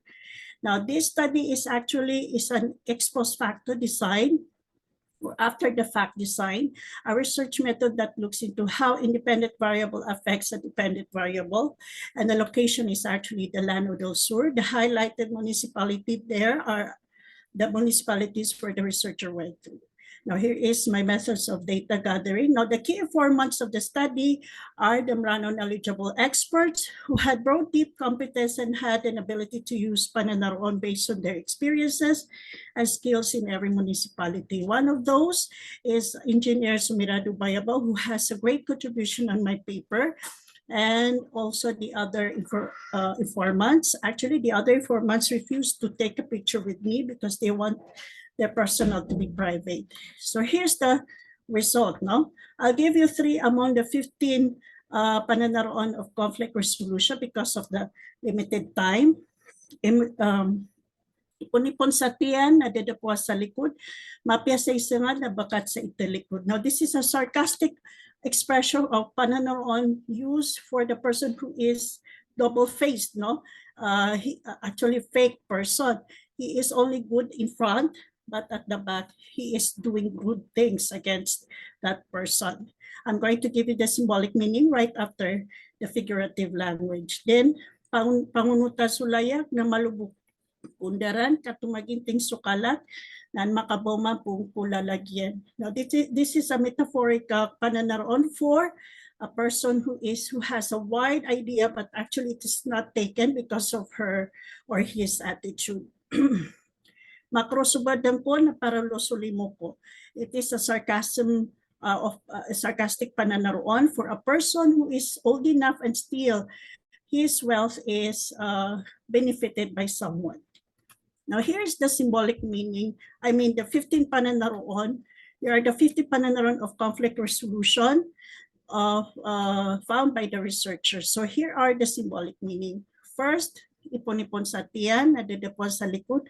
Mapia sa isungat na bakat sa italikod. Now, tiyan actually it means abdomen, which are located in front of our body, which also a symbolic meaning to a front view of a person. So there are certain people who are so nice and friendly when in front of you, but when they meet others, they invent stories and defamation against you. So the likod is a back part of our body, which also a symbolic meaning for behind, no? A person behind you. Pangunutan sulayag na malupundara katumaginting sukalat naan makabuman po sa lalagyan. Now, layag meaning sailing, which is actually when you are sailing, you are exploring other countries or other, you are actually exploring life, no? Just also the same as life. You are exploring different moments like good memories or bad memories. So the meaning of that is while putting in maximum effort to achieve one's life objective, it must be regulated. Otherwise, one's physical and mental capacity and capability will be exhausted, resulting in great disappointment. Now, the third one is mabayat talumuya ng takararasan. Lumuya there or luya is a spicy chili, which is hot chili, no? Which is a symbolic meaning of redo. Now, why is it luya? Because the aftertaste of the chili, no? It tingles your tongue. So it is symbolizes to a trouble. You like trouble, but you hate or dislike it. Ma'am, you have 5 minutes po. Thank you. Yes. Okay.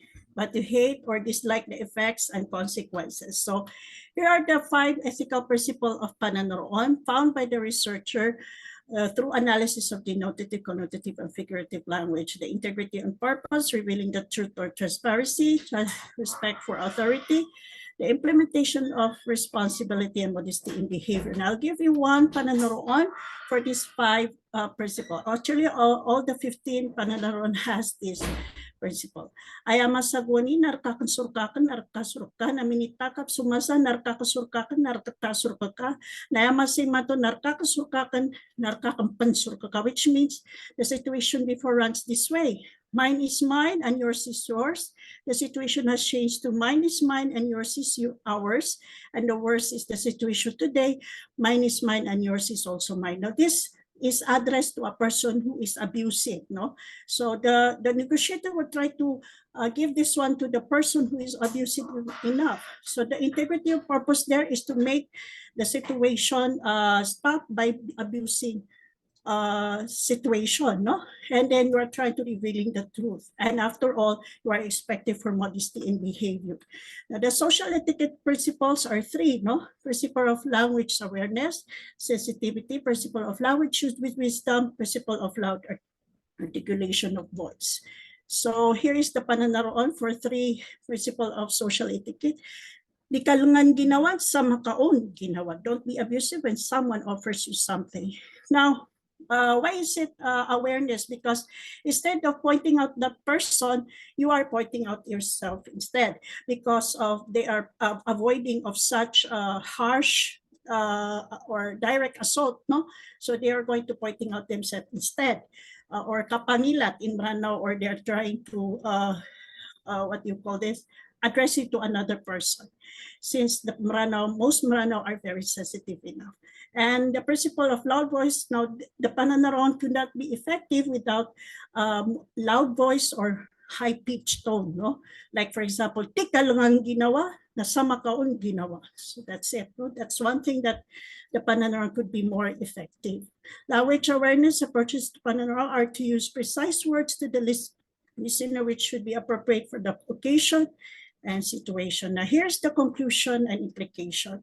Now, the panel serves a social function in that indirectly wants troublemakers to stop causing problems for others or face the consequences of their action.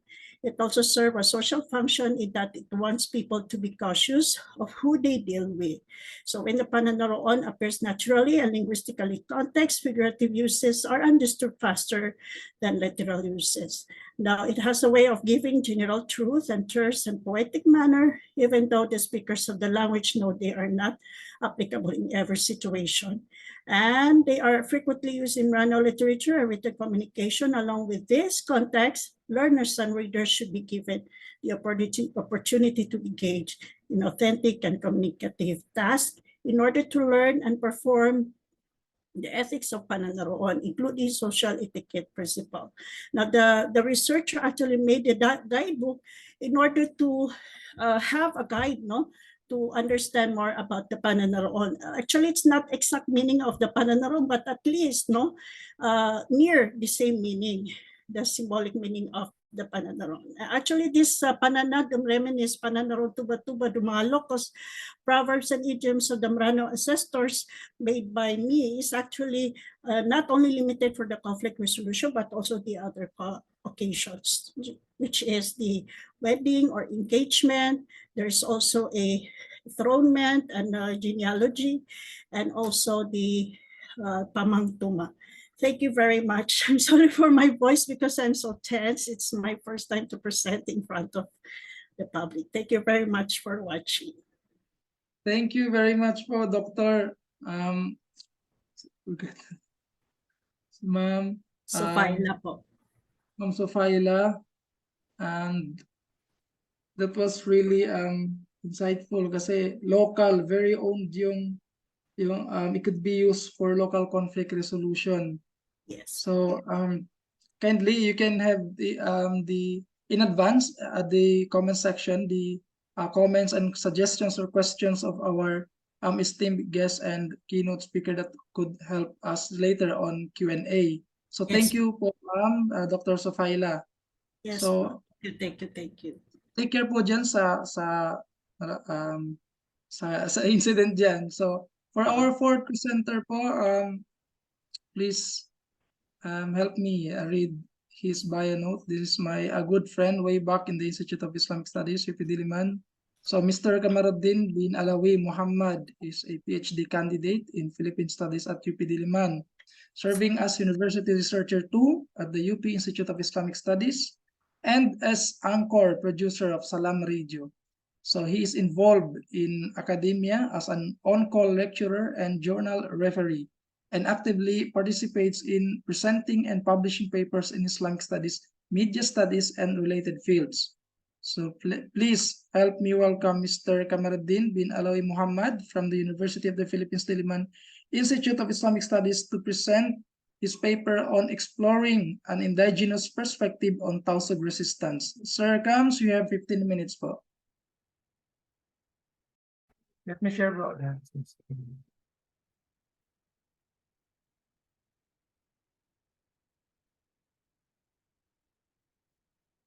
Disclaimer lang, hindi ako masyadong productive sa mga paper, sa mga books and articles, just a few, mga ilan lang, 3-4. Mas lang, active lang ako sa presentation sa iba't ibang conferences. Ito yung ating pinag-aaralan ngayon, pinagkakabisihan. Ang dissertation natin sa UP. Medyo mahirap, pero sige lang, kaya yan. Paano kaya ito yan?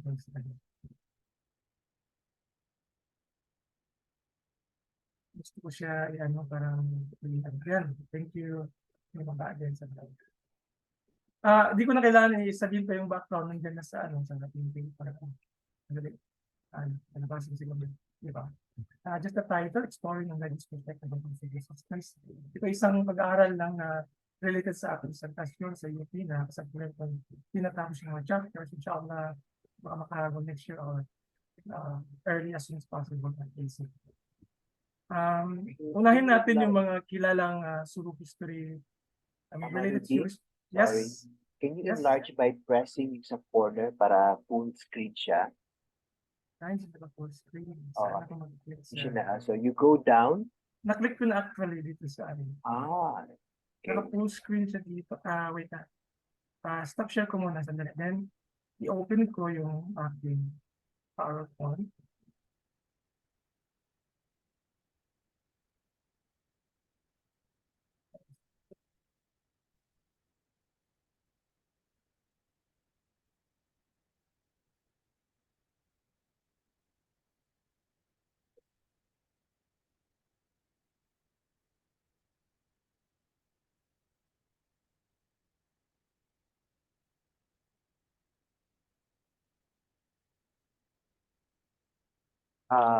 Okay. Hinihintay ko pa bumaba yung ano. Sige. If you go down to your right, if you're facing your screen, nasa right Yan nga. side siya. Tapos yung pindutin mo yung malaking one is go down. Yan nasa top bottom. Di ba, you have those three icon, tapos the far right. Kailangan hindi bumababa ito. Sige, never mind. I-click mo na lang yung yan, nakita ko na. Okay na. Yan, nakita na ba? Okay na siya? It's still the same, but it's okay. Don't worry about it. It's important that you get to present, okay? Sige. Okay, yan yung title, and then let's go on. Nakikita yung first slide ko ng theories. Yes, explore the indigenous perspective and toxic resistance. Yung next natin, yung Geras Piraticas, we have Geras Piraticas, also piracy, eradicate and part, piracy also. And the moral problem has to do with national integration. Ito mga Kastila, yung mga mula sa Kastila, patungong Ingles, at siyempre ang mga Amerikano sa gawa ni under, sa pag-uutos nila kay Dr. Najib Serenggi. Nakikita yung yung related theories ko, Doc? Nakalonto? Yung pangalawang, na first slide ka pa rin, di ba? Hindi, nag-move na ako. Hindi na wala. Nasa first slide. Gusto mo ipadala sa BRLN sa kanila, maybe they can help you. Sure? Ganyan, nakikita ganyan. Ganyan. Wala pa rin. Sige, i-send ko na lang siguro.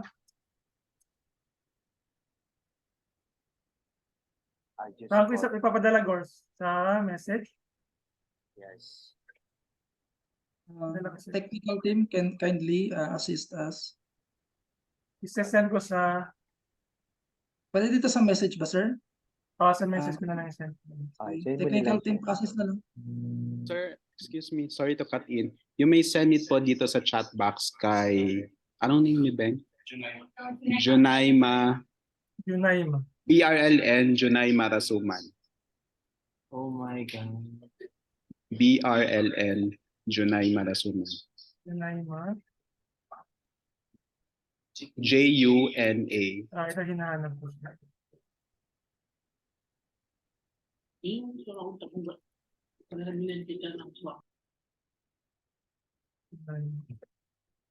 ko makita yung Junaima.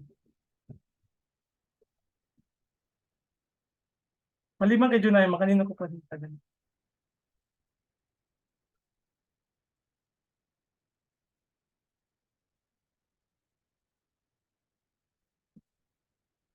Maliban po kay Junaima, kanina ko pa dito. Pwede sa'yo na lang, Gors. Hindi ko mapadala sa iba. Pumanap si Junaima. Sige po, kung ma-present ba dito, I'm afraid, everyone, I think I'm afraid kasi nag-extend lang ako dito sa hotel. Pinayagan akong until 1 p.m. Kaso team, I think, kailangan ko mag-wrap up din. So, I'm sorry, excuse me. We have now your presentation. Just wait for a minute. Okay. Thank you, team. Thank you, Sir Kamar.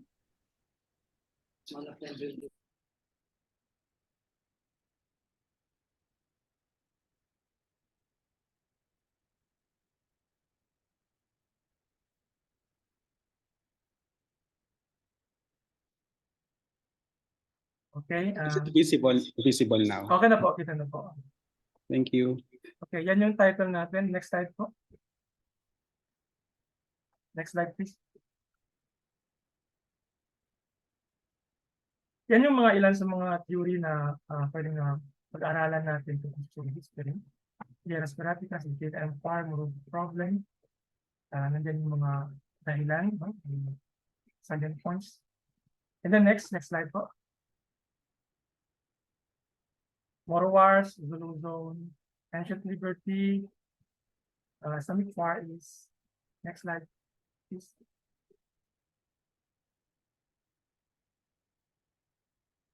Pangayaw, Bisaya, Janus Space Politico, sa ating Patricia Donales, Filipino-Muslim historiographer, nag-isang babae sa ating mga theories na Dr. Bernardo Avera. Pagtuhan ni Sir Darwin Asari. Next slide, please. So ito naman yung pangayaw na sinasabi natin as indigenous force na pwede natin pag-aralan. Next, yan yung mga iba't ibang mga pangalan na makikita natin sa buong kapuluan, no? Iba-iba siya. And then ito yung pinaka talaga headhunting siya. Yung root word niya, fracture or headhunting, is an astringent form of warfare, combination ng war, trade, and slavery. At ayon kay Dr. Villan, ng ating dissertation advisor, kasi ito may kinalaman sa kaloobang bayan, shared essential concept of survival, comfort, and honor. At ang tinatawag ng mga pagani, mga tao na gumagawa nito. And then ito iba't ibang mga ginawa nating ethnography sa buong kapuluan. Although ilan lamang na mga lugar na punta natin sa buong kapuluan, like sa Mindanao, at least represented yung bawat regions like Luzon, Visayas, and Mindanao. Yan yung mga iba't ibang meanings na makikita natin pag pinag-usapan yung word na pangayaw. Click first. Next. Click po. Yan yung balik po kanina. Balik po. Yan yung ating pinaka-center ng pag-aaral, no? Ang center ng ating pag-aaral. Although transient, mula sa pangayaw, tausog na ito nga binabanggit natin dito ay counterpart lang naman yan ng Crown initiated, no, ng mga privateering, entrada, expedition. At yan ang pinaka kaparehas na mga gawain in the past. No? And kita natin na yung ibang meaning according sa mga tausog, paano nila in-express itong pangayaw nito sa kanilang kultura. And then mag-focus tayo sa pangayaw tausog. No? Ito yung ating pag-aaral talaga sa dissertation, no? Na may konseptong pagbugbog. Resistance, protection, and defense. May tatlong key concepts dyan na sinasabi natin. Ihado as gal, siyempre yan ang pagka-Muslim natin, pagka-usog. Usaka, and then din yung matay si Manuel. Next slide, please. Yan yung isa sa mga trick pa po. Yan, nasa Notre Dame Holo College po yan. Ewan ko kung nandiyan pa yan ngayon. Balik po. Binura na yata yan, matagal na rin yan. Sinasabi dyan na, ayun kami, parang sabihin, nagbabag siya ng labang sa iwan araman. We are parang sabi, defending homeland, race, people, and religion. And then, next slide, please. What is pangayaw tausog as pagbugbog? No? Yan ang mga key concept na sinasabi natin. Click fistic, pangayaw become archaic, hindi na ginagamit masyado sa salita ng mga tausog, no? Sa mga tula na lang, and minsan may mga matatanda na nagbabanggit ng word niyan. But then the dominant on Sulu resistance, no, yung discourse of resistance, naging dominante sa pag-aaral ng Sulustahan. The key concepts are the following. Please click, another click po. Click lang po. Nang click. Please. Islamic, and then another click po. Yan ang pre-Islamic, and then Indic, and the explanation ng concept. And next slide po.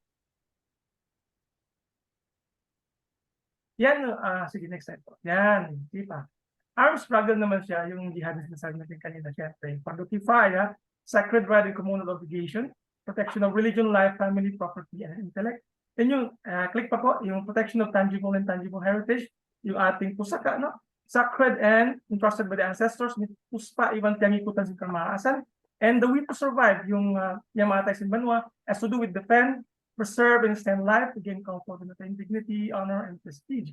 It's a shared basic priorities of the community, all the people. Next slide po. These are expressions, no, and trajectories and evolution pa ngayon tausog. Makikita na in the past na pagka dominant ng reading, no, sa konseptong ito. Yan, iba't ibang mga expression pa na mabasa sa baba. No? Pati kidnap for love, nandiyan din. Yan ang expressions in the past. And then nagkaroon ng trajectories in the present. Although nag-focus talaga, nakilala pa lalo yung pangangayaw sa true expression, no? Although di na masyado familiar ng word, resistance siya, no? Nakikita natin yung iba pang mga trajectories dito. Barter trading, smuggling, human trafficking, and so on and so forth. Pati yung tinatawag na hala phenomenon, sakay phenomenon, no? Headhunting yung kinukuha yung tao para kunin yung ulo. Nauso yan sa amin, may mga ganyan kwento. Nabantayan rito also so part of the trajectories. And then yung evolution, at least this is ano lang to, parang estimation lang, no? Pre-Islamic, and then from the we call prototype of resistance, pagbugbog, and then nag-unti-unti siya naging parang sabil, and then pagluwas lusad, with the key players here mentioned below here, and then pag-jihad, no? And then itong tatlo na ito, click pa po, another click, please. Click pa po, dalawang click po. Yan ay may kinalaman actually sa Papula Bangsamoro. Balik po. Nawala po, balik lang. Hindi, balik muna po sa may kinalaman sa hula Bangsamoro Agama, yung tatlo na yan, pagbogbog, parang sabi, pagluwas lusad.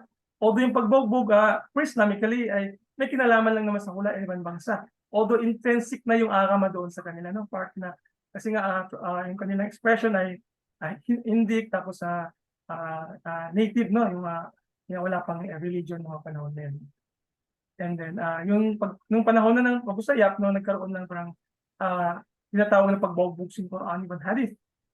It focuses, that has to do with, tulad ng sinabi ng Abinalis na nakaraan, na parang nagiging international na yung usapin ng struggle dito. More international, although dito sa panahon ng Morris Contribution Fund, kilala siya internationally, pero dito sa Abu Sayyaf issue, parang nagtatawag ng ibang mga grupo mula sa labas. Parang ganun. Kasi this has to do with the Quran and the Hadith, which is concerns with the Ummah, no? Yung world Ummah. So next slide po. Next slide. Dito ay situate natin sa next slide kung nasaan yung pangayaw tausog. Then, jihad, makikita natin, it has to do with Arab Gaza o Razia, no? Pagbogbog. Then makikita din dyan yung pagtuhan, no? It has to do with the three concepts of jihad, pusaka, niyamatay, simbanwa. Although, positive side lang siya naman. Please, yan lang muna tayo. And then yung ancient liberty kanina, makikita na konektado siya sa pusaka at saka miyamatay, simbanwa. These are the positive sides. Yun yung sa labas na medyo may pagka-negative na way, no, para sa atin. Yung Janus Space Politico connected sa miyamatay, simbanwa. Yung stable-driven economy and policy has to do with miyamatay, simbanwa. And then yung Filipino-Muslim historiography na binabanggit ni Dr. Bernadette Abrera, yung resistance, retaliation, retrieval. Then yung Pangayaw Bisaya na sinasabi kanina, although it has to do also with the rest of the pangayaw na ginagawa ng iba't ibang grupo sa buong Pilipinas at sa buong Southeast Asia. No? In fact, pumunta ako sa Indonesia, pangayaw rin yung tawag nila sa mga ganitong klaseng gawain. No?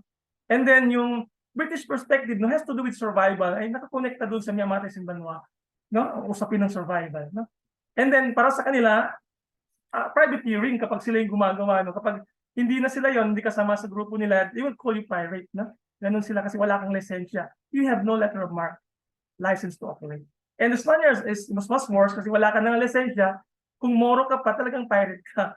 So ganun yung thinking nila. Ganun yung the way how they do that. They make the narrative on this particular phenomenon. No? And then the Spaniards also has to do with survival. But then nakafocus lang sila sa kanilang survival, all survival. They did not talk about the survival of the natives. Unlike the British, they're talking in their concept, at least in their theory, they were talking about the survival of the natives doon. No?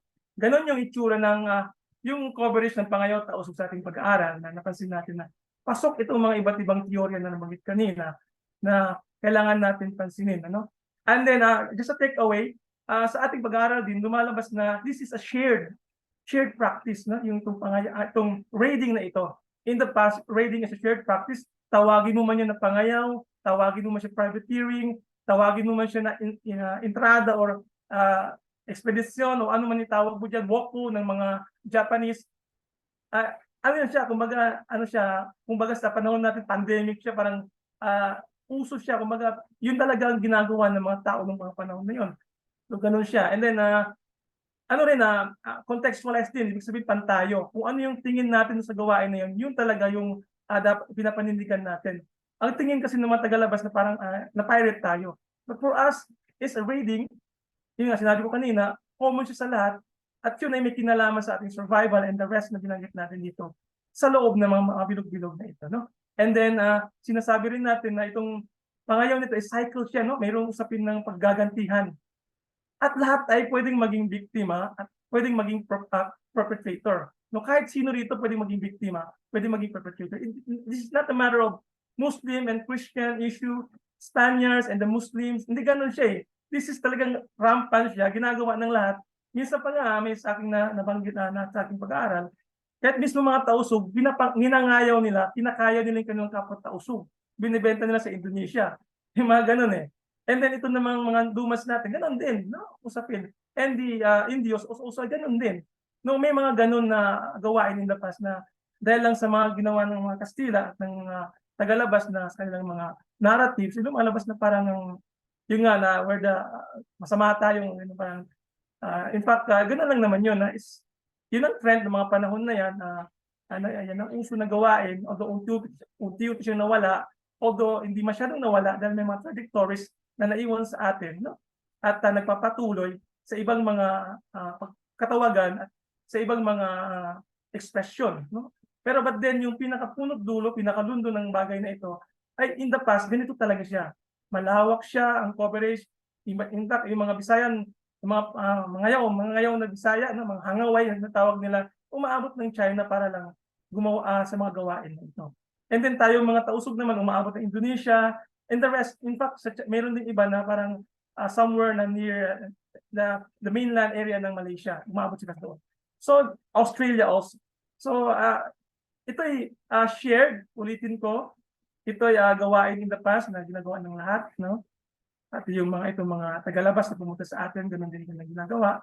Kaya lang nag-set sila ng mga tinatawag nilang parang ito lang ang pwede. So dahil nga sila yung powerful, sila gumagawa ng mga libro, so lumalabas na tayo yung masama talaga tayo. So, but then yung pala, shared lang naman talaga siya. Yun lang po, maraming salamat.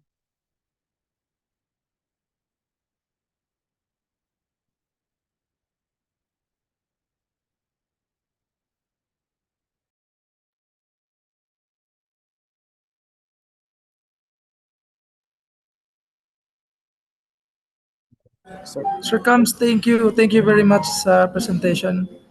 Pasensya, kinailangan ko mag-move pababa. Andito muna ako ngayon sa lobby ng hotel. Thank you, Sir Aldin. Yes, of course, that's why we're team. The same. Okay po, so sir, you can read in advance yung questions sa comment section po later's Q&A. So for last presenter po, no? For a moment. Naririnig ako? Yes, we can hear you. Okay, so Yes for po. our We fifth can hear and you.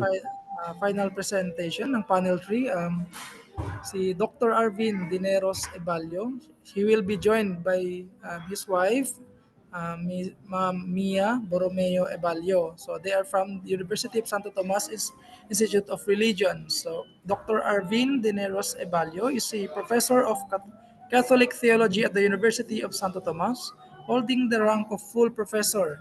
He is currently involved in research at the same university's Center for Theology, Religious Studies and Ethics. Additionally, he is serving as the National President of the Religious Educators Association of the Philippines, or REAP-INC. So, please help me welcome Dr. Arvin Dineros and Ma'am Mia Borromeo Ebalio as they present their paper on Kapitbahayan, Intrafaith and Interfaith Dialogue through Bottom-up Approaches as Imperative in Promoting the Culture of Peace in Mindanao. Please proceed, sir. You have 15 minutes to present your paper.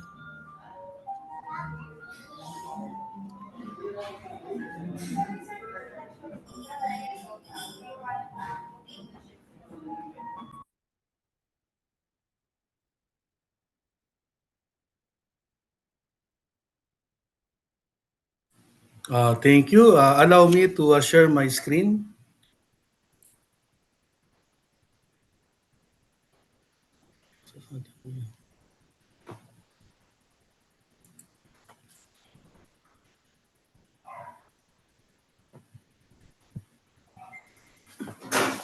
Sir, you may now present your PowerPoint.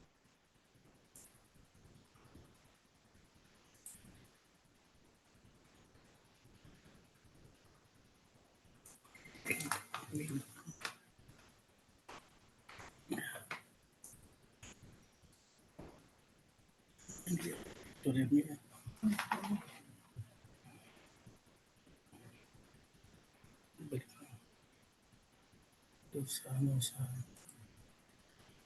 Okay, while my wife.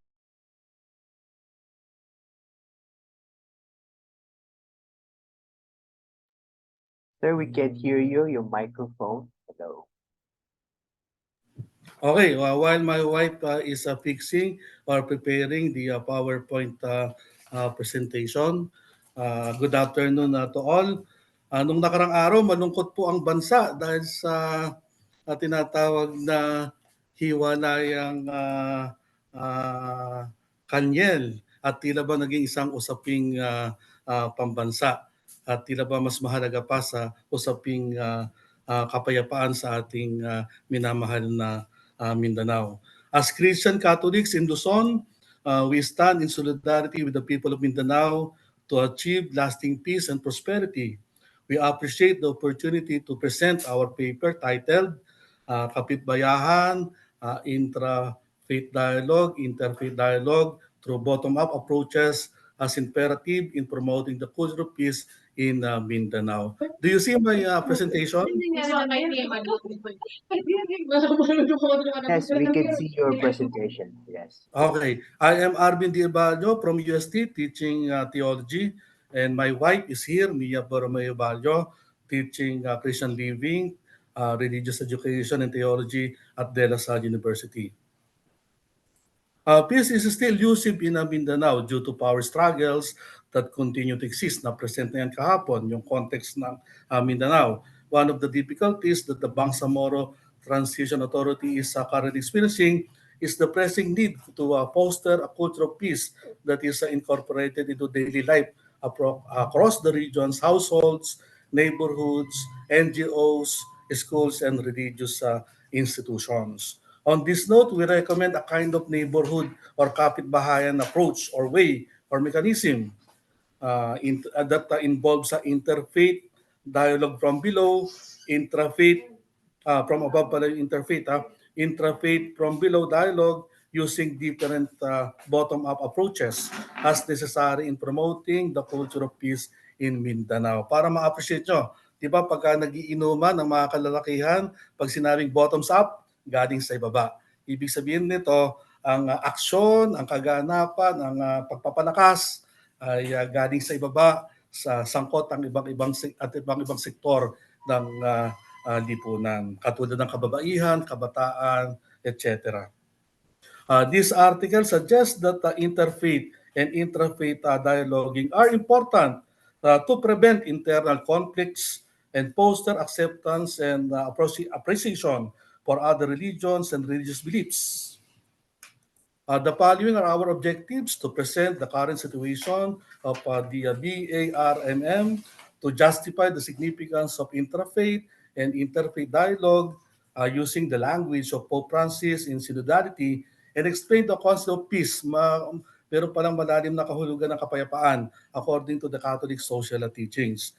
To recommend ways to facilitate kapitbahayan as a kind of a bottom-up approach in peace building in Mindanao. To identify potential challenges in considering the kapitbahayan mechanism. Disclaimer lang po, our perspective. We are presenting this paper as teachers of theology from Catholic universities. Our methodology, we use a qualitative method, and this article or research is a recommendatory in nature. We use secondary sources validated through our contacts, our social capital residing in Mindanao. Limitation, lack of immersion in Mindanao. Our format or structure is context content challenges. Context, kahapon pa pinag-usapan to, Mindanao is a melting pot of various cultures, traditions, and religions. It is also known as the fruit basket of the Philippines. However, armed conflicts, rebel and terrorist violence, and religious, political, ethnic, territorial, and even family animosities that are aggravated by poverty still exist. However, there are also international and local organizations and religious organizations have consistently worked with the government to implement conflict resolution procedures and peace building strategies. Yan. Okay, the Universal Catholic Church has been active in promoting interreligious dialogue. In 1964, Pope Paul VI instituted the Pontifical Council for Interreligious Dialogue. It has three objectives: to promote mutual understanding, respect, and collaboration between Catholics and other religions, to encourage the study of religions, and to promote the formation of persons dedicated to dialogue. In 2019, Pope Francis, our current Pope, during his apostolic visit to the United Arab Emirates, issued the document Human Fraternity for World Peace and Living Together. The document is an invitation for reconciliation and fraternity, and an appeal to every upright conscience that rejects deplorable violence and blind extremism, an appeal to those who cherish the values of tolerance and fraternity. So ito yung mga narratives sa Simbahang Katoliko na sumusuporta sa interreligious dialogue. Sa atin namang context, sa Filipina context, matagal na ang interreligious dialogue sa ating bansa, particular sa Mindanao. Meron tayong tinatawag na Episcopal Commission for Interreligious Dialogue. Yan ang kanyang hangarin ay magkaroon ng dialogo sa mga iba't ibang reliyon, kasama dyan ang Kristyanismo, Islam at iba pa. At meron ding Episcopal Commission on Indigenous Peoples. Ano ang kanyang objective? To foster appreciation among tribal Filipinos of their traditional culture. Yung ating mga tinatawag na mga dumads. The Bishop Ulama Conference aims at improving understanding between Muslim and Christians. Bishops Wama Forum aims to promote dialogue among the Catholic bishops of Mindanao and Muslim religious leaders. They affirm their shared commitment to the peace process. Yung ating tinatawag na Sisila Dialogue Movement aims to promote deeper understanding and better relations between Muslims and Christians and also the indigenous people.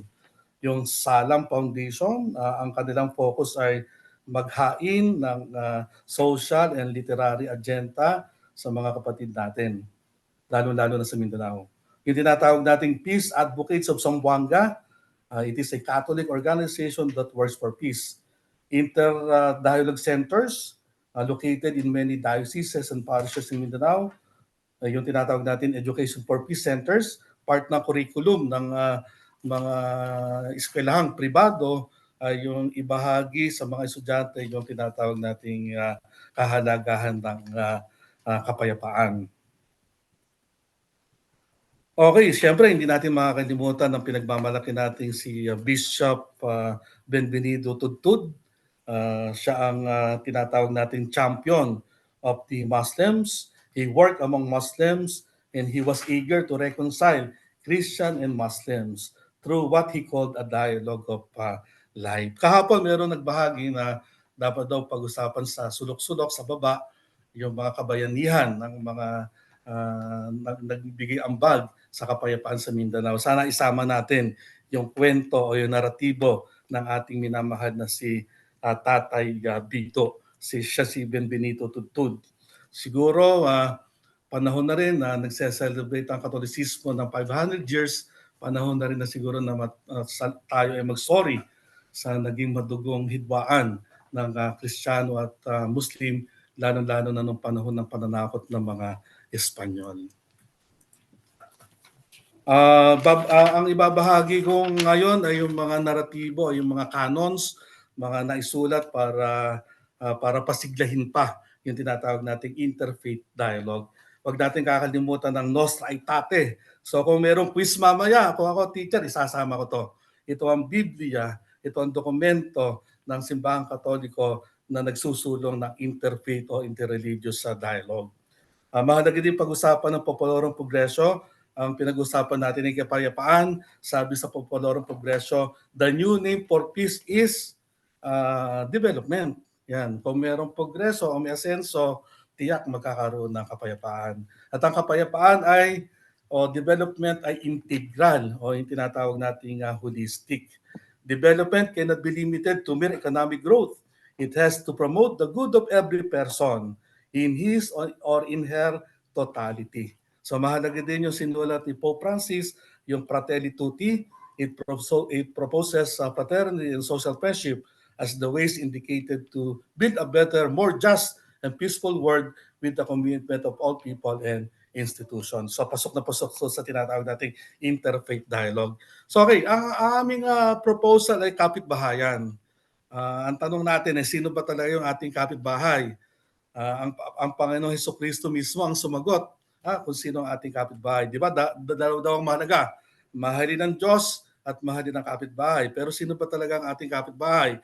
According to Luke chapter 10 verses 29 to 37, Jesus makes it clear in the parable of the Good Samaritan that our neighbor is anyone around us, regardless of ethnic, religious, or socio-economic status. Sa madaling salita, ang ating kapitbahay, ang ating kapwa-tao.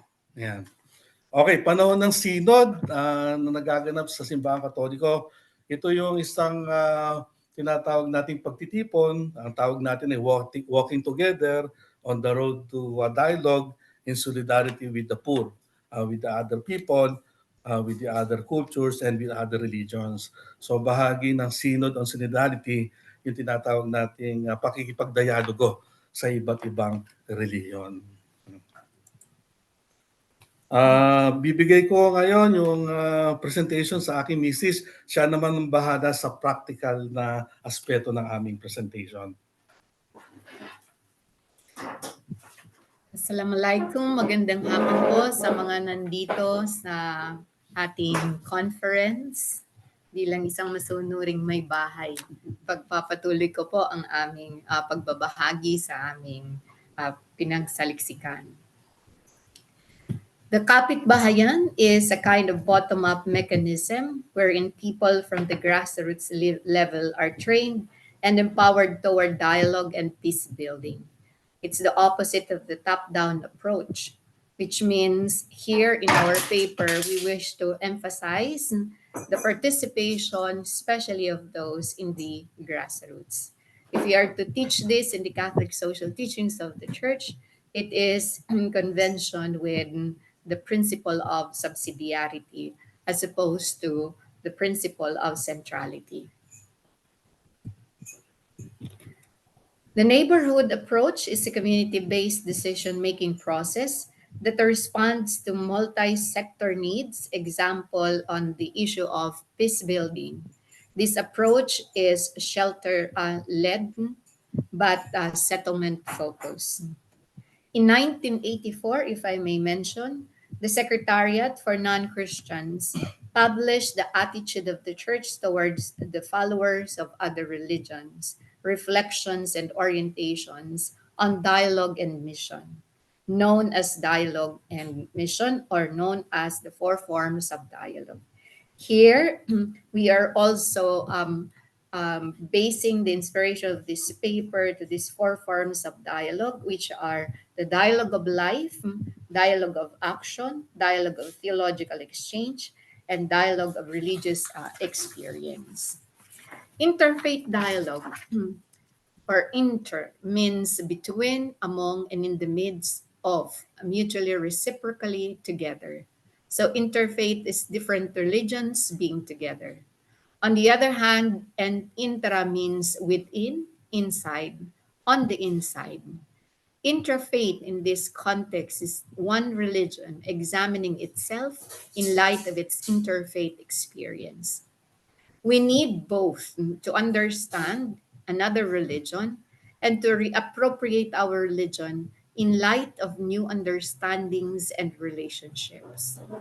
Bottom-up approaches work to transform individual prejudices, emphasizing relations among ordinary people, and construct peace that proves more sustainable than the usual international peacemaking and peace-building policy. Using kapitbahayan or bottom-up peace-building process, we need to, one, identify the grassroots actors and leading local organizations supporting the Mindanao peace process. How can they contribute in peace building? Then analyze the impact of their contributions on the peace building process. What are the limitations of their impact on the peace process? For example, our aim is form a samahang kapitbahayan para sa kapayapaan or local peace council through their collective effort and responsibility.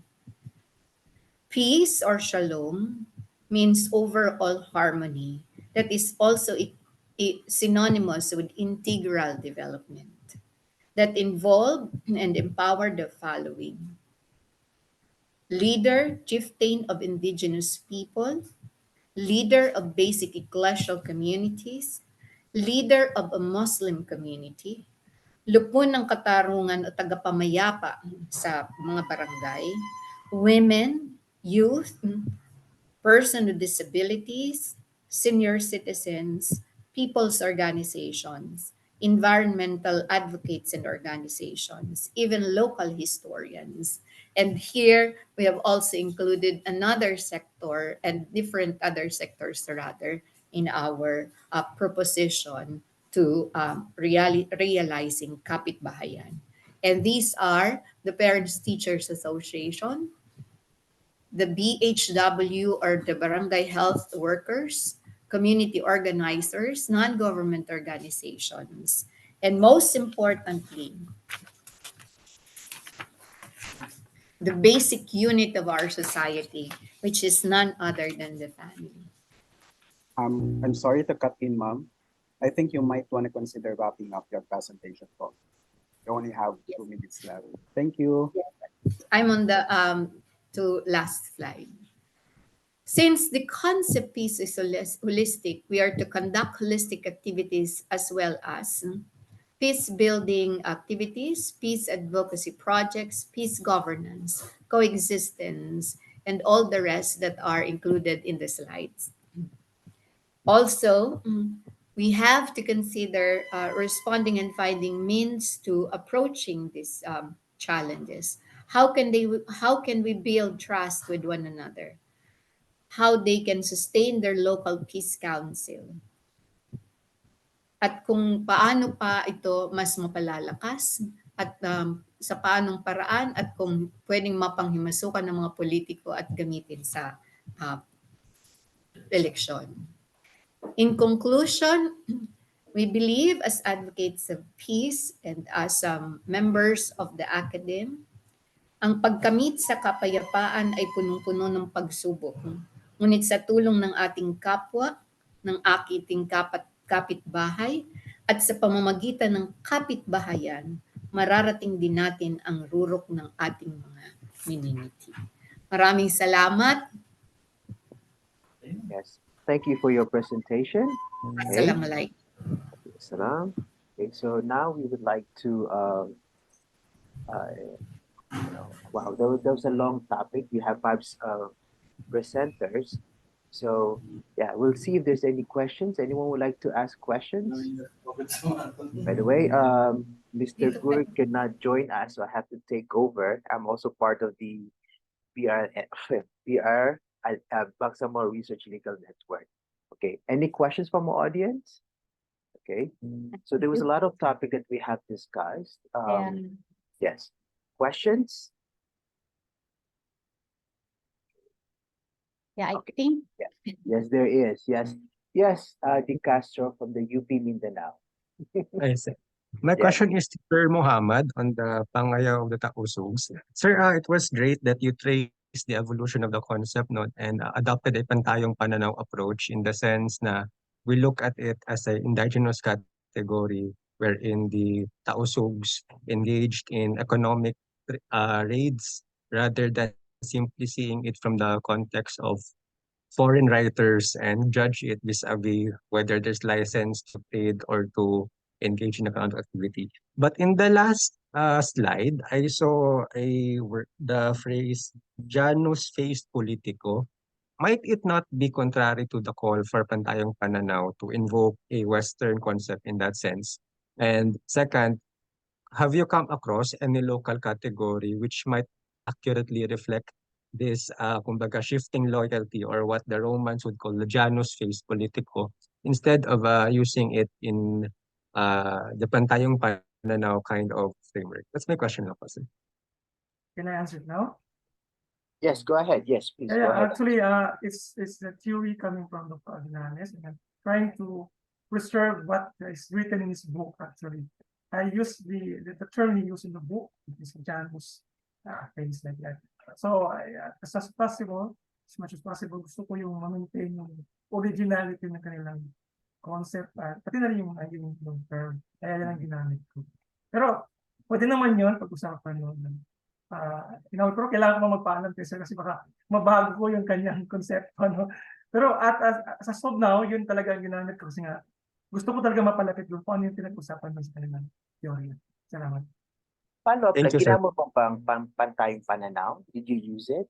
Yes po. Yun po ang isa sa mga framework natin sa ating dissertation. Okay, yeah. Pantayong pananaw. Yeah. It would be nice because you're approaching the colonials Yes, po. studies. It would be nice to also look into Bangsamoro history perspective. And I would just like to point out, because this is very interesting, no? Maybe Ayesha can also ask, add to this. Kasi kung meron kayong panggangaw, meron sa mga maranang konsepto ng maratabat. Sa Maguindanao, I'm sure they have that. So it would be nice to pinpoint if other ethno-Muslim, other Muslim tribes also have this kind of philosophy. So yun. Actually, yung target ko talaga parang i-replicate din sa iba. Sana makita rin ng ibang tribo na may ganito tayong daloy ng kasaysayan na hindi naman not necessarily coming from the West. Basagin natin yun, the colonials, lahat ng mga konsepto niya. Salamat po. Yes, other questions? Yes. I think Ayesha pointed out, no, for Dr. Sufaila Pangka. And I think this is you mentioned about the Pananaro, how it can be applied in conflict resolutions. Was this a case study signifying that it is actually successful when you actually apply this in conflict resolutions? Actually, my study is more about language, no? Yes. So I just collect pananaroon and then classified it according to the occasion. So this those pananaroon that I presented to you are those pananaroon for conflict resolution. But for the what you in terms of its success situation, I have that is limited of my study. Maybe we could also suggestion lang have that also expand. When you talk about structural violence or promoting cultural peace, language plays a very important role. So you might want to venture that, also explore how can yung pananaroon can be also applied in promotion of cultural peace, especially in dialogue or even interfaith dialogues. Other question, because I know we have some of us are hungry and we have lunch, so yes, but yeah. Si Aisha, parang since morning pa yata, alas 7, andiyan ka na. Malaysia. Yeah, okay, I'll go ahead. The researchers were really, the research were all very interesting. So congratulations to everyone for your hard work. I just noticed that, you did not, many of you did not include, like some literature review in your work. And I think it's very important, especially when you talk about the historical part, because we want, just like what Kamarudin mentioned, if we want to decolonize our studies, then we have to still get make citations of the literatures that we have, so that we will also know how else to get local literatures in terms of oral history and many others. Like, I was glad that Teresa did, oral history and that regard.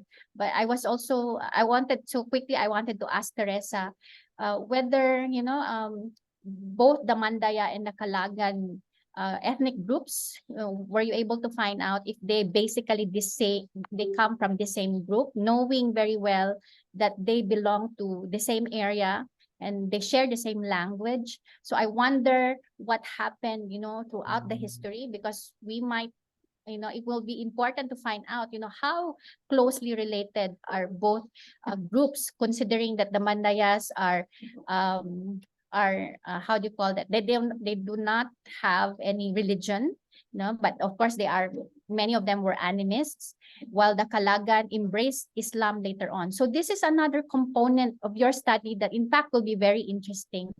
And then I also like to point out to Ahmad Shahid's work, which is again very interesting, that he is really bringing out this part of local history. But what will also be good, Ahmad, is that if you can identify other literatures, that can help you with this part of history, and maybe here in this region, from the archives of Brunei, of Malaysia, of Indonesia, I'm sure there are some sources of historical data that does mention something like about Basilan, in that regard. So I hope that you continue to enrich your literature, because the strength of our research is really based on whatever literature that we can find, not only in the Philippines, but in many libraries in the world. Yeah. And then lastly, to Sofaila, Dr. Sofaila, yes, Aldin did mention that it will be good, if we can see this applied, in actual case studies, in the past. We've heard about women, Maranao women leaders who have been involved in some conflict mediation in Marawi, but it will be good if at some point you can get some ideas from them, if they were able to make use of the pananaroon during their negotiation mediation process. Then that will be a perfect example of a case study on how the pananaroon was actually being used. So I will end there. Thank you. Yes, and then we have a question from Dato Ali Abdullah from MSU Maguindanao. Yes. Hello. Yes. Hello, sir. Hello, sir. Yes, go ahead. Yes, So, yes. actually, sir, this is not exactly a question, but it might be a parang support doon sa kay kuno, rejoinder po doon sa kay ma'am. Yung address actually kay Ma'am Teresa and other the one I forgot the name, the one who presented the history, no? This is addressed to our historian. Actually, sir, we commend talagang napakaganda. We have started writing our history, especially ang issue natin sa historical injustice has been even discussed before or during the past administration. Now, paulit-ulit lang kasi tayo, no? Paulit-ulit lang tayo na per observation that this historical injustice ay parang issue pa rin until now sa as per observation. So, may I suggest na magkaroon kung I know that meron na sigurong association ng mga historian in the local community, in our country to be particular. So, once and for all siguro, you set a time and siguro extra effort na magkaroon tayo ng klarong reconciliation ng history. Kasi kung hindi natin ito gagawin, it could be a crucial part on the next generation na yun pa rin, hindi nga natin na-correct during that time na kung kailan meron tayong a president that was pronounced the historical injustice para ma-correct natin for contemporary time. So that the generations to come, hindi na sila mahihirapan. Malilito, sabi nga ni Ma'am kanina, yung history nung the one who wrote the history, iba doon sa yung alam mo in the ground. So thank you for your extra effort doing your writings. But at least for once and for all again, para sa ating mga local communities, for academic purposes at the same time, hindi tayo mawala doon sa right and proper direction. So I think that's all. Thank you for... yeah, just to update you, actually the Bangsamoro Commission on History preservation. They're actually writing a Bangsamoro history, which I'm part of it. So I'll be very much interested to those young Bangsamoro because we're writing the history in the point of view of Bangsamoro. So yes. And we have another question from Mr. Salipadata here. Yes. Go ahead, sir. Hello. Salipada. Hello. Mr. Salipada. Hello. Your microphone is microphone. You on? Yes. Yeah. Okay. Go ahead. Good afternoon, sir. Yes. Good afternoon. My suggestion for the presenter, Madam Teresa May Gallardo. I noticed that the terms Moro, Muslim, and Muslims used in her presentation, and I'd like to suggest that there should be this uniformity in the context because these three terms differ in meaning. And along the way of her presentation, she used Moro and Muslims. At the last, in her conclusion, I see the Muslims. And uh, for me alone, I am a little bit confused which Muslim or Moro Muslims the study is referring to. So my suggestion is for purposes of uniformity and uh, for not confusion from the or the reader, I'd like to suggest a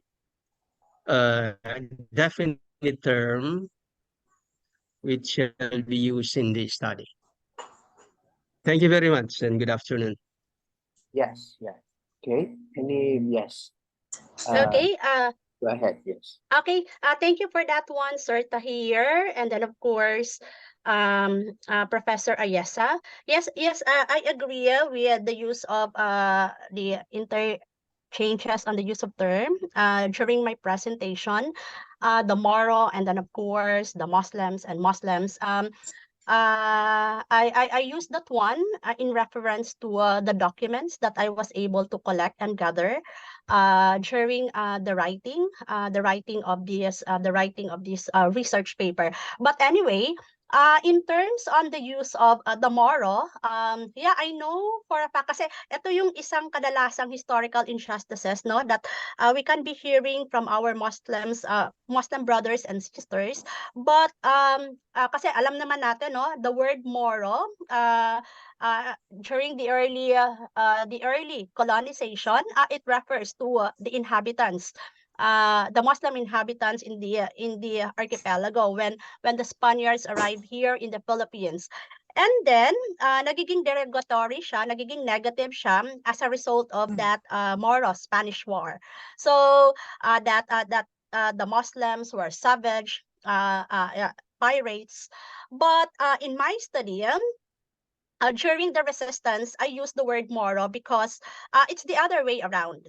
Pinapakita doon sa papel ko na the Moro people, the Kalagans in the Moran area, they are not pirates, they are not savages, but they are the Moro people represent bravery, yung pagiging courageous, valiant warriors in defending their land. Kasi kailangan natin, no, mabago din yung konsepto ng Moro na hindi lang talaga siya negative. So kailangan natin bigyan ng explanation as to why these Spanish sources, ito yung description nila doon sa mga sa mga Moro inhabitants during the 15th century up until the 19th century. But this paper I wrote, it represent yung pagiging brave talaga.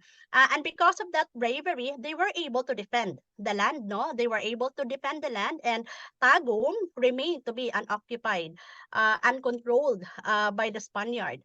And then, of course, the killing of the Spanish governor, Pinzon. So basically, it's the other way around. So hindi yun yung pinapakita doon sa Moro. They are pirates and they are savages, but they are brave. So something like that. So basically, eto din, kailangan din natin siya itama doon sa mga future na mga historical researches that Moro alone, it's not a negative term from the lens of the locals, the Mindanaoan scholars. So kailangan talaga natin kontrahen kung ano yung mga sinusulat doon sa Spanish document na yan talaga yung ginagamit, no? Pag nagsusulat talaga tayo, no, ng the history of the Bangsamoro during the colonial period. So that's it, Sir Tahir. I hope I was able to give response to your suggestion po. Tapos well taken po yung suggestion at saka yung comment.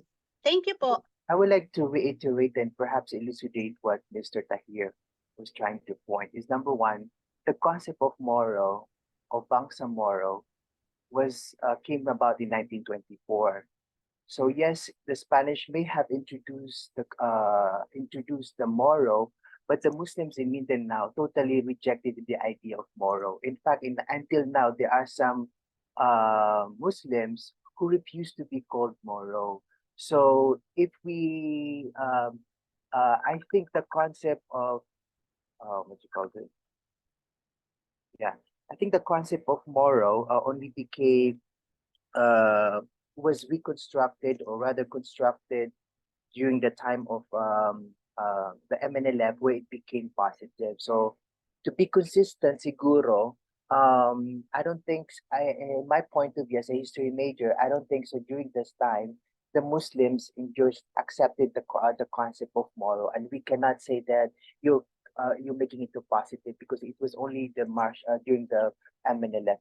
Anyway, last question siguro yung siguro sa interfaith dialogue, Dr. Ibalio, what do you think is the limitations? And I think one of the criticism when you say interfaith dialogue, there are some limitations to it because you only engage into interfaith dialogue for those who have Abrahamic religion, diba? Which usually Muslims and the Christians. But what about those IPs? Do you include them in your interfaith dialogue in that sense? Yes po, interfaith and intra-faith dialogue is inclusive. So we include also the Dumas or our indigenous people. Tripartite po yung approach dun sa kapitbahayan na approach na ino-offer namin or nire-recommend. Salamat po. Okay, so if that's the case, again, we apologize for those audience who have other questions or that we cannot, who have questions but we cannot entertain you because of shorter period of times. But rest assured that just email us your questions and we will be happy to answer them or bring them to our speakers. Okay, and good afternoon. I think that will be a break. So, yep. Oh my God. So we will have a Hello, short. Robbie. Yes, go ahead. Yes. Okay, so Assalamualaikum po, no? Once again, it's a pleasure to have each and every one of you with us. I'm Khalil Bogabong. So thank you po sincerely. The presentations on historical and religio-cultural approaches to Bangsamoro studies were truly impactful po.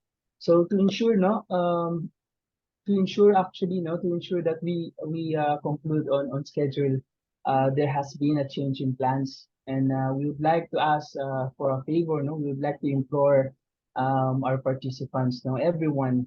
We hope that you would permit us, no, to as we will be continuing with the working lunch po, no. So siguro we can just have a 10-minute break, and afterwards we're going to proceed. Maybe grab something, no, to eat na rin. It's going to be a working lunch po. So we would like to implore everyone, no, so that, no, we can continue and matapos po tayo sa tinakdang oras. So ayun po, maraming salamat. We're gonna have a 10-minute break and afterwards we're going to continue po. Maraming salamat.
Ladies and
Assalamualaikum. Magandang hapon po. Maraming salamat at napagbigyan niyo po kami, no? So, very timely po lahat ng mga topics natin for today, especially po, no, sa topic ni Professor Evalio. So, I believe that in order for us to start a dialogue, there's only one requirement yung kailangan natin dyan, and that is being human. So that's all po. For the next academic panel, we still have dalawa. The first one would be panel 4 on situating the political being in Bangsamoro in policy development, foreign aid and diplomacy. And the second one, sa panel 5 po, we have ascertaining Bangsamoro's security in social, economic, and educational services. Now, without further ado, I would like to call on our distinguished panel chair. We have Sir Abdul Wahid Tucalo. Sir Abdul Wahid Tucalo po is a Maranao licensed professional teacher.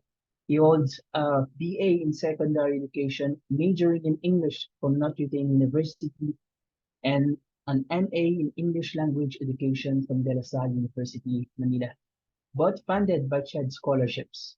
He earned an outstanding MA thesis award for his work on formulaic language across Asian learners and proficiency levels. Tocalo's academic journey has honed his skills in teaching and research, particularly in English language, professional education, and research courses. He has experience as an ESOL teacher at De La Salle University, Manila, and as a university lecturer at Notre Dame University. His research interests include corpus linguistics, word Englishes, English language teaching, academic and legal writing, and critical discourse analysis. Tocalo actively contributes to the academic community through Scopus Index journal publications, conference presentations, journal reviewing, and speaking engagements. He is currently pursuing a Juris Doctor degree at Notre Dame University. Sir Abs, the floor is yours po. Thank you very much, Sir Matt Boggs, for that very generous introduction. Hello once again, everyone. Good afternoon to our esteemed guests and fellow researchers. Again, welcome back to everyone. I hope you've had a rejuvenating break, and would really like to sincerely thank all of you for your participation and cooperation. As we are proceeding right away with our fourth theme panel presentation titled Ascertaining Bangsamoro Security in Social without the comma and Economic Services. This panel features 4 distinguished presentations shedding light on crucial aspects of the Bangsamoro region's socio-economic landscape. Let us now delve into the presentations one by one. But just a quick reminder to our presenters. Again, you have 15 minutes to present your outstanding researches. And after all of the 4 presentations, we shall have our open forum or question and answer portion. But as we navigate through the insightful presentations, of course, you may type your questions, your comments, or insights in the chat box. Let us start off with Mr. Ivan Harris Tanyag. His research is titled Province-Level Convergence Analysis of Bangsamoro Region's Income and Spatial Dependence. But before that, let me introduce Mr. Tanyag to everyone. Ivan Harris Tanyag is a local Pathways Fellow at the Sustainable Development Solutions Network Youth with expertise in urban and regional planning and political science from the University of the Philippines, Diliman. He has worked as a research assistant and consultant for various organizations focusing on policy and development studies and has represented the Philippines in several international forums. Tanyag is also a member of various academic and professional networks contributing to research in areas such as gender equality, political science, and public policy. Sir Tanyag, the platform is now yours.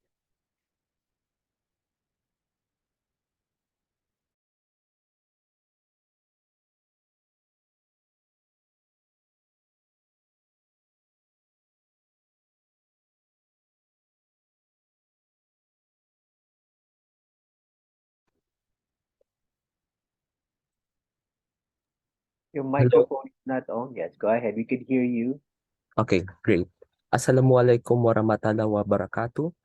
Dr. Nasser Adyong, Mr. Vincent Casil, Attorney Hisham Nas Al-Birwar, Associate and Managing Editors of the Bangsamoro Research and Legal Network, fellow discussants, researchers, scholars, and practitioners in Bangsamoro Studies, magandang hapon po sa inyong lahat.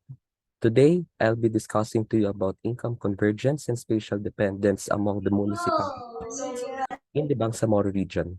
Now I know it might sound too technical, but bear with me because it is not as complex as it may seem. When we talk about income convergence, we're essentially looking at how different areas come together, or in some cases diverge when it comes to revenue generation. It's like examining the financial heartbeat of our localities by understanding where the economic pulses are stronger and where they might need financial and technical support. Spatial dependence, on the other hand, can be thought of as the connections and relationship between these areas. You can picture it like a network of neighborhoods, in this case municipalities, where each unit influences the other in terms of its economic growth. In this paper, I have attempted to integrate these two concepts to better understand the economic landscape in the region by using various statistical methods and data analysis techniques. The data utilized in the study comprises a wide range of economic indicators, including the level of revenues generated and expenses incurred over a 12-year period, that is from 2010 to 2022. These metrics serve as a key markers in deciphering the economic pulse of each municipality. The goal of the study is to identify areas within the region that pronounce income disparities and spatial dependencies, paving the way for strategic interventions that promote balanced long-term economic growth and social development. So previous studies in income convergence and spatial dependence have focused on understanding the dynamics of regional economic disparities and the factors contributing to them. Researchers have extensively examined data sets spanning various regions and time periods to analyze the trends in income levels and the degree of convergence or divergence among different areas. In the case of the Philippines, however, there are limited studies on regional income convergence. Part of the reason behind this trend includes the lack of comprehensive regional, provincial, and even municipal income data, and the challenges associated with collecting accurate information from diverse and geographically diverse areas across the country, including the Bangsamoro region.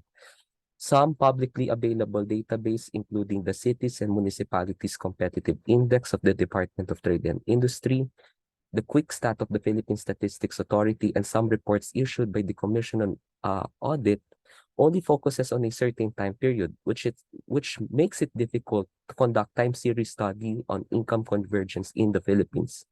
This is also the reason why I have only focused on a number of variables in the study. To better understand how the study was implemented, allow me to share some of the concepts with you this afternoon. I have used three statistical methods, which is shown right in your screen right now, namely bivariate local Moran's I, differential local Moran's I, and a panel data model. So first off, bivariate local Moran's I, it can be defined as a spatial autocorrelation statistic that assesses the degree of clustering into variables simultaneously. In this study, it helped us identify areas where both variables exhibited significant spatial patterns, providing valuable insights into their potential spatial relationships. Differential local Moran's I, on the other hand, is an extension of the bivariate local Moran's I, which is specifically designed to capture changes in spatial patterns over time. So in this case of my research paper from 2010 to 2022, ano po ba ang nagbago over this 12 period of time dun sa magkakatabi mga spatial units? Finally, the panel data model was instrumental in accounting for both spatial and temporal dimensions simultaneously by considering the cross-sectional and time series aspects of the data, enabling us to investigate how the variables interacted not only within specific locations, but also the entire study period, which is from 2010 to 2022. Now let us look at the results of our analysis. First off, The regression analysis results shown in the slide suggest several implications for policy considerations regarding the economy in the Bangsamoro region. Firstly, as you show, yung mga nakabilog po sa slide po, the positive and highly significant coefficient for expenses indicate that increased expenditures are associated with a positive impact on the dependent variable, which is, of course, expenses. This could suggest that policies encouraging investment, public spending, or economic stimulus programs that were implemented over the last 12 years in the region may contribute positively to economic growth in the region. Government initiatives aimed at infrastructure development, education, and healthcare could also be particularly effective, although much data is needed from the municipal level to really determine its influence to the level of income convergence across the Bangsamoro region. On the other hand, the non-significant relationship between the variable poverty and the dependent variable implies that at the current levels, poverty may not be a significant determinant of the economic outcome that is being measured in my study. The variable environmental damage, while not statistically significant at conventional levels, still presents a noteworthy association. For one, this could indicate that environmental considerations may have some impact on the economic outcome for each municipality, but fall short on being statistically conclusive. As some of us in this room will know, Bangsamoro region is known for its rich natural resources and biodiversity. Like the variable revenue, much data is needed to further understand the level of association, or in the opposite, is association between environmental damage and income convergence as well. As for spatial dependence, you will see in this slide how the dynamics of fiscal performance using differential local Moran's I analysis through geoda. The dominance of low-low clusters as presented dun sa mga naka-circle na areas, dun sa dalawang maps, show that there is a consistent pattern of spatial autocorrelation across the region. In the context of spatial analysis, low-low refers to the locations where both the variable of interest and its neighboring counterparts exhibit low values. This spatial autocorrelation is indicative of a regional trend that merits further exploration. Moreover, the prevalence of low-low clusters suggests that there may be shared factors influencing these areas, contributing to the observed spatial pattern. And as for this slide, you will see that there are minimal changes in terms of the spatial dynamics between revenue generation and poverty levels in the region. Despite the efforts to address poverty through target interventions in the form of TUPAD of the Department of Labor and Employment or the Pantawid Pamilyang Pilipino program of the Department of Social Welfare and Development, the correlation between high revenue areas and low poverty levels throughout the region remains largely stable over a 6-year period based from my analysis. Moreover, the presence of low-low or high-high clusters suggests that these regions may be caught in a cycle of economic challenges that perpetuate underperformance. The policies targeting an entire province may have spillover effects on adjacent locations. This is why there is a need for the Bangsamoro government to adopt a regional economic development strategy that acknowledges and leverages these spatial dependencies due to the interconnected nature of economic dynamics. So to end my presentation, there are 2 points that I wanted to raise in ascertaining Bangsamoro's security in social and economic services through the form of spatial economic analysis. First, there is a need for a more nuanced approach in policy formulation and implementation on the ground, where the socio-economic characteristics of each area within the Bangsamoro region are meticulously considered, not just in theory but also in practice. The data indicates that areas with historically high levels of poverty are often characterized by limited access to quality education and healthcare, exacerbating the challenges faced by the population. The Bangsamoro government can foster sustainable development and break the cycle of underperformance by tailoring interventions to address the specific needs of each municipality. Second, I encourage my fellow researchers, scholars, and practitioners in the field of Bangsamoro studies to explore the potential of spatial analysis in identifying key socioeconomic drivers and vulnerabilities across the region. My study hopes to be a starting point for a comprehensive examination of spatial patterns and trends that can inform targeted development strategies, which will be useful for our policymakers in determining the social and economic future of the Bangsamoro region. There is so much more that we can unveil through spatial analysis, which can shed light on critical factors shaping the region's economic landscape. If I will be given a chance to visit the region one day, I envision conducting on-the-ground assessment to supplement my spatial analysis to better understand the life experiences and the aspirations of the Bangsamoro people. While we may be divided geography, our shared commitment to advancing knowledge and fostering positive change binds us all together. Again, maraming salamat po at magandang hapon po sa inyo lahat. Maraming salamat din, Mr. Tanyag. I mean, your presentation indeed, it kind of brings, to the forefront yung intricate dynamics of the income disparities and the spatial interdependence based on your presentation within the Bangsamoro Autonomous Region.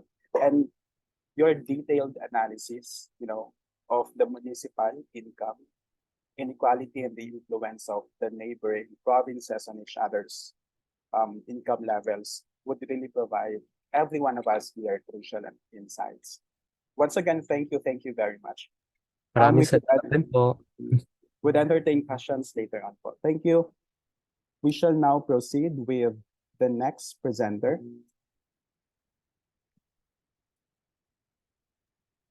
Hello, good afternoon, everyone. So, allow me to share my screen. All right.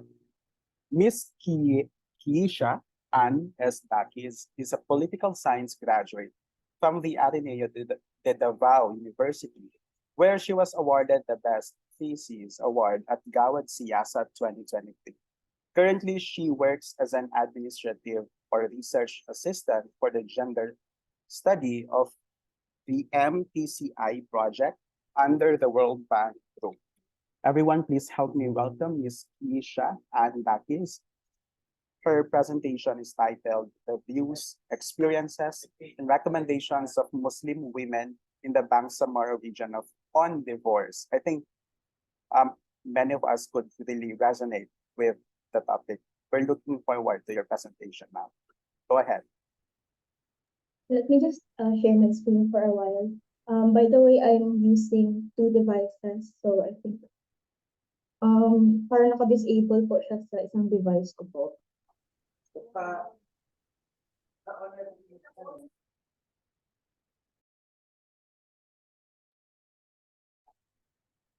Just wait for a while.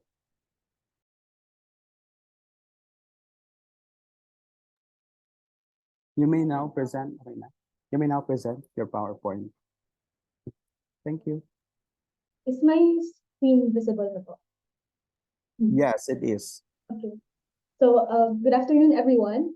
To the organizers, thank you so much for the opportunity, for giving us the opportunity, me and my co-presenters, to share our work in this platform.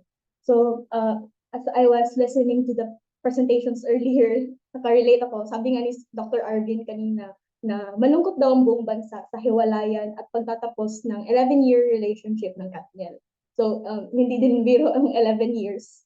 So now I'd like to relate this to my study. So does the length of the relationship or the duration of being together as a couple or as spouses guarantee forever? Or does it justify staying in a long-term relationship just because of the investment made?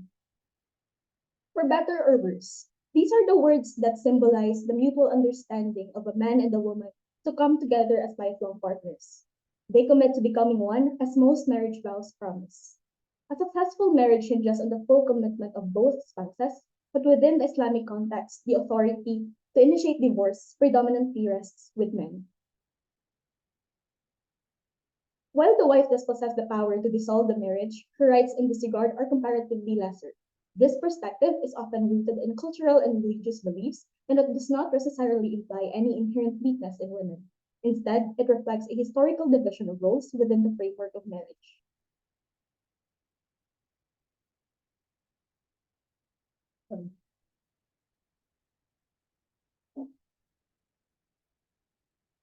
My husband left our family in search of a job abroad. Within those years of being away from us, not hearing much from him, and eventually not providing enough, little that I know he was already married to another woman. In situations where both partners initially commit to a union, but in times when a woman may face oppression or disadvantage, one might wonder why does the predominant right to initiate divorce ultimately rests with men within the context of Islamic practices in the Philippines.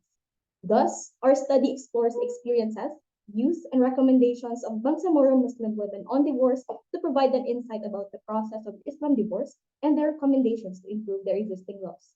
Assalamualaikum, I am Tisha Andakis, lead researcher of the study.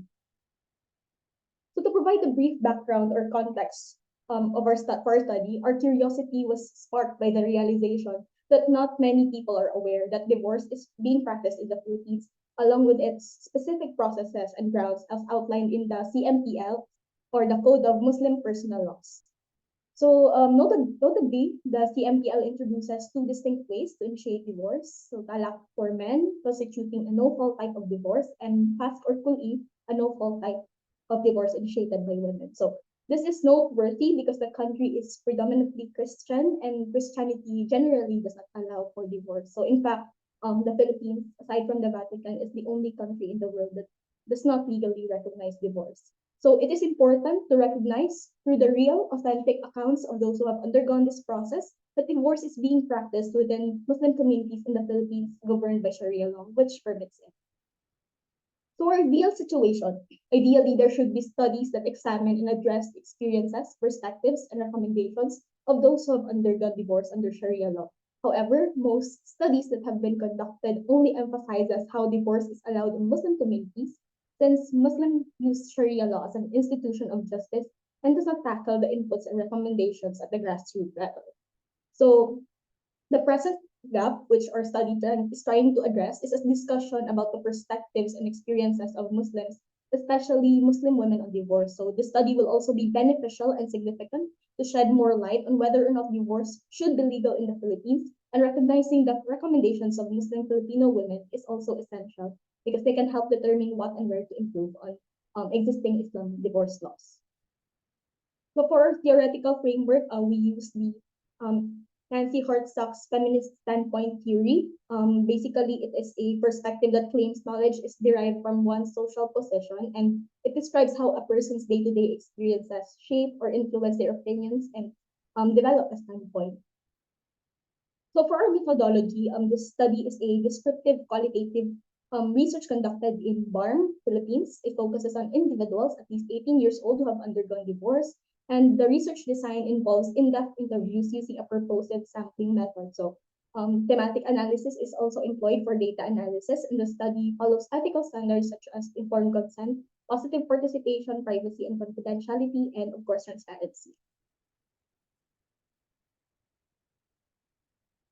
For the summary of findings for our statement of the problem one, the experiences of Bangsamoro Muslim women. So under this, the selected respondents' experiences generated three common themes, which are their experiences before, during the divorce process, and after divorce. So under these are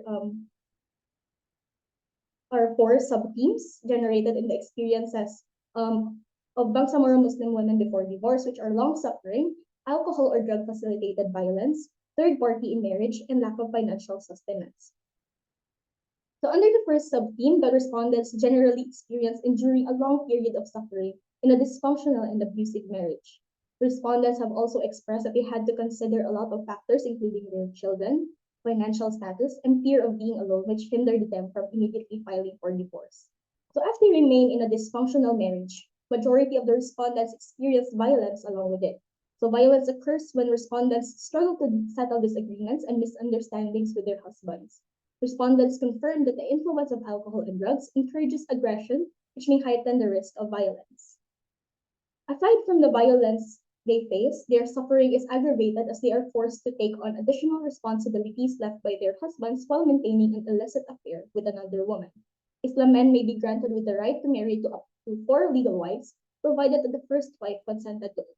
But the Quran also emphasized its conditions that he must be able to treat and support all of his wives fairly. Respondents experience further suffering when the husband deserts them completely for another woman, leaving them with additional responsibilities. So the respondents with children expressed that they had to bear all financial expenses, while their former husbands refused to contribute any support. The selected respondents also emphasized that these experiences, such as physical abuse, their husband's negligence, and grave personal issues contributed to divorce initiated by Muslim women. So the experiences of Bangsamoro Muslim women in the hands of their husbands prior to divorce were valid grounds for divorce since these conducts are haram or forbidden in the Quran. So for the experiences during the divorce process, the second theme is under this theme are two sub-themes, namely gender disparity in initiating divorce and dealing with an uncooperative spouse. So the respondents generally encountered challenges during the divorce process, particularly in gender disparities in obtaining divorce. So gender disparities is evident in the different process for men and women, wherein a man can initiate divorce through the process of talaq, and women is only permitted to initiate divorce by providing she has valid reasons to do so. For example, is when her husband commits something haram in the Quran. So provided that there are existing gender disparities in the divorce process of Islam, the respondents confirmed that women face challenges in negotiating divorce terms with an uncooperative spouse. Since the woman has to prove the validity of her grounds for divorce, it will involve multiple court hearings, negotiations, which complicate and lengthen the process, and it may also incur excessive legal fees. So the respondents concluded that women bear more burden and stress in initiating divorce. So for the experiences after divorce, all of the chosen respondents describe experiencing a range of emotions during the early stages of their divorce, including relief, freedom, loneliness, and pressure from responsibilities. However, overall, they were able to manage and eventually reach the stage of acceptance when they clearly understood the circumstances of divorce. So, after the respondents emotionally coped up to the divorce, they described their experience as free and liberating. It is also unraveled that women value freedom from constricting household duties and opportunity to freely shape the parent-child bond more than the expense of divorce. So they focused more on the advantages of after divorce and felt relieved, free, happy, especially for those who were stuck in violent and unhealthy marriages. So the respondents also stated, in addition to their decision to divorce, that their children will always come first. They claim that child custody regulations under Sharia law are nearly identical to those in the Philippine law. Despite their agreement to continue sharing parental responsibilities, the parent who is judged to be better capable of raising the child is given custody. So for our SOP number 2, based on the narratives of the respondents, two themes were determined according to their views and how they perceive divorce in Islam. So there are positive views on Islam divorce and the negative views on Islam divorce. And both of these themes have 3 sub-themes that will further extend an extensive discussion regarding their views. Under the positive views of divorce in Islam, we have sufficiency of Islam divorce, iddah in Islam divorce, and Islam divorce that allows for witnesses. So the positive views of the respondents is due to the sufficiency of Islam divorce to dissolve irreparable marriages and help Muslims who were trapped from an abusive and unhealthy marriage escape. They also view iddah, which is a 3-month waiting period, as a positive part for Islam divorce process because this will ensure that the marriage will not be taken for granted, especially despite the availability of divorce. So the role of witnesses is also a positive view on Islam divorce, according to the respondents, because the witnesses play a significant role in the divorce process, and this will be helpful for both of the spouses, since this will ensure that there will be no biases and there will be a credible person that can testify in the court. On the other hand, the negative views on Islam divorce have 3 sub-themes: perspectives on divorced Muslim women, inequality on divorce rights in Islam, and expensive costs of divorce. So the divorced Muslim women face less discrimination and less prejudice from society. However, the discrimination and prejudice that they get commonly comes most from their families because their families hold a conservative view on marriage. Respondents also experience inequality in the process of divorce because men primarily has the right to get a divorce in Muslim marriage law. Both Muslim men and women are permitted to divorce. However, women frequently cannot do so unless their husbands approve. So while men can divorce their spouses easily, women face a lot of legal and financial obstacles. So the financial challenges due to the expensive cost of divorce process is viewed as a negative side on Islam divorce according to the respondents. So this is also one of the concerns of the majority of the respondents since this would add to their burdens in the process of divorce. Now moving on to their last SOP on the recommendations of Bangsamoro Muslim women on improving Sharia laws on divorce. Each of these themes has one sub-theme. In terms of the recommendations on the process of Islam divorce, given that divorce is expensive under Sharia law, the selected divorce Bangsamoro Muslim women made the general recommendation that divorce must be made cost-effective in Islam so that everyone who needs it can afford it, such as those in irretrievably broken marriages. So the respondents also claimed that applying for a divorce under Sharia law without sufficient money seems to be more difficult. On the other hand, in terms of their recommendations on the content of Islam divorce, since there is a gender disparity in the rights of the spouses to divorce, the selected divorce Bangsamoro Muslim women recommended that equal divorce rights for men and women in the obtainment be pushed for in order to achieve a more just Islamic divorce legislation. They conveyed that if they were given a simple acquisition similar to men that would not require them to have additional qualifications, it would be easier for them to quit the miserable marriage they are in, especially when their husbands do not support the divorce that they are filing. So for the implications, this study implies that the divorce option made available to Muslims is satisfactory. The findings shed light on what it is like to have the option of divorce or the implications of divorce legislation. Furthermore, the study's findings may serve as the foundation for Muslim women's divorce-related experiences, views, and recommendations on improving Sharia laws on divorce. Moreover, this could also help Philippine legislators decide whether or not it is acceptable to legalize divorce in their country. Our study may be used as a benchmark for further research by the divorced Bangsamoro Muslim women community, the Bangsamoro regional government, Sharia lawmakers, the Bureau of Legal Affairs and the Philippine Congress, and even non-Muslim Filipinos to develop more impactful actions and initiatives to implement effective and efficient legislations for both Muslim and Christian communities in the Philippines. That ends my presentation. Thank you so much for listening.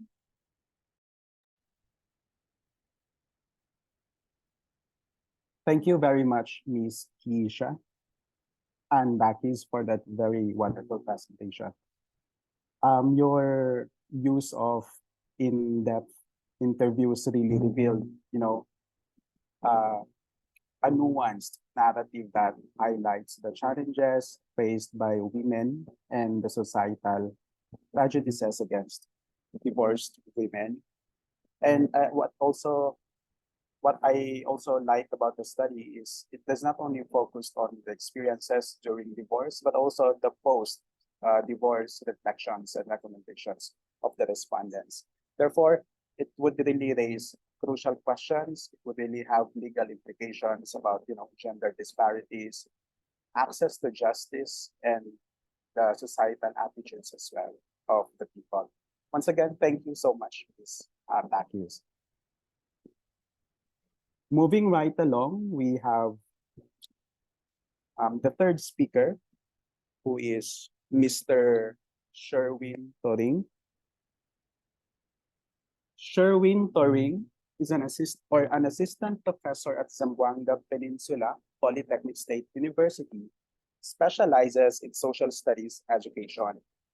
He holds a bachelor in secondary education and a master of arts in education from Western Mindanao State University, and a doctor of philosophy and anthropology from the University of San Carlos.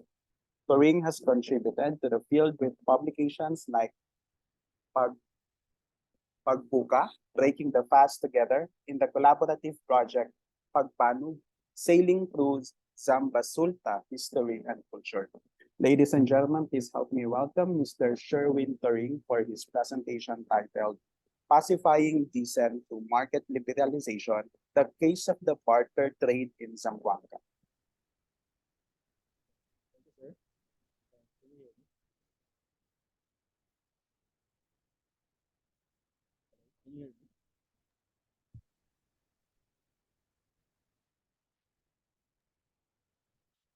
Sir, you're not that really audible.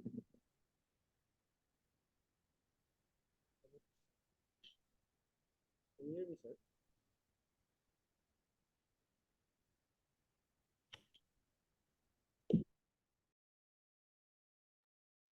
We can't hear you, sir.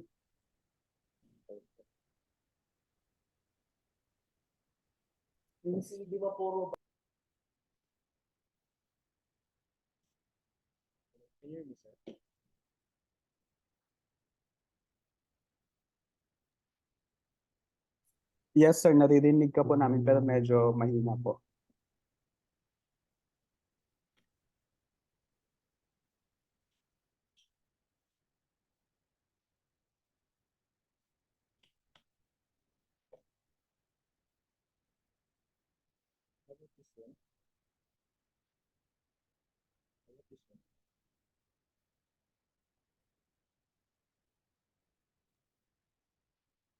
Still cannot hear you, sir, properly.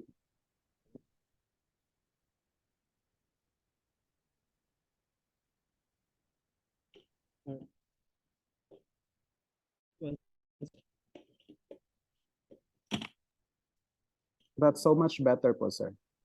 So much better. Okay, sige. Yeah. Can you see my screen? Yes, sir, but it would be very much appreciated po kung naka-slideshow presentation siya. Okay, sure.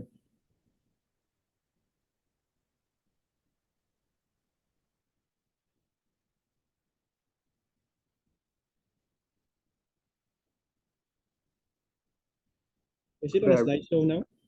Yes, yes, sir. Go ahead. So, yeah, muy buenos días a todos. First of all, I'd like to make this clear that the phrase barter trade in the context of my study does not refer to the traditional medium of exchange, which does not use any modern currency, such as the money. But in the context of this study, the barter trade actually refers to a marketplace where imported products, mainly coming from Indonesia, Malaysia, and even Singapore, can be bought. No? So it's a place. Now, allow me to begin by providing a brief definition of what trade liberalization is. Now, in international economics and development studies, trade liberalization can be technically referred to the process of either reducing or even eliminating trade barriers on imported products. Now, on a larger context, trade liberalization is actually a factor to globalization because through a liberalized market, the world becomes more interconnected or more integrated with each other, because through a liberalized market, the flow of goods and even people become a lot easier. And that's because trade liberalization is characterized by the breaking of the barriers on economic aspect. Now, in the context of the Philippines, a special case of a unilateral trade liberalization took place in the southern part of the country at a much earlier time and outside the influence of the international financial institutions. Now, why am I saying this? Because in the modern times or in recent years, trade liberalization is actually imposed or advocated by mostly international financial institutions such as the World Bank and the International Monetary Fund. But in the context of this study, the unilateral trade liberalization that took place in the southern part of the country was actually outside that context, but was more on what was happening at the time, because this actually happened in 1973, particularly when Marcos Sr. issued Presidential Decree number 93, which actually liberalized, almost entirely liberalized the market from within or around Jolo or Sulu, Balabac Island in Palawan, and Zamboanga. So that actually meant that all imported products that will be imported through this region will actually be duty free, no? And that actually happened. Now, this actually lasted for a couple of years now. And then if you're going to read the document itself, it seems to suggest that the decree was actually issued because of historical reasons, like trade accordingly. It seems to tell that the trade was already going on, which is actually correct. Trade was already going on there for centuries. But if you're going to look at the context, this was in 1973. At the time, the armed conflict in Mindanao was really at its peak. In fact, just a year after the issuance of the decree, the burning or the siege of Olo actually happened. So I was told by many of my informants in the field that this was not actually for historical reasons alone, but actually this was done by Marcos to actually convince the Moro rebels to actually put down their weapons and go back to the side of the government. It was like an appeasement strategy for the national government at the time. So this actually lasted for a couple of years until Cory Aquino entered into the picture when Marcos Sr. was ousted in the position, and when Cory Aquino sat in Malacanang, she actually issued several memoranda repealing the presidential decrees that Marcos issued. And one of those memoranda was actually Memorandum Order Number 24, Series of 1986, which actually ordered for the return of the barter trade from the traditional barter trade to the conventional trading, which technically means the reimposition of trade barriers in the region. Now, notwithstanding, a few traders have actually continued the trading even until today. No? And the very point of this study originally was actually to look into the effect of the 50-year-old consumption and continuous production of consumption and importation of foreign products. The point from an anthropological point of view, I was actually looking into how did the consumption of products, imported products for 50 years have affected the local culture of the people, especially the traders. Now, for the methodology, I actually adopted the conception of George E. Marcus' multi-sited ethnography. He originally introduced 6 approaches to multi-sited ethnography, but I only applied or adopted 3 of those, particularly following the thing, following the story, and following the people. And eventually, by following these 3 things, it actually allowed me to document different stories, different objects in different places. Following the object, for example, allowed me to document objects as far as Tawi-Tawi and Bohol and in Cebu. And following the object doesn't necessarily have to be that far, because the objects that were related to my study, or any object that could be related to my study, was actually treated as something that would provide more information or data for my study, which actually you can see it from one of the photos projected right now. I actually interviewed even my fellow faculty inside this room. No? And then I actually also followed these objects online. I did some virtual or digital ethnography. And then, yeah, to give you more context, I actually started the study in 2018 when I was doing my coursework, and eventually I continued this until the time when I was already working on my dissertation. Most of the data that I collected were actually gathered in 2022 until early this year. Now, in this section, I'll be actually explaining as to how the beneficiaries of the presidential decree were actually admitted to the market. Now, the common narratives that I have heard from the field is that it was really intended for the rebel returnees. As what I've said earlier, many of them told me that the market was liberalized to provide livelihood for the members of the MNLF group. It was actually an appeasement and was convincing them to put down their weapons and return to the side of the government and stop the rebellion that was going on at the time.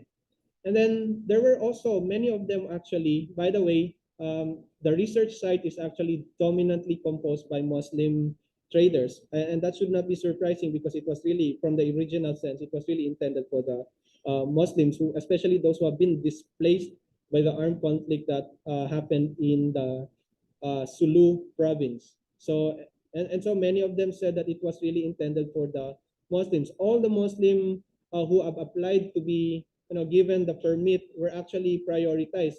And this was not actually exclusive for Muslims or Muslim tribes from within the Samba Sulta region, but actually even Muslims who are coming from the mainland, such as the Maranao, who went to Zamboanga were also prioritized, considering that they were also they're also Muslims, no? And how were they technically admitted to this market? Well, the role of the PNB at the time, which was still public at the time, no, it was actually through PNB that those traders were actually incorporated by issuing the TCR. This actually means the trader certificate of registration. Now, this actually gave them exclusive rights that only those who possess the TCR, or in their local language or local term, they call it the paslaja. Only those who have been carrying this, it acted like a license that only those who had it were allowed to go out of the country and import products every month. So if you didn't have it at that time, then you cannot actually join the trade, no?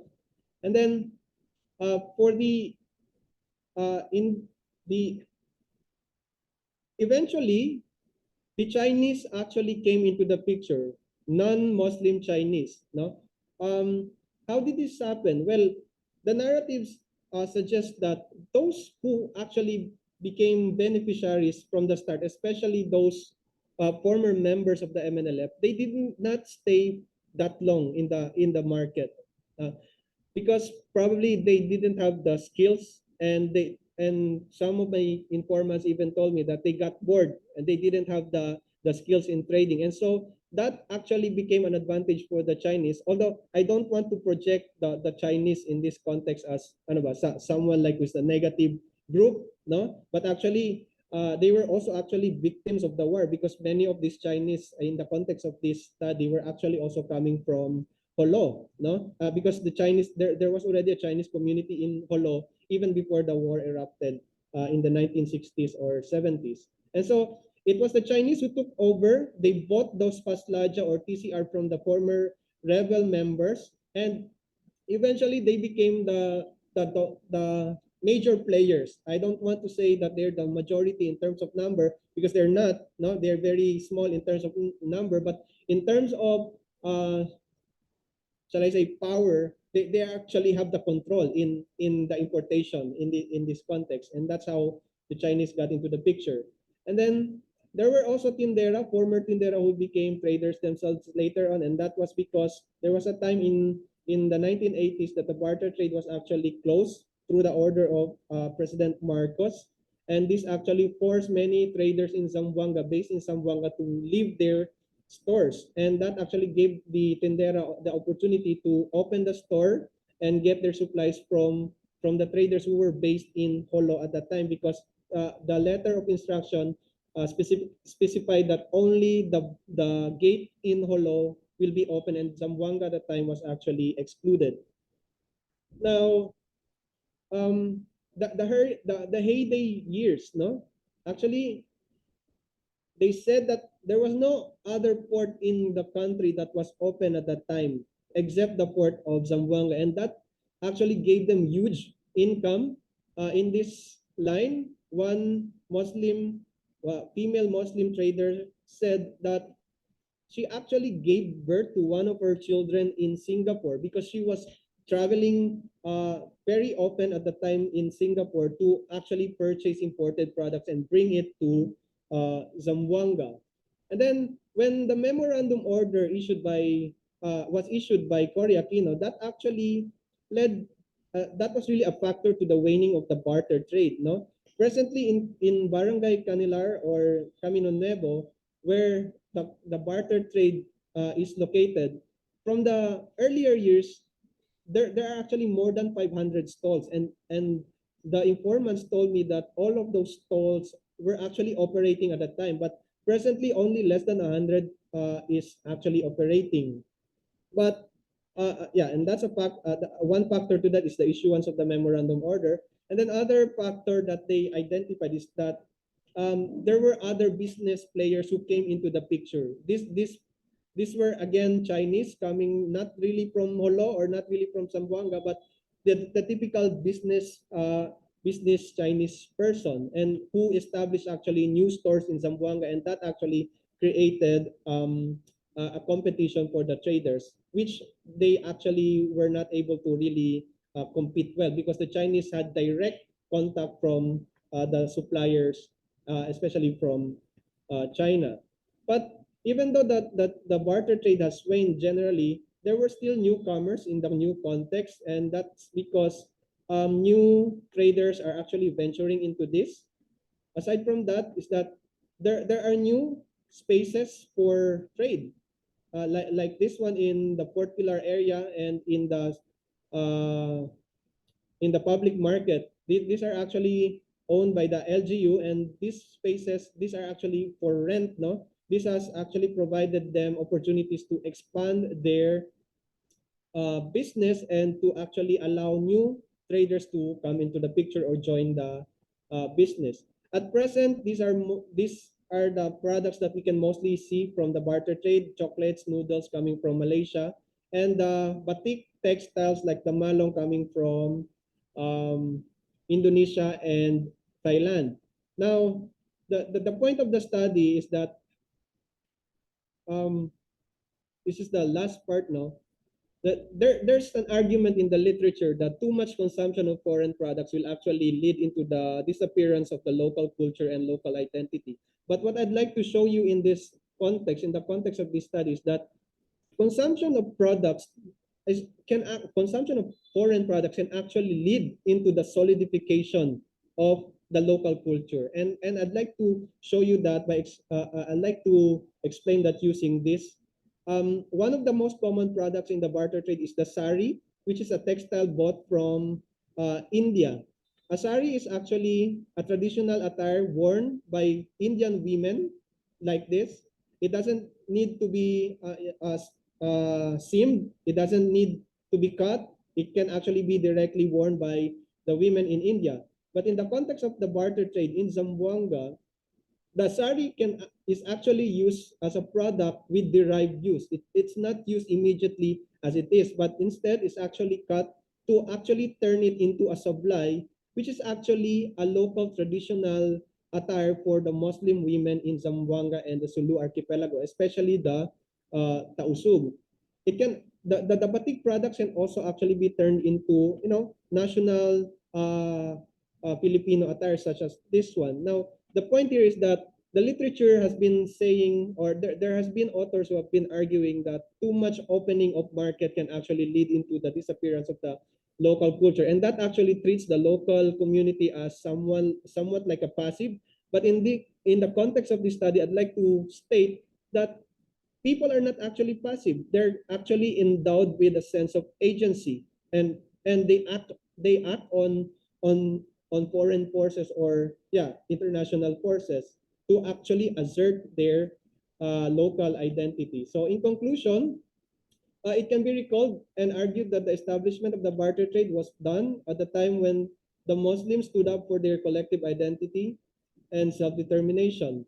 The market was consequently liberalized to provide the Moro rebels in achieving such goal and preserve the status quo of the Philippines as one nation. Well, to a certain degree, the barter trade has achieved its original and political purpose.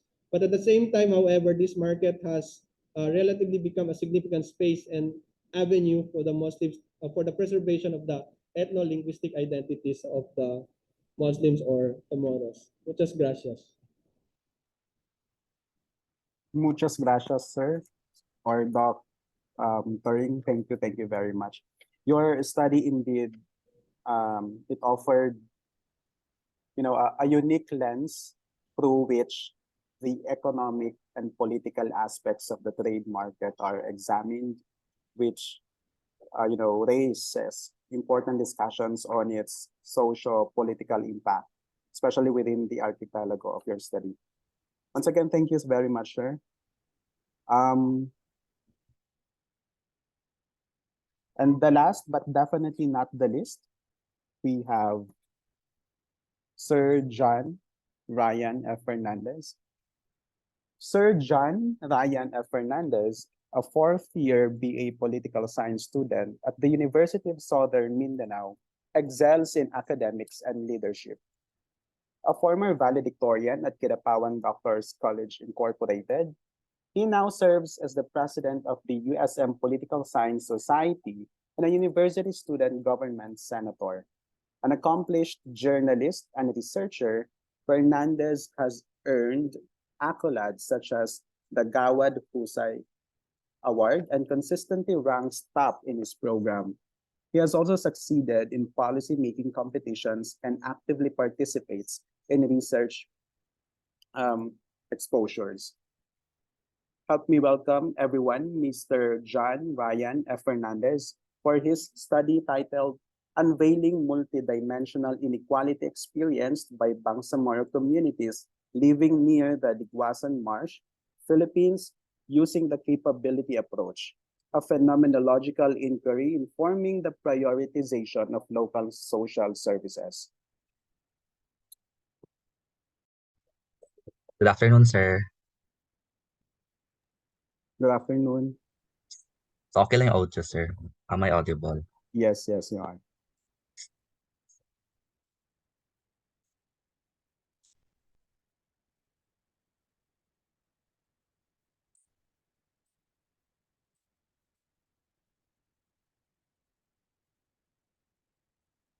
So, good afternoon once again. I am January F. Fernandez from the University of Southern Mindanao.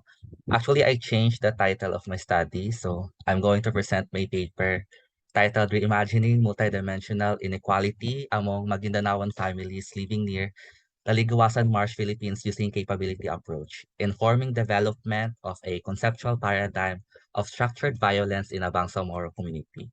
So first, I'm going to present to you what is the status quo of a community living near the Ligawasan Marsh. So I'm going to present a picture of a house situated near the residing near the Ligawasan Marsh.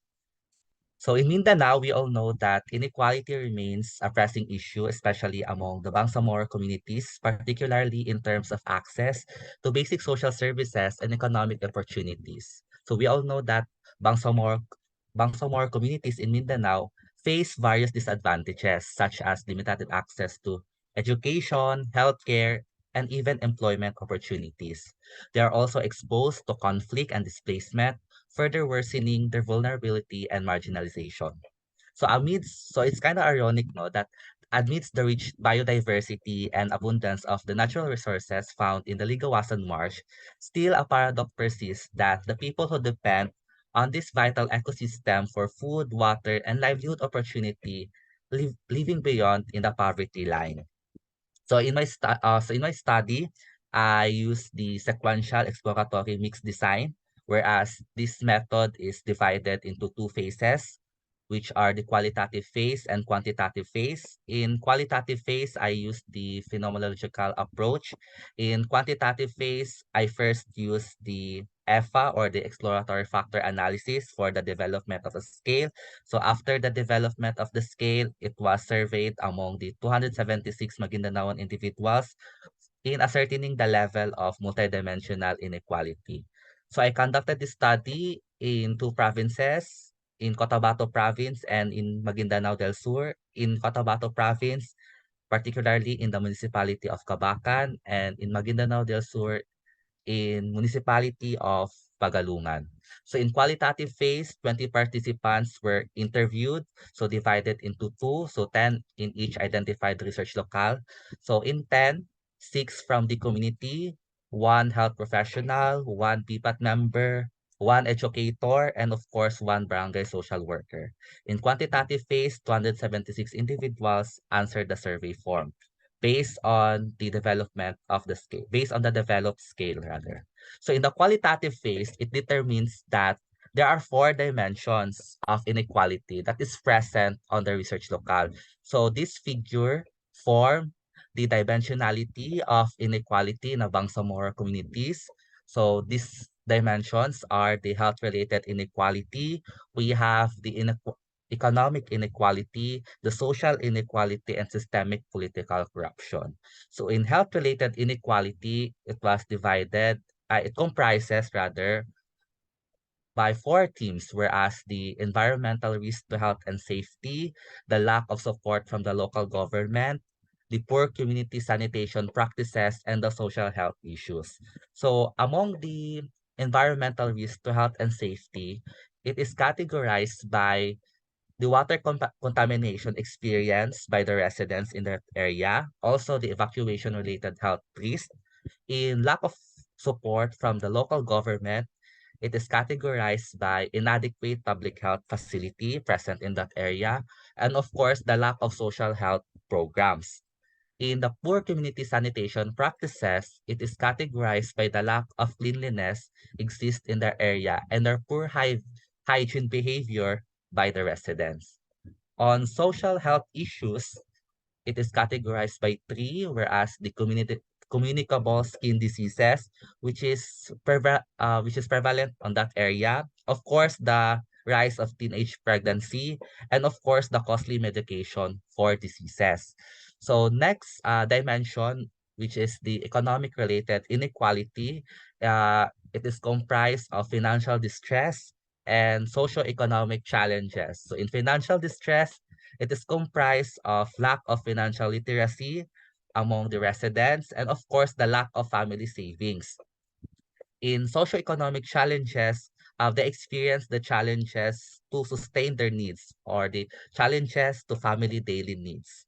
Next dimension is the systemic political corruption that exists in their area.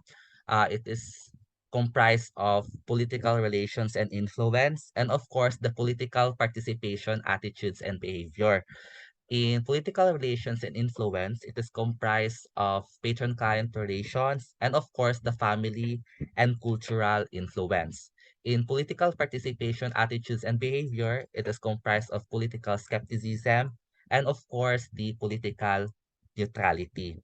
And the last one, the last dimension, is the social inequality, which is comprised of challenges to education, learning, and gaps. So they experience first the digital divide, the changing weather affecting student school attendance, the cultural beliefs and practices to education, also the poor socioeconomic status of their families, which affects their access to education. Of course, the lack of access to educational opportunities such as scholarships, and of course, the inadequate school supplies, especially to elementary level students.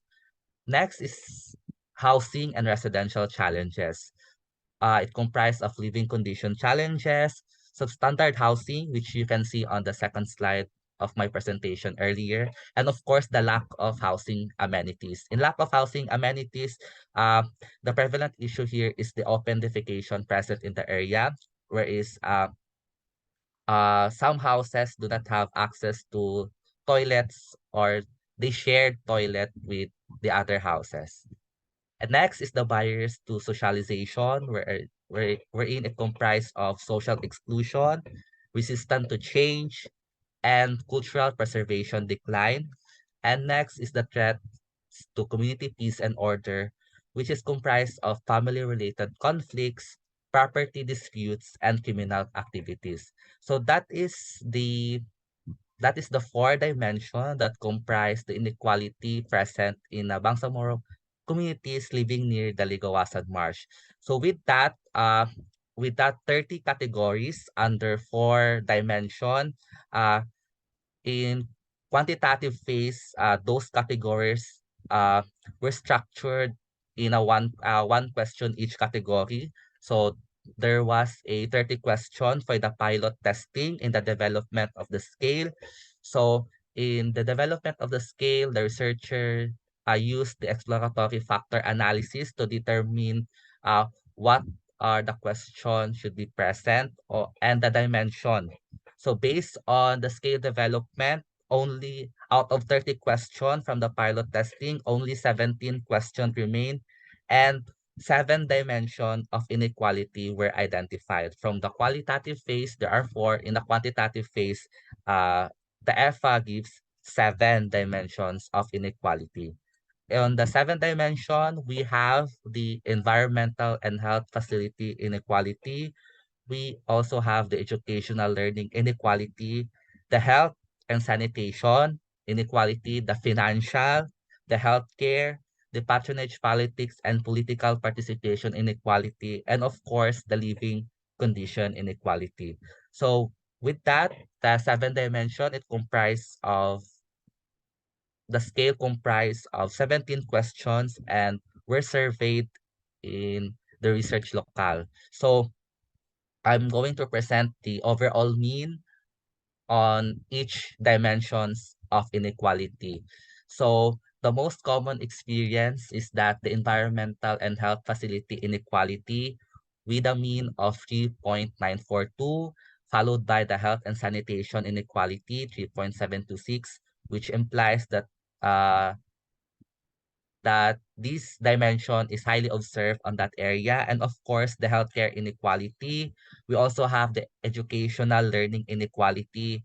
Of course, the financial inequality, the living conditions inequality, and lastly, the patronage politics and political participation inequality, which has a mean of 3.330, which is moderately observed on that area. So out of the seven dimension present uh present only only one got the moderately observed and the rest are highly observed.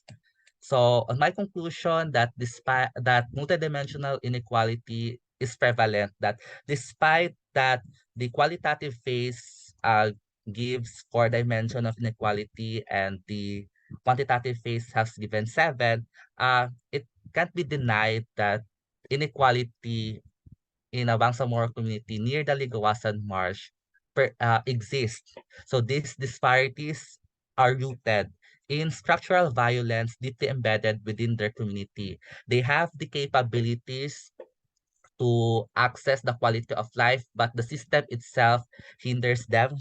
For example, in social programs given by the government, some of them do not really have the access because in the political landscape, uh, those na nakabenefit ng mga program are only aligned with the politician elected. For example, one of the common example is that the yung Tupad program ng government, ang based from the informants, ang most nilang nakakatanggap is kung sino yung naka-align kay kapitan. So they have the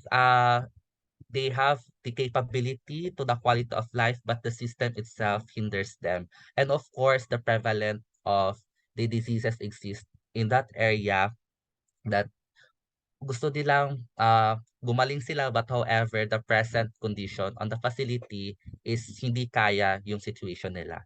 So this hampers their overall growth and impacts various aspects of their life. So my recommendations are as follows: that to expand future studies to encompass broader scopes beyond the current frameworks, and of course, conduct research on a larger scale for more generalizable findings, since I only conducted in two barangays from different provinces, and we all know that the Ligoasan Marsh is comprised of three provinces with different municipalities.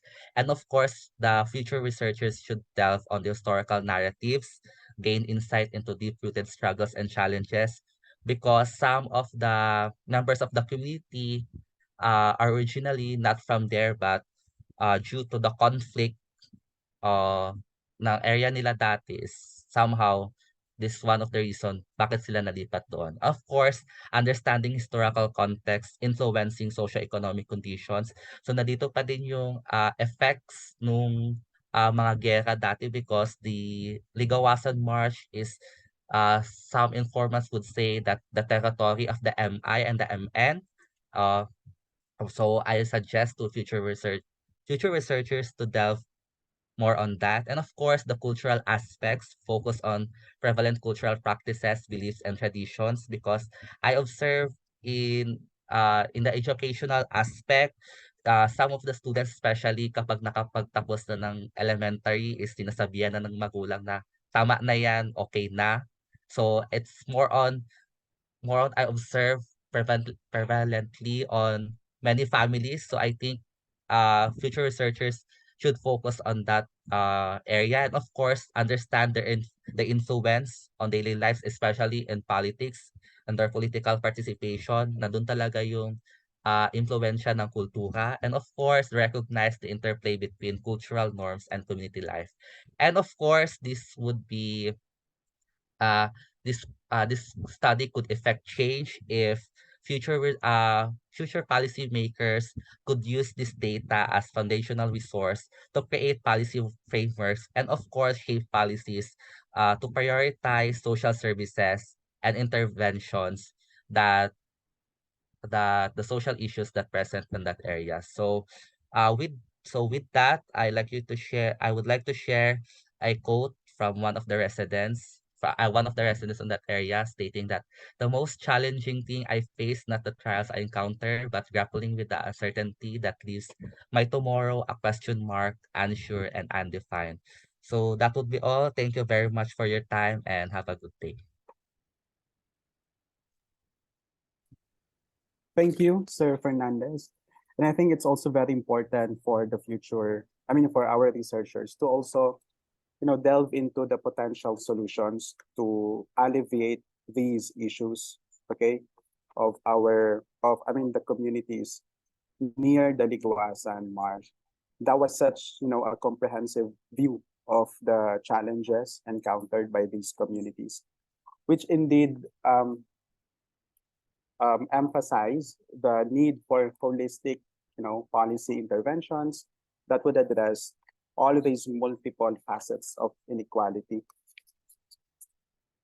So finally, that wraps up our panel 4, ascertaining Bangsamoro security in social and economic services. And at this point, we are now entertaining questions or your thoughts, comments, insights.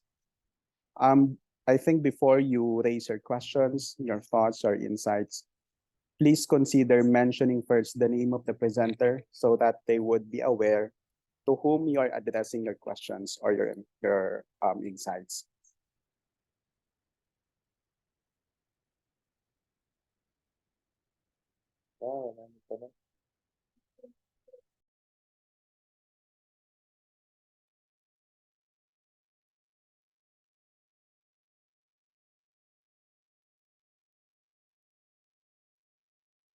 Questions or your thoughts?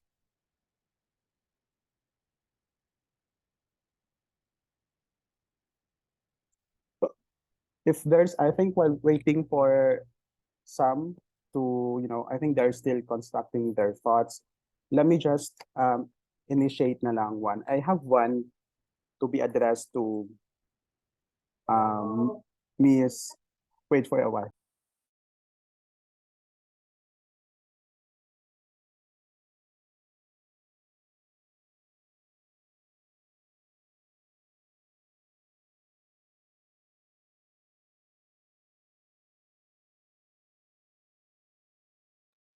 All right, so I have one question to be addressed to Miss Keisha and Bakis. I think on behalf of others here, of other attendees, I'm just curious in what specific ways can the Sharia law system be, specifically reformed to promote gender equality in, divorce proceedings? Because I think that's one of the views or experiences of women that have undergone divorce. So based on our findings, given that meron gender disparities na nag-exist sa in the acquisition of divorce between men and women. Kasi sa men, madali lang naman silang makapag-acquire ng divorce. According to CMPL, they can acquire divorce through talak, which is a no-fault type of divorce na wala namang magagawa yung babae kapag i-divorce siya ng lalaki. So, ang recommendations po ng aming respondents is that yung acquisition ng divorce will be made easier for them kasi kailangan pa nila i-prove na their husbands are doing something haram in the Quran para mag-grant yung petition nila for divorce. Kasi nag-i-incur ng multiple nag-i-involve ng multiple court hearings and excessive legal fees especially kapag uncooperative yung spouse ng babae. Ms. Keisha, could you enlighten us more of the concept of talak, just for everybody to be acquainted with that concept? Okay, based on our findings, according sa respondents namin and as what I have read in the CMPL, talak is a no-fault type of divorce bale. It is pronounced 3 times by the husband and kailangan may nakakarinig for it to be valid na divorce na sila nung babae and walang magagawa yung babae kapag itinalak na siya 3 times nung lalaki. Yun po. And yun po yung sa babae, which is the fully or the fast, according to what I've read in our related literature, is that she will have to prove pa na may ginagawang haram yung asawa niya. For example, na hindi po nagsusuporta, hindi bumibigay ng sustento, hindi nagpe-pray 10 times a day. Those provisions were actually stipulated in the CMPL and in the Quran itself. Yeah. Thank you for that enlightenment, Ms. Keisha. We have one question here in the chat box coming from Kebart Likayan. The question is addressed to Mr. John Ryan Fernandez. The question is, given that conducting research in the Guasan Marsh is a politically sensitive topic, can you give us some tips on how to conduct research in the area?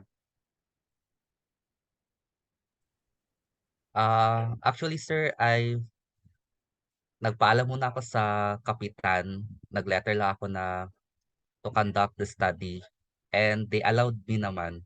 But however, since pero may copy naman sila ng mga general question, but kapag nandun ka na sa area, since the moment to really ask some of the questions, since nakaka ko naman yung mga residents.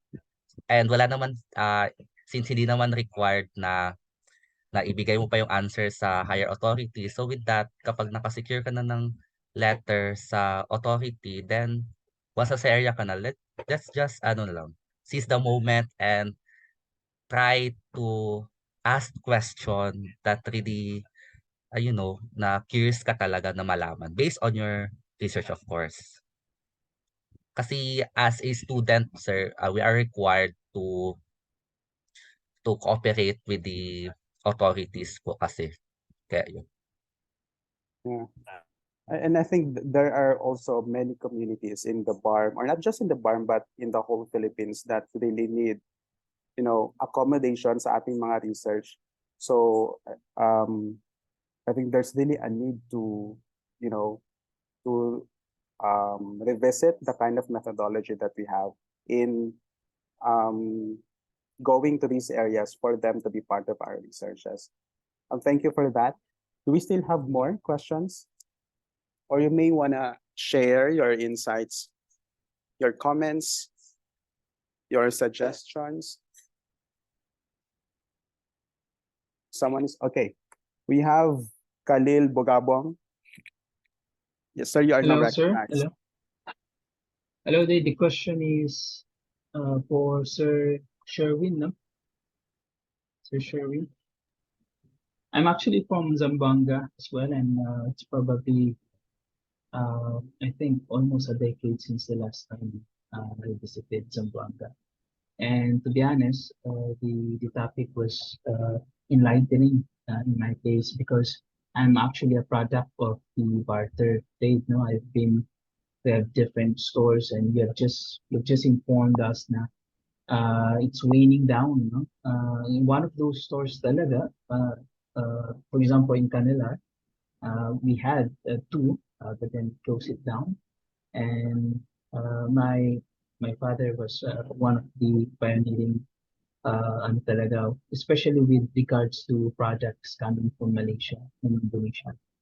So my question is with regards to the barter trade po, what existing interventions that are currently being implemented by the LGU, Zamboanga, or by BARM, no, to revive the barter trade, no, and what further measures can be, what further measures do you think can be explored to rejuvenate and safeguard this invaluable, you can say na, cultural heritage?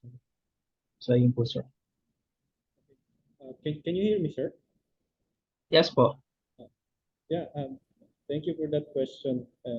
actually there was already a move. Actually, if you remember, the previous administration, President Duterte issued an executive order reviving the barter trade, and the problem this time is actually politics. Actually, Zamboanga City was excluded in the revival of the barter trade because Zamboanga City is not part of the farm. And so I was told that the opening or the revival of the barter trade is only exclusive in the Pasolta region, excluding Zamboanga City. And I had a chance to talk with the president of the Barter Trade Association when we were at the airport by coincidence, and then he told me that it's actually Tawi-Tawi now, which I was not able to really confirm personally, but from his words, it's actually Tawi-Tawi now that is actually serving as the entry point for the imported products. And if we're going to elevate this in the context of the ASEAN, actually, nandun na tayo papunta na tayo doon because of the agreement of Pimpiaga. These are actually agreements that call for the eradication of the trade barriers. And so from my point of view, there's really going to be a continuation of the barter trade because of these agreements, international agreements. These are actually favorable for the traders themselves. No? The Pimpiaga thing, the Atiga in the ASEAN agreement. Thank you, sir. Muchas gracias. De nada, sir. Thank you so much, sir, and thank you also to Khalil Bugabong. I think I saw Mr. Mansul Shariful Hashim raising his hand a while back. Yeah, thank you so much, Okay, Mr. go ahead. Abdul-Wahid. My question to Mr. Sherwin is this. It's also related to transnational trade in the southern Philippines. You've mentioned the ASEAN and BIMP-AYAGA. What do you think will be, I think you've answered this partly already. Basically, my question is about the dominant trajectories of transnational trade in the southern Philippines. Will it be like directed by transnational associations like the ASEAN and the BIMP-AYAGA, in contrast to, say, like small to medium level traders? What do you think about that? Because there's a disjunct between institutions and people, usually. Yun po.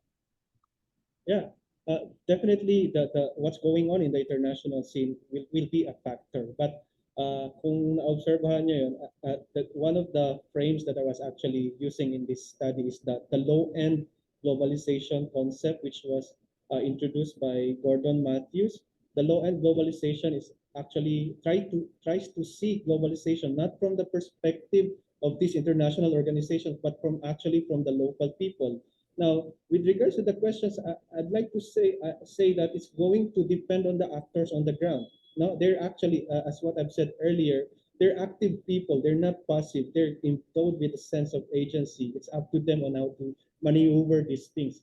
Because eventually, kumbaga, if I may say, they're the frontliners in the context of globalization. I hope I answered your question, sir. Sorry. That's very beautiful, Sir Sherwin. I think that's very relevant in my presentation later as well. Thank you so much. I think that wraps up our fourth theme. Okay na? Our fourth theme panel presentation. Once again, thank you very much to Sir Ivan Haristanyag, Ma'am Keisha and Dakis, Sir Sherwin Toring, and Sir John Mariana Fernandez for sharing with us your very outstanding research, which encompass the topic ascertaining Bangsamoro security in social and economic services. Once again, maraming salamat po. But everyone, please stay tuned because we still have one more theme panel presentation. Sir Boggs. Thank you very much. Thank you very much po, Sir Tucalo, for the synthesis and the comments on the presentations of our speakers. As much as we want din to accommodate questions, we are unfortunately limited by time constraints. So for those of you who still have questions, rest assured now our team will take note of the questions and we'll redirect it po sa mga speakers natin. At the same time, do not forget po, no, for those of you na wag po natin kalimutan yung attendance sheet po natin. At the same time, yung feedback form, our staff has already sent them. Paki-check na lang po. So, ayun. So with that po, let us proceed to the next presentations. I will now introduce our panel chair for the last and the final academic panel on ascertaining Bangsamoro's security in social, economic, and educational services. So we have Sir Kebart Dikayan. Sir Kebart Dikayan has a bachelor's degree in political science from Rizal Technological University and a master's degree in international relations from Rajaratnam School of International Studies, a certificate in terrorism studies from the same university, and a degree certificate program in peace and conflict resolution education from Miriam College. His research interests include an interdisciplinary research between peace and security and international relations, and regional and local governance in the Bangsamoro Autonomous Region in Muslim Mindanao. Prior to joining the Policy Research and Legal Services, he previously taught political science and international relations at Far Eastern University, San Beda University, Pamantasan ng Lungsod ng Muntinlupa, and De La Salle College of St. Benilde, and lastly, the Miriam College. Without further ado, I would like to call on Sir Kebart Likayan. Sir, the stage is yours po. Salam and good afternoon, everyone. Thank you, Sir Khalil, for that kind introduction. This will be the fifth and final panel entitled Situating the Political in Being Bangsamoro in Policy Development and Foreign Aid. So I am Kebart Likayan, you can call me Keb, and I'll be chairing this panel for this session. So for this session, we have 4 impressive papers, and each of these reflects the Bangsamoro's need in climate change, foreign aid, policymaking, and maritime Southeast Asia. Without further ado, I'll give the floor to the presenters. But before that, allow me to remind our presenters. Of course, you will be given 15 minutes to present your papers, and the open forum shall follow after all presenters have presented their research. And if you have questions, you may jot down your questions first, and later on we will entertain them. Or you may type your questions in the chat box. So our first presenter is Dr. Demasoa Guro de Maporo. Her paper is entitled The Impact of Airstrike on Water Quality at Agus River and Lake Lanao, Promoting Sustainable Infrastructure for Green Growth and Mitigation and Adaptation of Climate Change in the War-Torn City of Marawi Environmental Risk Assessments. But before that, allow me to read her bio note. Dr. Demasoa G. de Maporo is an associate professor and a part-time lecturer in graduate studies at the University of Science and Technology of Southern Philippines, or USTP. Holding a doctorate degree in management, PhD, and 2 master's degree in environmental and development management, Dr. De Maporo specializes in environmental management, development management, mining engineering, geotechnical engineering, geology, and administration. Sorry, correction rather, Dr. Demasoa is he pala, no? His notable experience includes serving as the OIC Regional Director of DNR EMP Region 10 and representing the Philippines at the UNESCO in Seoul, South Korea in 2006. So I think our first presenter will present his paper in via a recorded video. So we'll show that one. Thank you.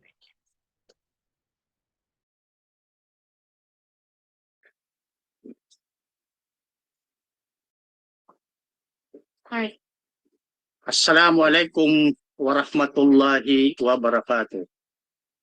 The title of this presentation is The Impact of Air Strike on Water Quality at Agus River and Lake Lanao, Promoting Sustainable Infrastructure for green growth and mitigation and adaptation on climate change in the war-torn city of Marawi.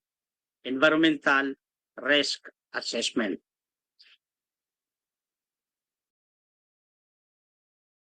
This is actually the concise background. It aims for assessing and reporting individual conditions. The process for estimating the likelihood or probability of an adverse outcome or event due to the pressures or changes in environmental conditions resulting from the water and other human activities. It covers the environmental risk assessment. The findings, however, pursuit of the city government of Marawi to promote sustainable infrastructure for green growth and the climate change mitigation and adaptation.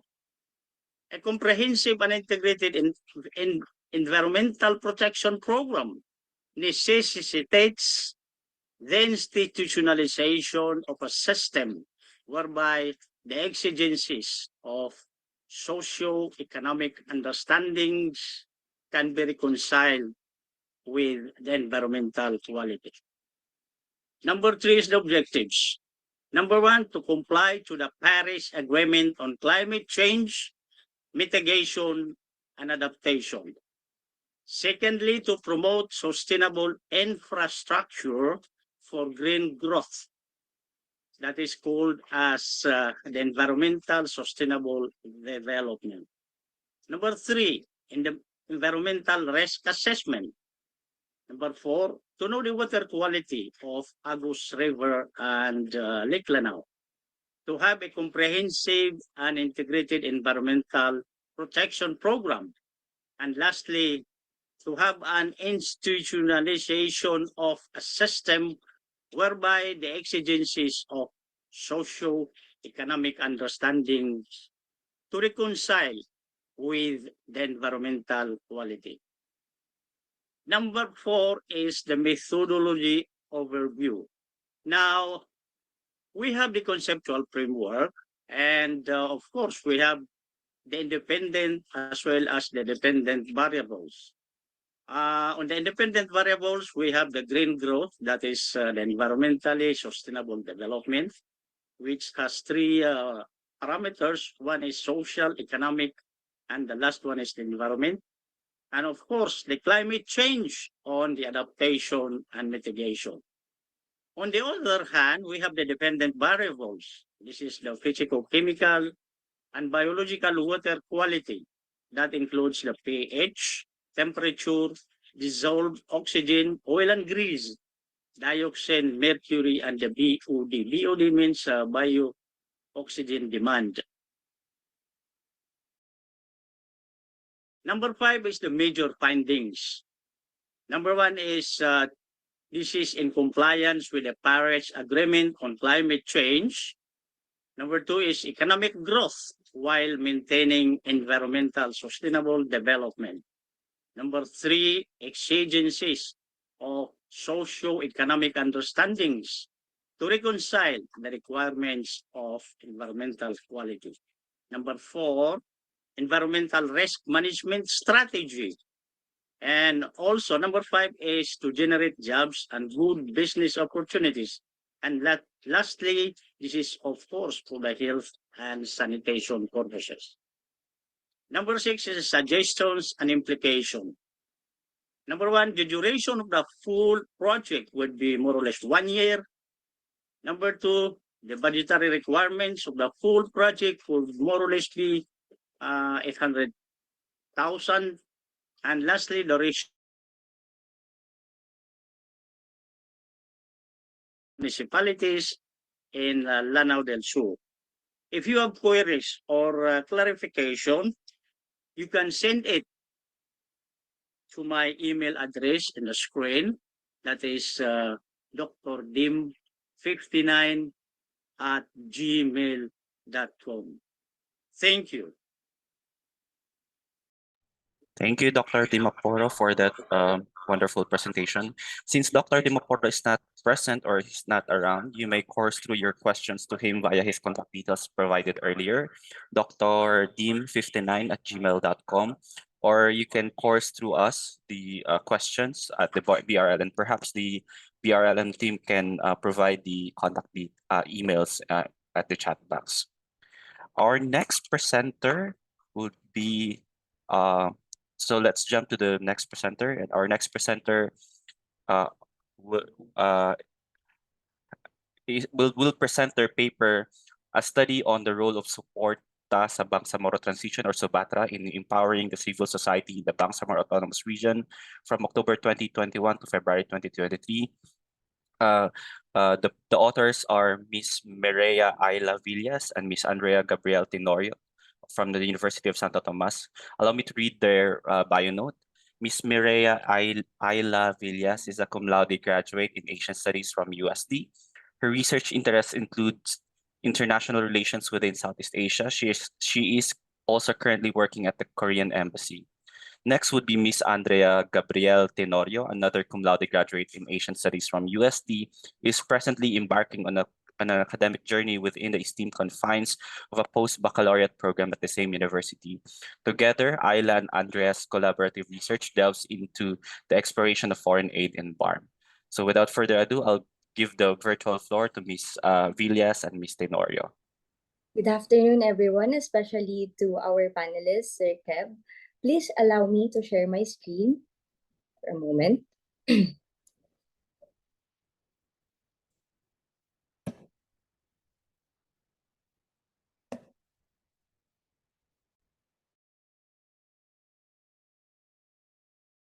I am Maria Villas, and with me is ladies and gentlemen, speakers, panelists, and esteemed participants. Good afternoon. I am Maria Villas, and with me is my colleague, Andrea Tenorio. It is with great enthusiasm that we bring forth our undergraduate thesis entitled An Exploratory Study on the Role of Suporta sa Bangsamoro Transition during the extended mandate of Bangsamoro Transition Authority in Bangsamoro Autonomous Region, October 2021 to February 2023. We want to express our sincere gratitude for the privilege to participate in this esteemed conference. Previous studies have already well recorded the historical analysis and causes of the conflict in Mindanao. Despite the newly constituted BARM's autonomous status, the future of Mindanao remains in a state of uncertainty. Therefore, our study explored how SUBATRA is helping BARM set the groundwork for long-lasting peace, sustainability, and development in the region by strengthening CSO's capabilities. To give more context to the rationale of our study, we should recall when Duterte signed Republic Act number 11593 on October 28, 2021, extending the transition period. This was a response to the several caravans organized by people in Mindanao and Manila to pressure the House of Representatives and the Senate to pass the bill extending BARM's transition from 2022 to 2025. This law served as the catalyst for this study because it reflects the Bangsamoro people's collective desire to ensure that they have a strong regional bureaucracy that can address their decades-long challenges. So now, more than ever, it is important that the farm transition goes successfully in 2025. With this, an assistance such as foreign aid initiative might be of help.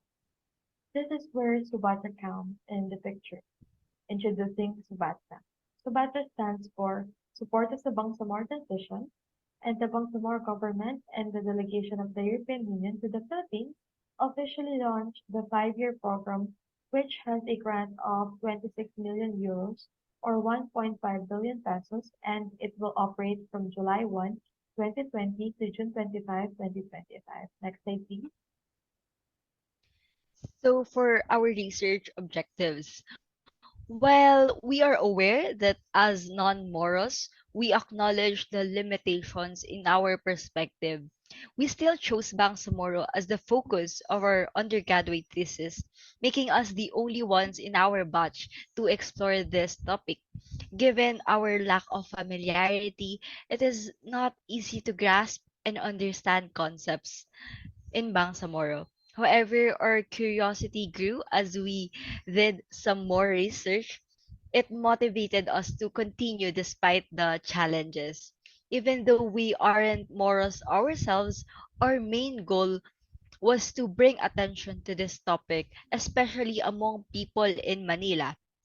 Actually, during our presentation, many of our blockmates and even some of our professors were surprised to learn that Bangsamoro is now transitioning into an autonomous region. So for our study, we wanted to describe the role of Sobatra in the transition of BARM, and we want to present an account of the programs on how Sobatra supports the transition period of BARM, and to identify the importance of Sobatra's projects, sustainability, and endurance. Okay, so now the discussion shifts to the accomplishments of the Bangsamoro Transition Authority, or BTA, from 2021 to early 2023, referred to as the Kings of the Peace Process. This collection primarily highlights achievements in the economic sector and strategic infrastructure. The government's four flagship programs are outlined. First one is the Project Tabang. Project Tabang services have facilitated the provision of socioeconomic services by various Bangsamoro government offices, agencies, and ministries. On January 19, 2023, Project Tabang distributed 130 sets of hygiene kits to residents from different barangays in the province of Sulu. On the other hand, Pamana aims to enhance the efficient delivery of goods and services, addressing development challenges in conflict-affected and vulnerable communities. Focus areas include interventions to assist farmers and fishermen, projects such as farm-to-market roads, water system and irrigation facilities, fostering economic opportunities and boosting agricultural productivity. Next slide, please. Kapianan is dedicated to providing vulnerable people in Barm with improved living conditions, offering access to quality homes with amenities. Notably, 200 solar-powered light and water component shelters were turned over to housing units in specific barangays. The AMBAG program aims to assist patients recovering hospital services not included in PhilHealth and other medical assistance programs. The benefits package includes hospitalization, medication, dialysis, lab work, radiation therapy, and other medical assistance. This program signify a positive transformation for Bangsamoro as an autonomous territory, supported by the gains of the peace process and the four flagship programs, showcasing tangible progress and improvements in various essential areas. Moving on to the next part of our study, we will now discuss